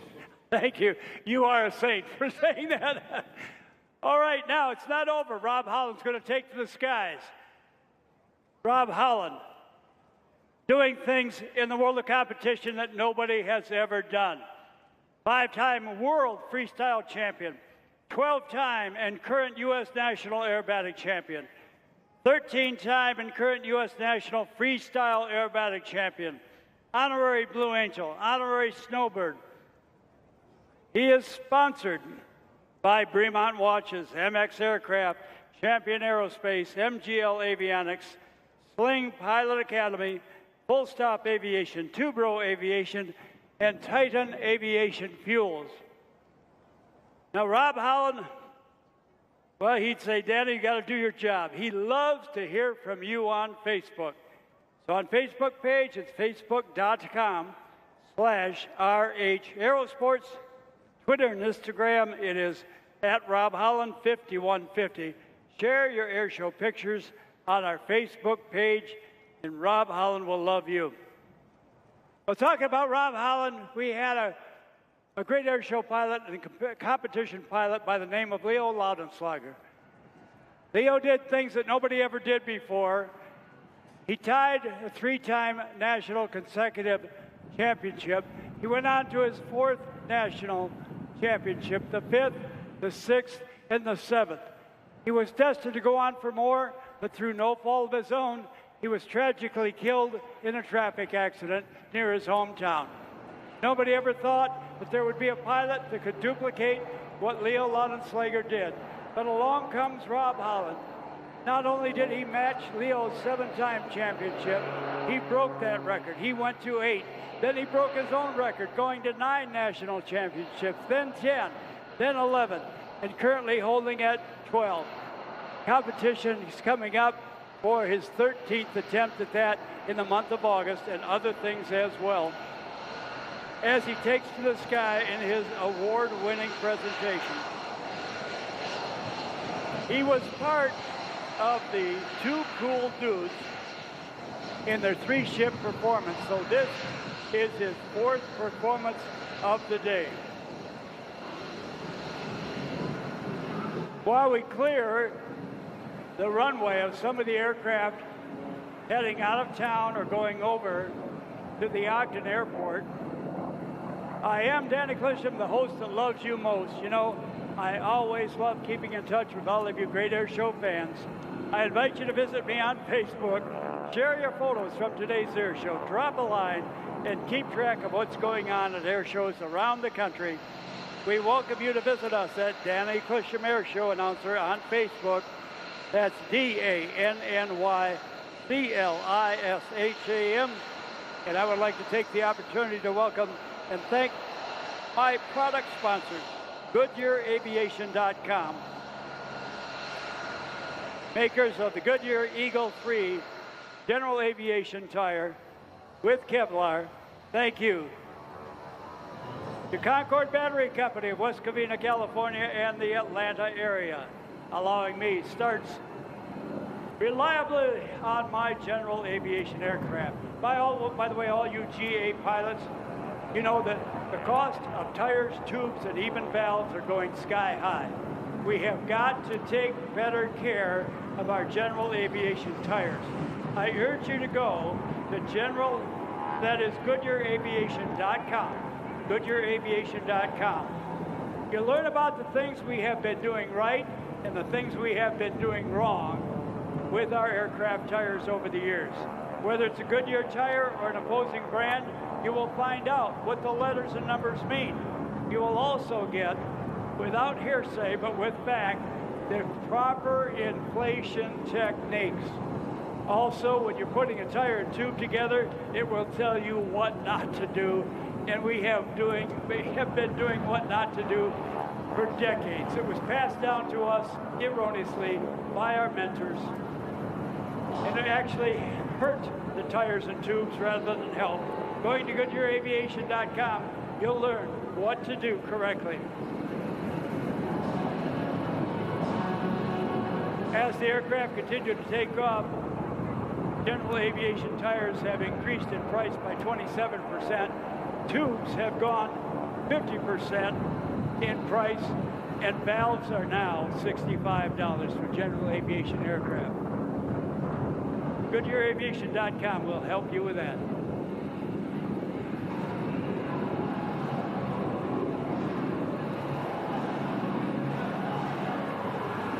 So you know about Rob Holland. Now you're going to see. I'm going to back up when I told you about this incredible pilot. Look for the noise, and that is Rob Holland coming downhill at 300 miles per hour.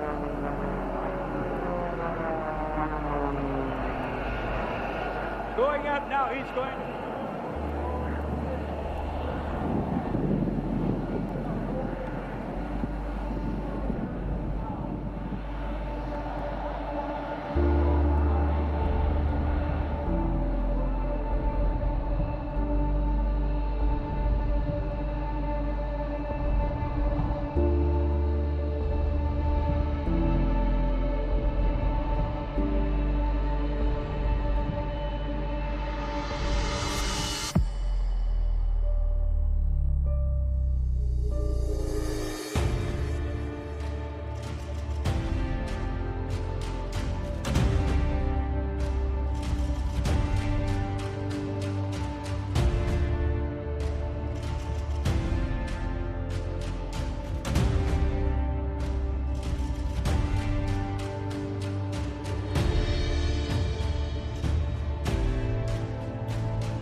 Welcome back into Broadcast Center. We're just down from Air Show Center here at Hill Air Force Base, day 2 of this Warriors over the Wasatch, and the F-35 demonstration team was just in the air. Captain Mark Klusner, that was some pretty impressive stuff. That was absolutely amazing, and I know my colleague Alex Cabrero interviewed her earlier, and then just said to see her up in the air doing her thing, so impressive, especially when you watch, like, when it's vertical and it's going straight in the air and all the tricks.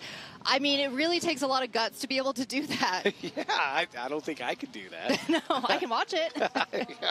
Yeah, so, you know, it's been a great 2 days here, and just it's been nice to have the community out here, and such a great event for Utah at large. Absolutely, and when you look at the crowd that's out here, just the energy that feeds off of people, you know, people are taking pictures and video, kids are going ooh and ah, and, you know, clapping, and you really don't get that kind of atmosphere other than the last 2 days. Yeah, so it's really been a lot of fun, but it's not over yet, Lauren. No, because the America's Ambassadors in Blue, the Air Force Thunderbirds, about to take to the air as you see them getting ready to start their show here in just a few minutes. But the Thunderbirds, Lauren, have been around for a long time. Yeah, and I honestly didn't even know this, 1953. And you'll notice that the planes that we showed you, the red, white, and blue, which is what Staff Sergeant Clem, who we interviewed, was pointing out. Yep. And the team behind the planes that we're going to see flying in the air,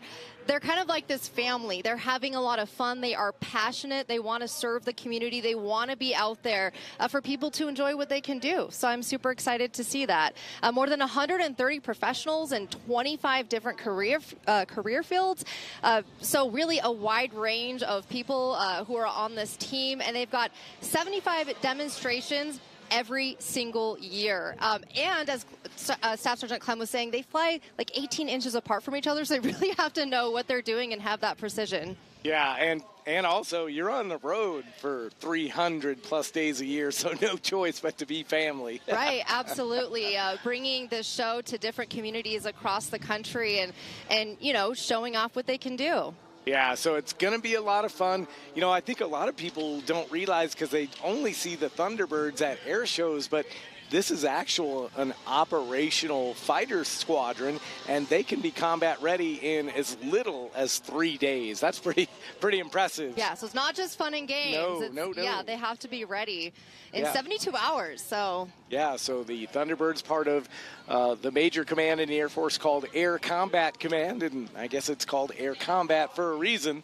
And so it's a pretty impressive feat, I would guess, to watch that in action. But the Thunderbirds will take off here in just a little while. Of course, they start with their air show, Disney inspired. I bet a lot of people did not know that. Yes, yeah, and that was what Staff Sergeant Clem was saying, that they kind of want to make it feel like a Disney fireworks show, and they've actually teamed up with Disney to bring that feeling out here. So you get a little bit of that magic in addition to just that inspiration. You said they had you at Disney and dancing, I believe. Yes, and dancing too. This team loves to have fun. They love to dance, and they love to be up in the air and showing off for everyone. Yeah, and they definitely do that. Of course, the most highly anticipated act, of course, of the weekend, the headliners. And so, but we've had some really great performances. You know, I really love to watch that heritage flight that the F-35 flies with the P-51 Mustang right before she starts her actual demonstration.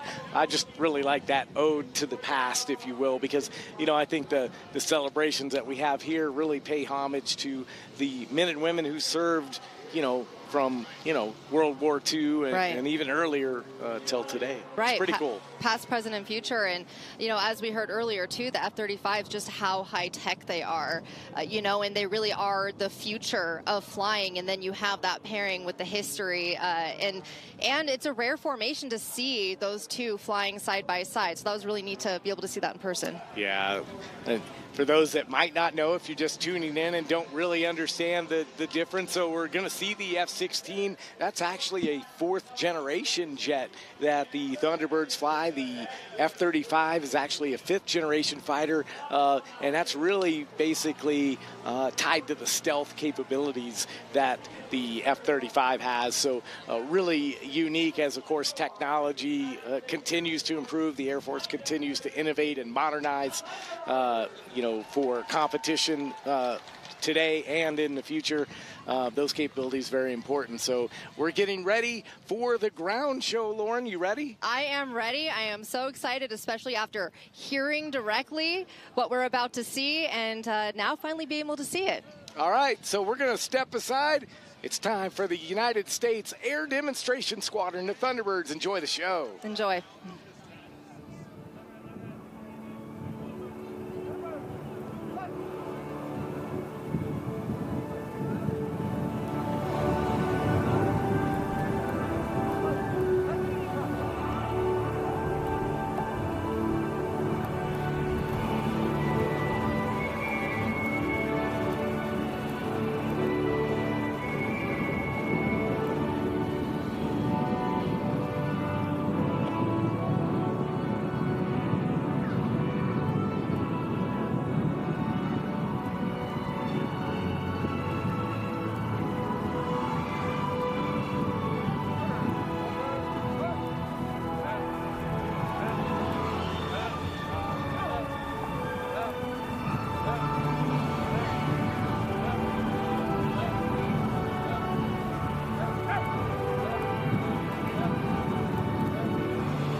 are the warriors of the 21st century, a noble symbol of freedom and a tireless pursuit of excellence, an everlasting legacy of pride, precision, and professionalism of all airmen of the United States Air Force.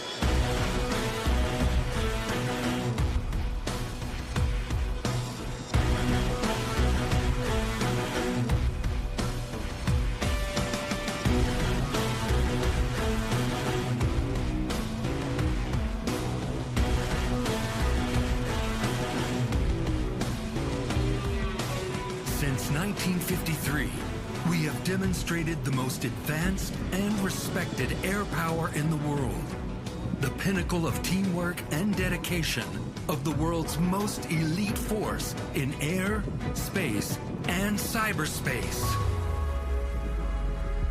We are first, last, and always a fighter squadron.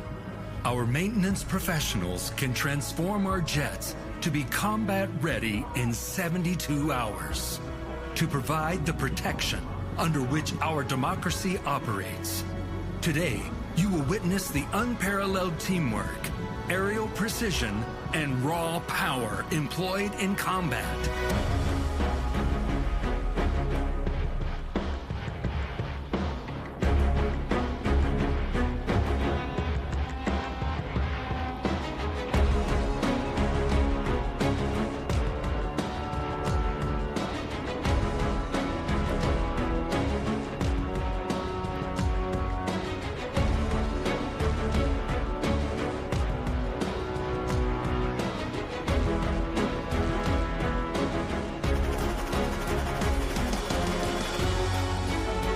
Almost unbelievable attention to detail demands the ultimate commitment from the whole squadron to achieve their best. At 500 miles per hour and formations 18 inches apart, and at times only 150 feet off the ground, the sound of freedom is not just heard, but felt. Our lineage of military jets and frontline fighters have always proudly displayed our colors.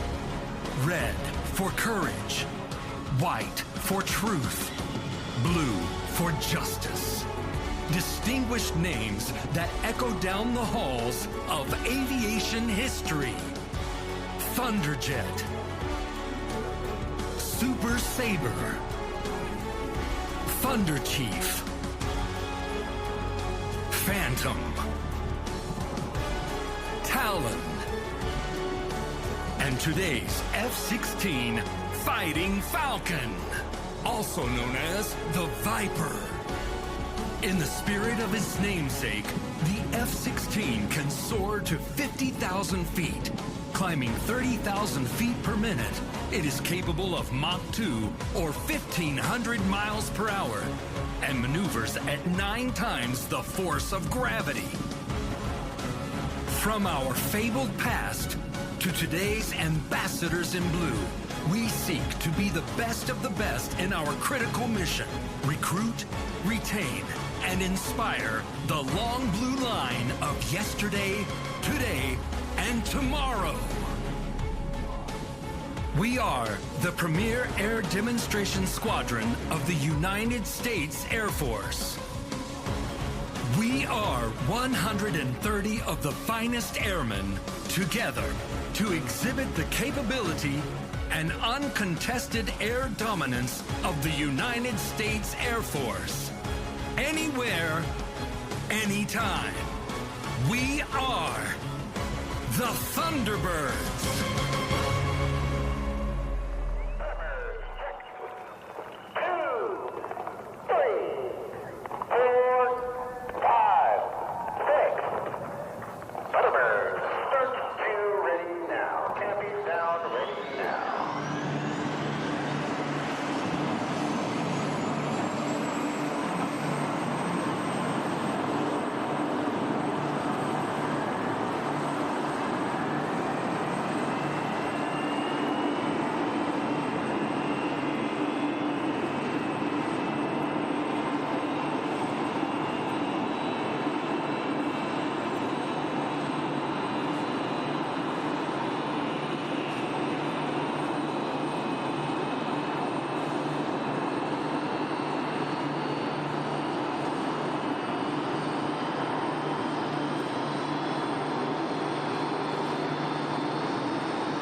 afternoon, ladies and gentlemen. My name is Major Bryce Turner, Thunderbird 8, the team's advanced pilot and narrator from Yorktown, Virginia.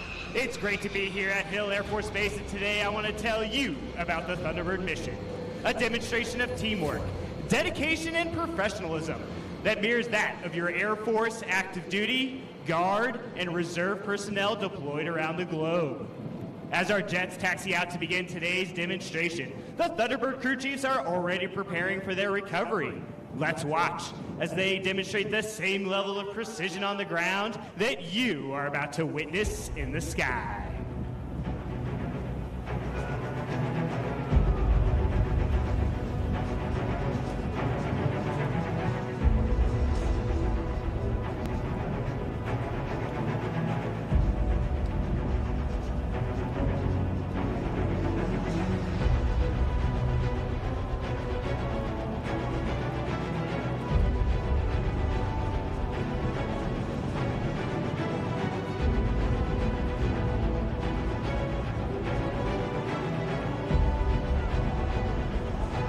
The Thunderbird team is comprised of proud professionals who are motivated by a passion for service and a commitment to excellence. It all started in 1953 with the F-84 Thunderjet. In just 6 days, the first Thunderbird team crafted a demonstration that would shape the future of military jet demo teams for years to come. The Thunderbirds became the first supersonic-capable jet demo team in 1956 with the transition to the F-100 Super Sabre. In the early days, flying at supersonic speeds and creating a sonic boom was an accepted way to begin the demonstration. While supersonic speed is now prohibited, the Thunderbird tradition of showcasing America's frontline fighter aircraft and representing the pride, precision, and professionalism of all of our 695,000 airmen continues today on the current team. With 31 different Air Force career fields, this team is a diverse group of exceptional airmen from all across this great nation who have committed to a mission greater than themselves. Each Thunderbird is filled with an intense passion, a sense of pride and purpose that represents the agile capability of your United States Air Force.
The Thunderbirds have been showing Americans what our Air Force can do for over the past 71 years. Since 1953, not a single demonstration has been canceled due to a maintenance problem. Please join me in thanking the true heroes of our team and of the United States Air Force, our maintenance and support professionals.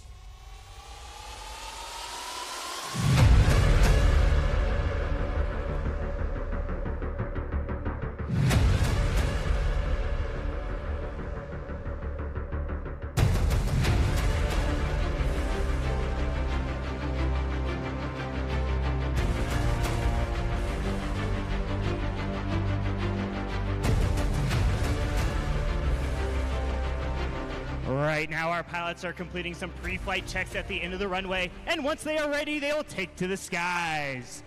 The Diamond will take off from your left to your right, individually, and then quickly rejoin into the famous Thunderbird Diamond. Following the Diamond takeoff, the Solos will perform the Mayhem takeoff. Thunderbird 6 will take off from your left to your right in maximum afterburner and perform an immediate 360-degree aileron roll while still over the runway.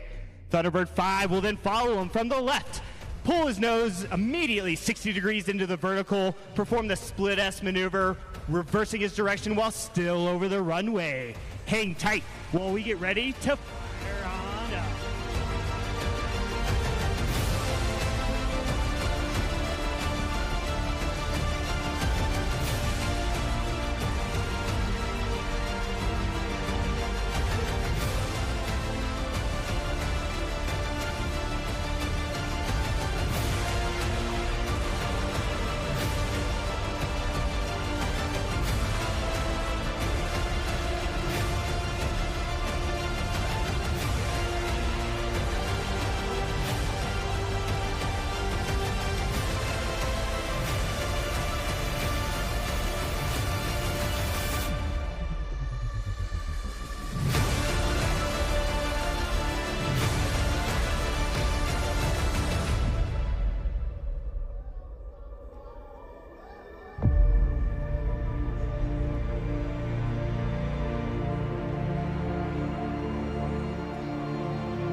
runway 14.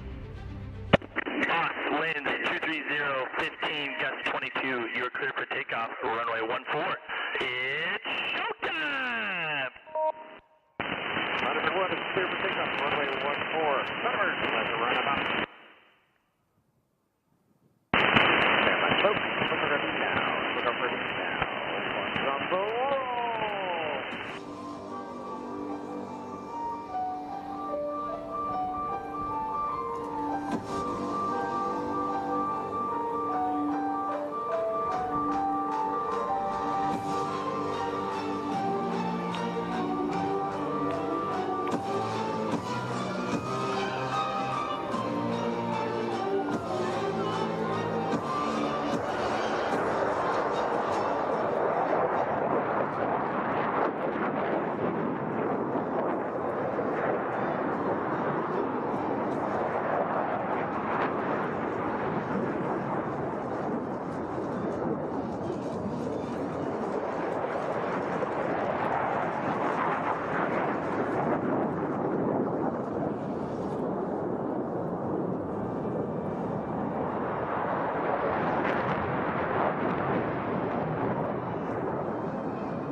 Force Base. Stand tall as America's ambassadors in blue open with a tribute to the greatest nation on earth, America's own, your 2024 United States Air Force Air Demonstration Squadron, the Thunderbirds!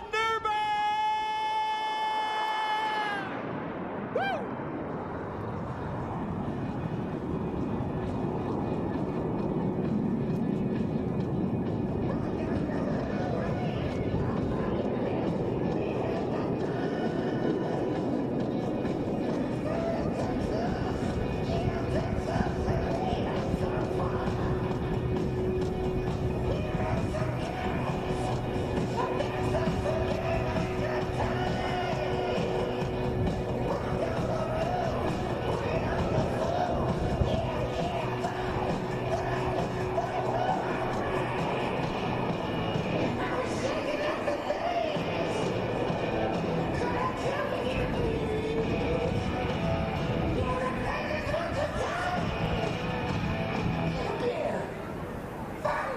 In 1954, the first Thunderbird solo made their debut on the team, and in 1962, the opposing solo was added.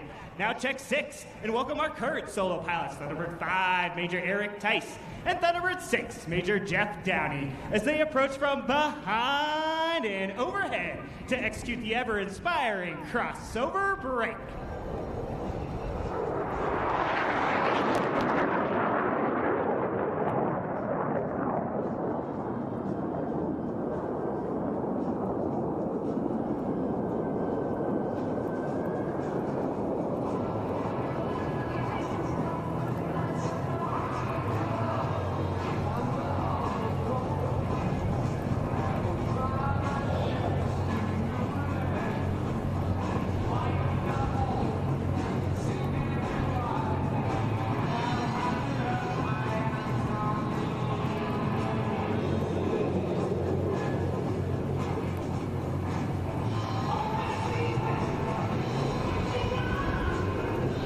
Thunderbird fans, have your cameras ready for a picture of formation flying at its finest as the diamond is approaching from the right at a mere 18 inches apart from wingtip to canopy and 10 feet of wingtip overlap for your 2024 Diamond Pass in Review.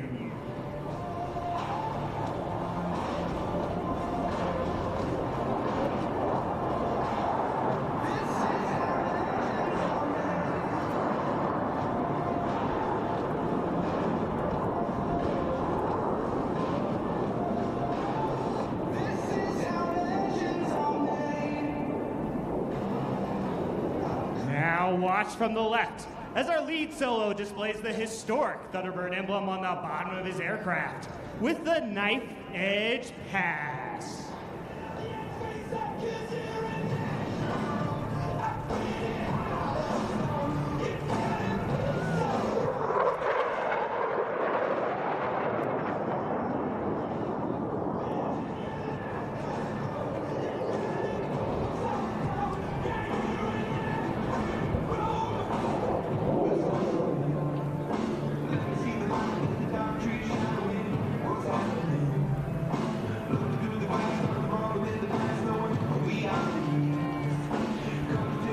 The original Thunderbird Diamond was led by Major Dick Catledge, with twin captains Buck and Bill Patillo as wingmen and Captain Rob Kanaga as the slot pilot.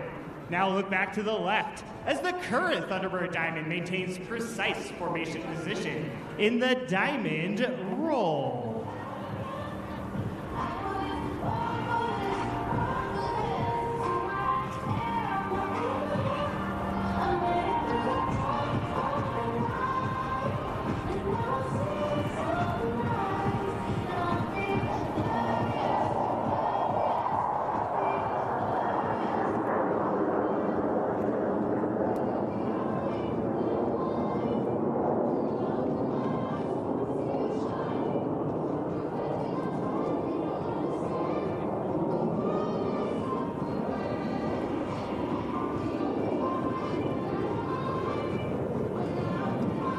As we fly for you today, we are proud to represent America's Air Force. We are the most lethal Air Force on the planet. Now look back to the right and find Thunderbirds 5 and 6 teamed up this time to create a mirror image in their trademark Calypso Pass.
Ladies and gentlemen, the diamond is approaching over your left shoulder in the tight echelon formation. Watch as 1 becomes 4 with the echelon pass in review.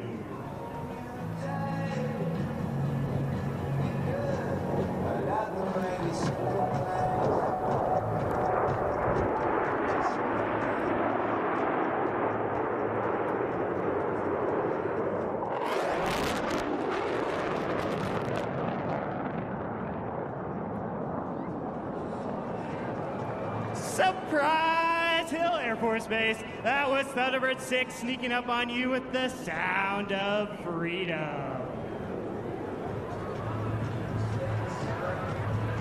Now look back to the left as our lead solo maintains the level flight while performing the challenging slow roll.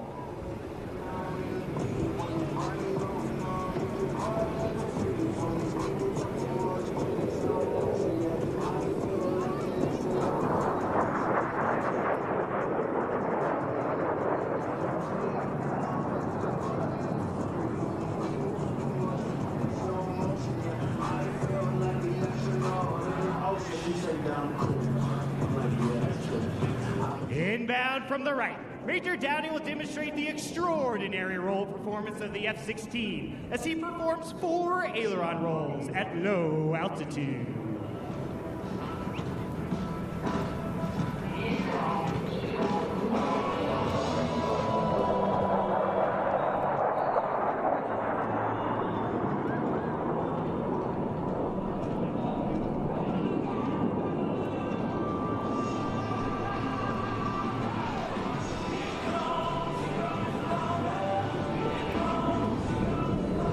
The diamond is now approaching from the right. This is a rare opportunity to go inside the cockpit of Thunderbird 1 as Lieutenant Colonel Nathan Malafa calls for the 4 diamond pilots to perform simultaneous aileron rolls in close formation.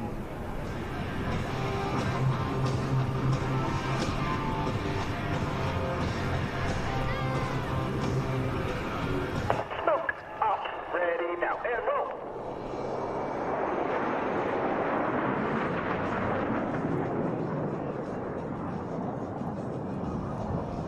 From the right, Major Tice, and from the left, Major Downey, inbound for show center at a closing speed of over 1,000 miles per hour. Before passing, they'll bank sharply, narrowly avoiding each other for the opposing knife edge pass.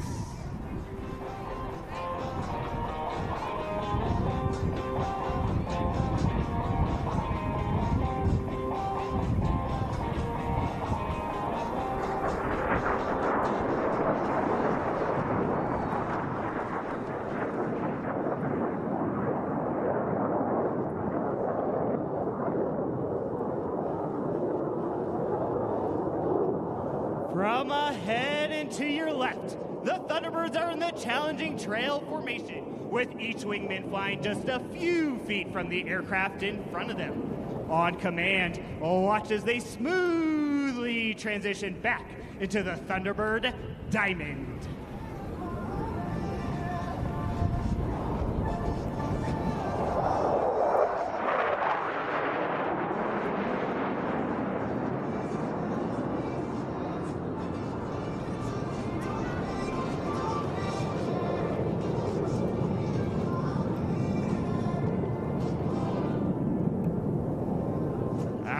solo pilots have positioned themselves on opposite ends of the show line to cross the show center for the inverted pass. A difficult maneuver made even more challenging since Thunderbird 5 to your left is approaching upside down.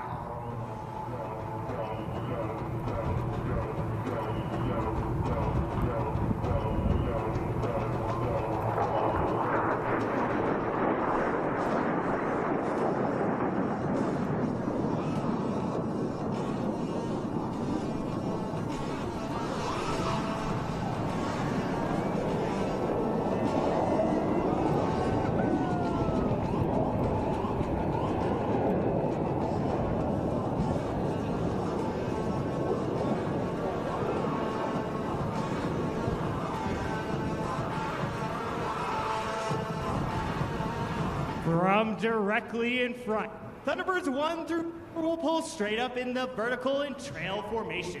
Emerging from the smoke, you will see the pilots have skillfully transitioned back into the Thunderbird Diamond.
While the maneuvers you are watching today are in tight formation and at low altitude, they require the same level of concentration and discipline that every Air Force pilot must employ, whether flying combat missions over hostile territory or flying in support of humanitarian efforts in adverse conditions.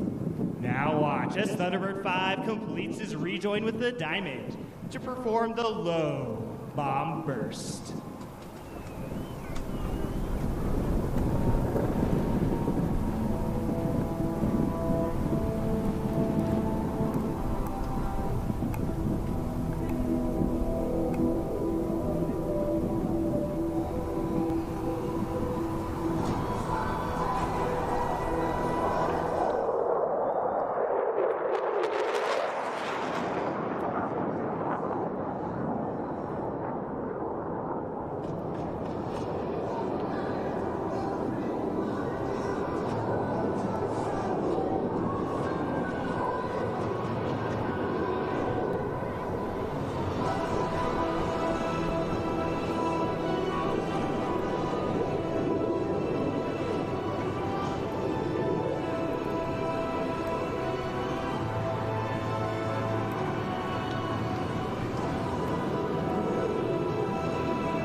With one more surprise as he approached supersonic speeds.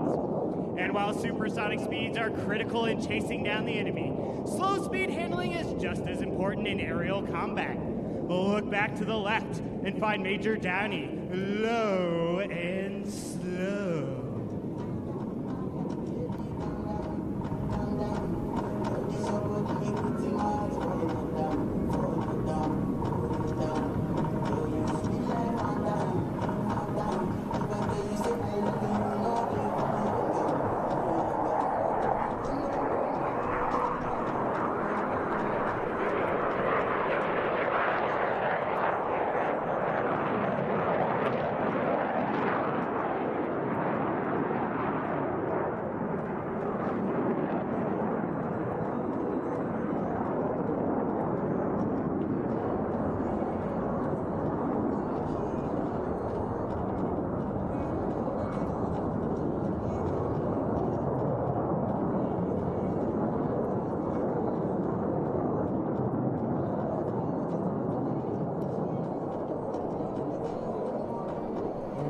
As Thunderbird 5 completes his rejoin with the diamond to the right as his familiar formation approaches to perform the 5-card loop.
Look to your left as Major Downey demonstrates the exceptional climbing performance of the F-16 as he climbs 3 miles straight up.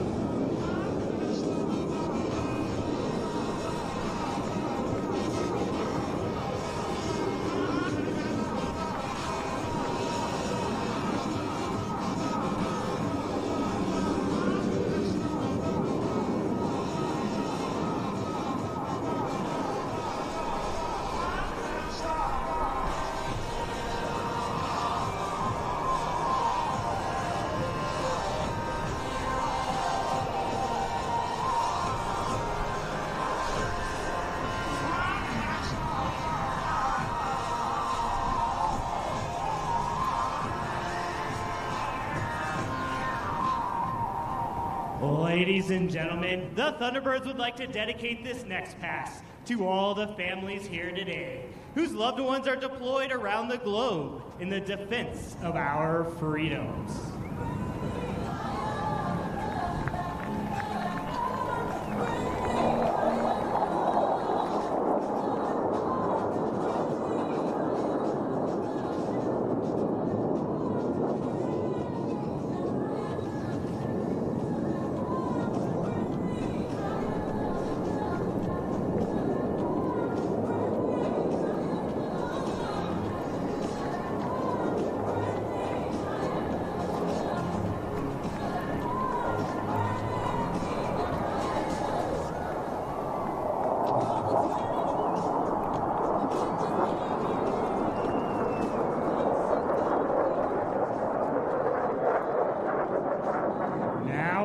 From the left as Major Downey demonstrates the raw power and tight turn performance of the F-16 with a maximum performance turn followed by half Cuban 8.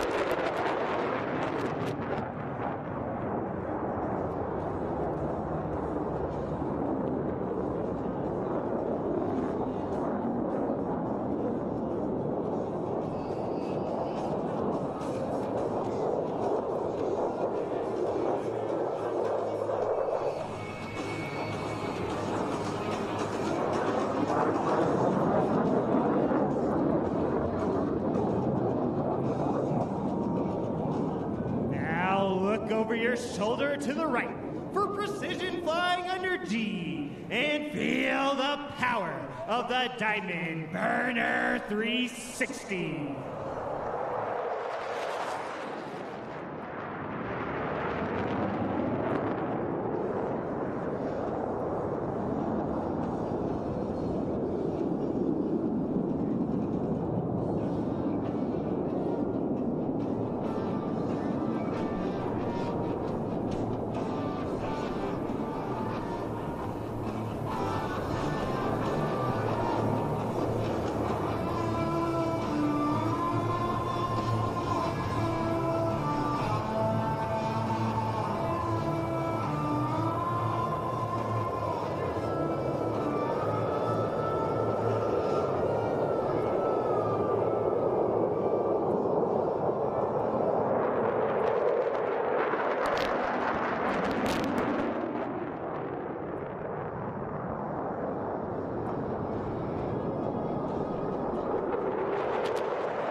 As our two solo pilots, Thunderbirds 5 and 6, rejoin with the Diamond to form the Thunderbird Delta formation. We would like to take a moment to honor those veterans in the crowd today, whose service and sacrifice have given us the freedoms that we so greatly cherish.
Lieutenant Colonel Nathan Malafa will now reposition the Delta formation for the Delta roll.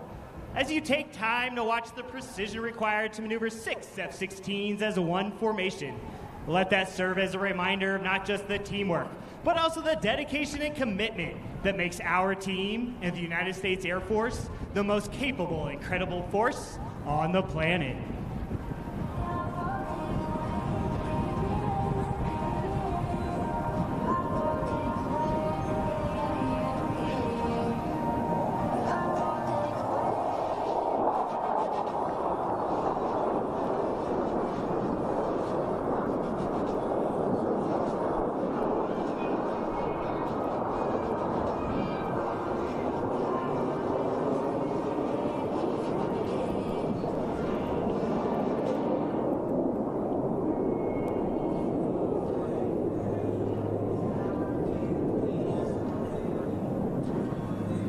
As the Delta soars above, we are proud to represent the 68,000 airmen who are deployed around the globe. While our airmen, guardians, soldiers, sailors, coasties, and Marines risk their lives every day to fight for democracy, it is the families that stay behind who are the silent heroes of our military. Their sacrifices do not go unrecognized, and we thank every mom, dad, husband, wife, son, and daughter who support their deployed military member each day while they continue to fight to keep our country the land of the free and the home of the brave.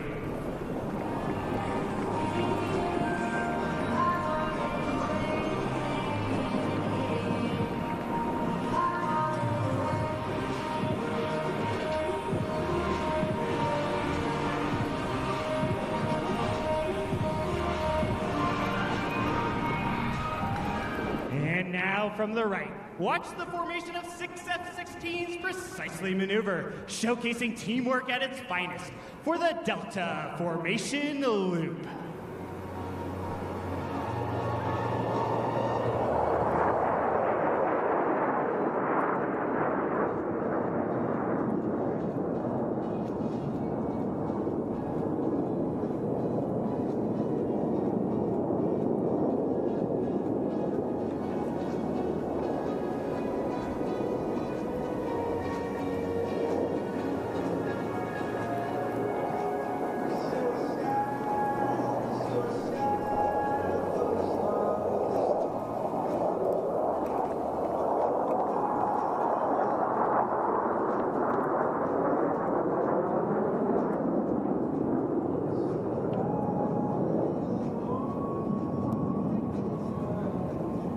As the Delta repositions for the Delta Burst, the flying skill and grace you see evolves from over 71 years of technical training and thousands of hours of practice and employment.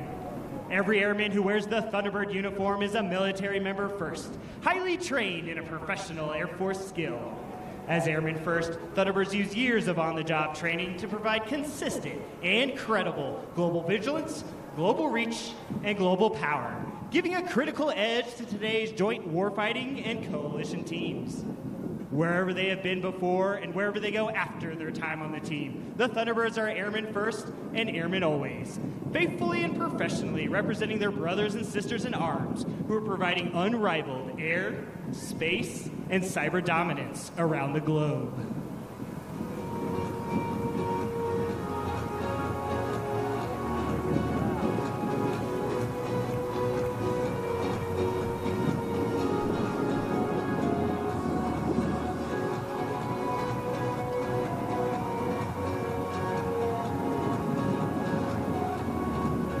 From directly in front, your 2024 Thunderbirds and the inspirational Delta Burst.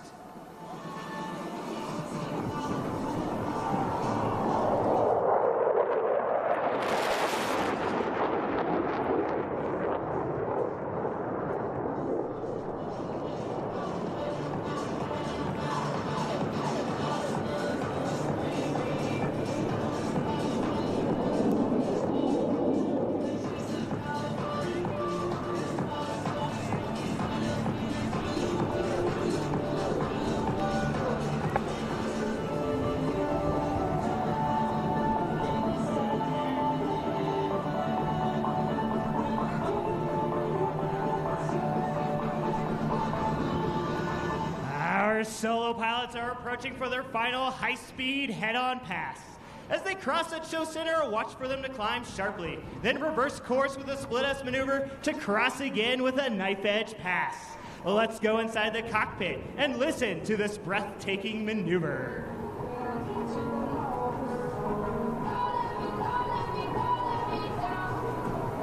Solo.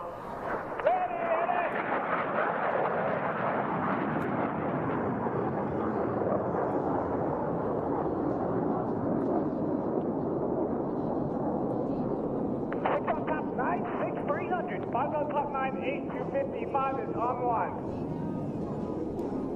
Get fired.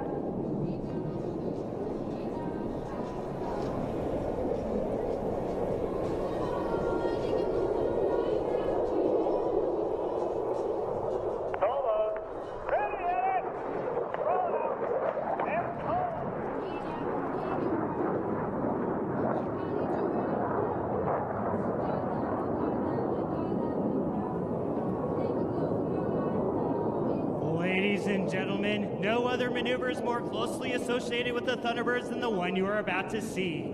The Diamond approaches from the left to perform the high, long burst.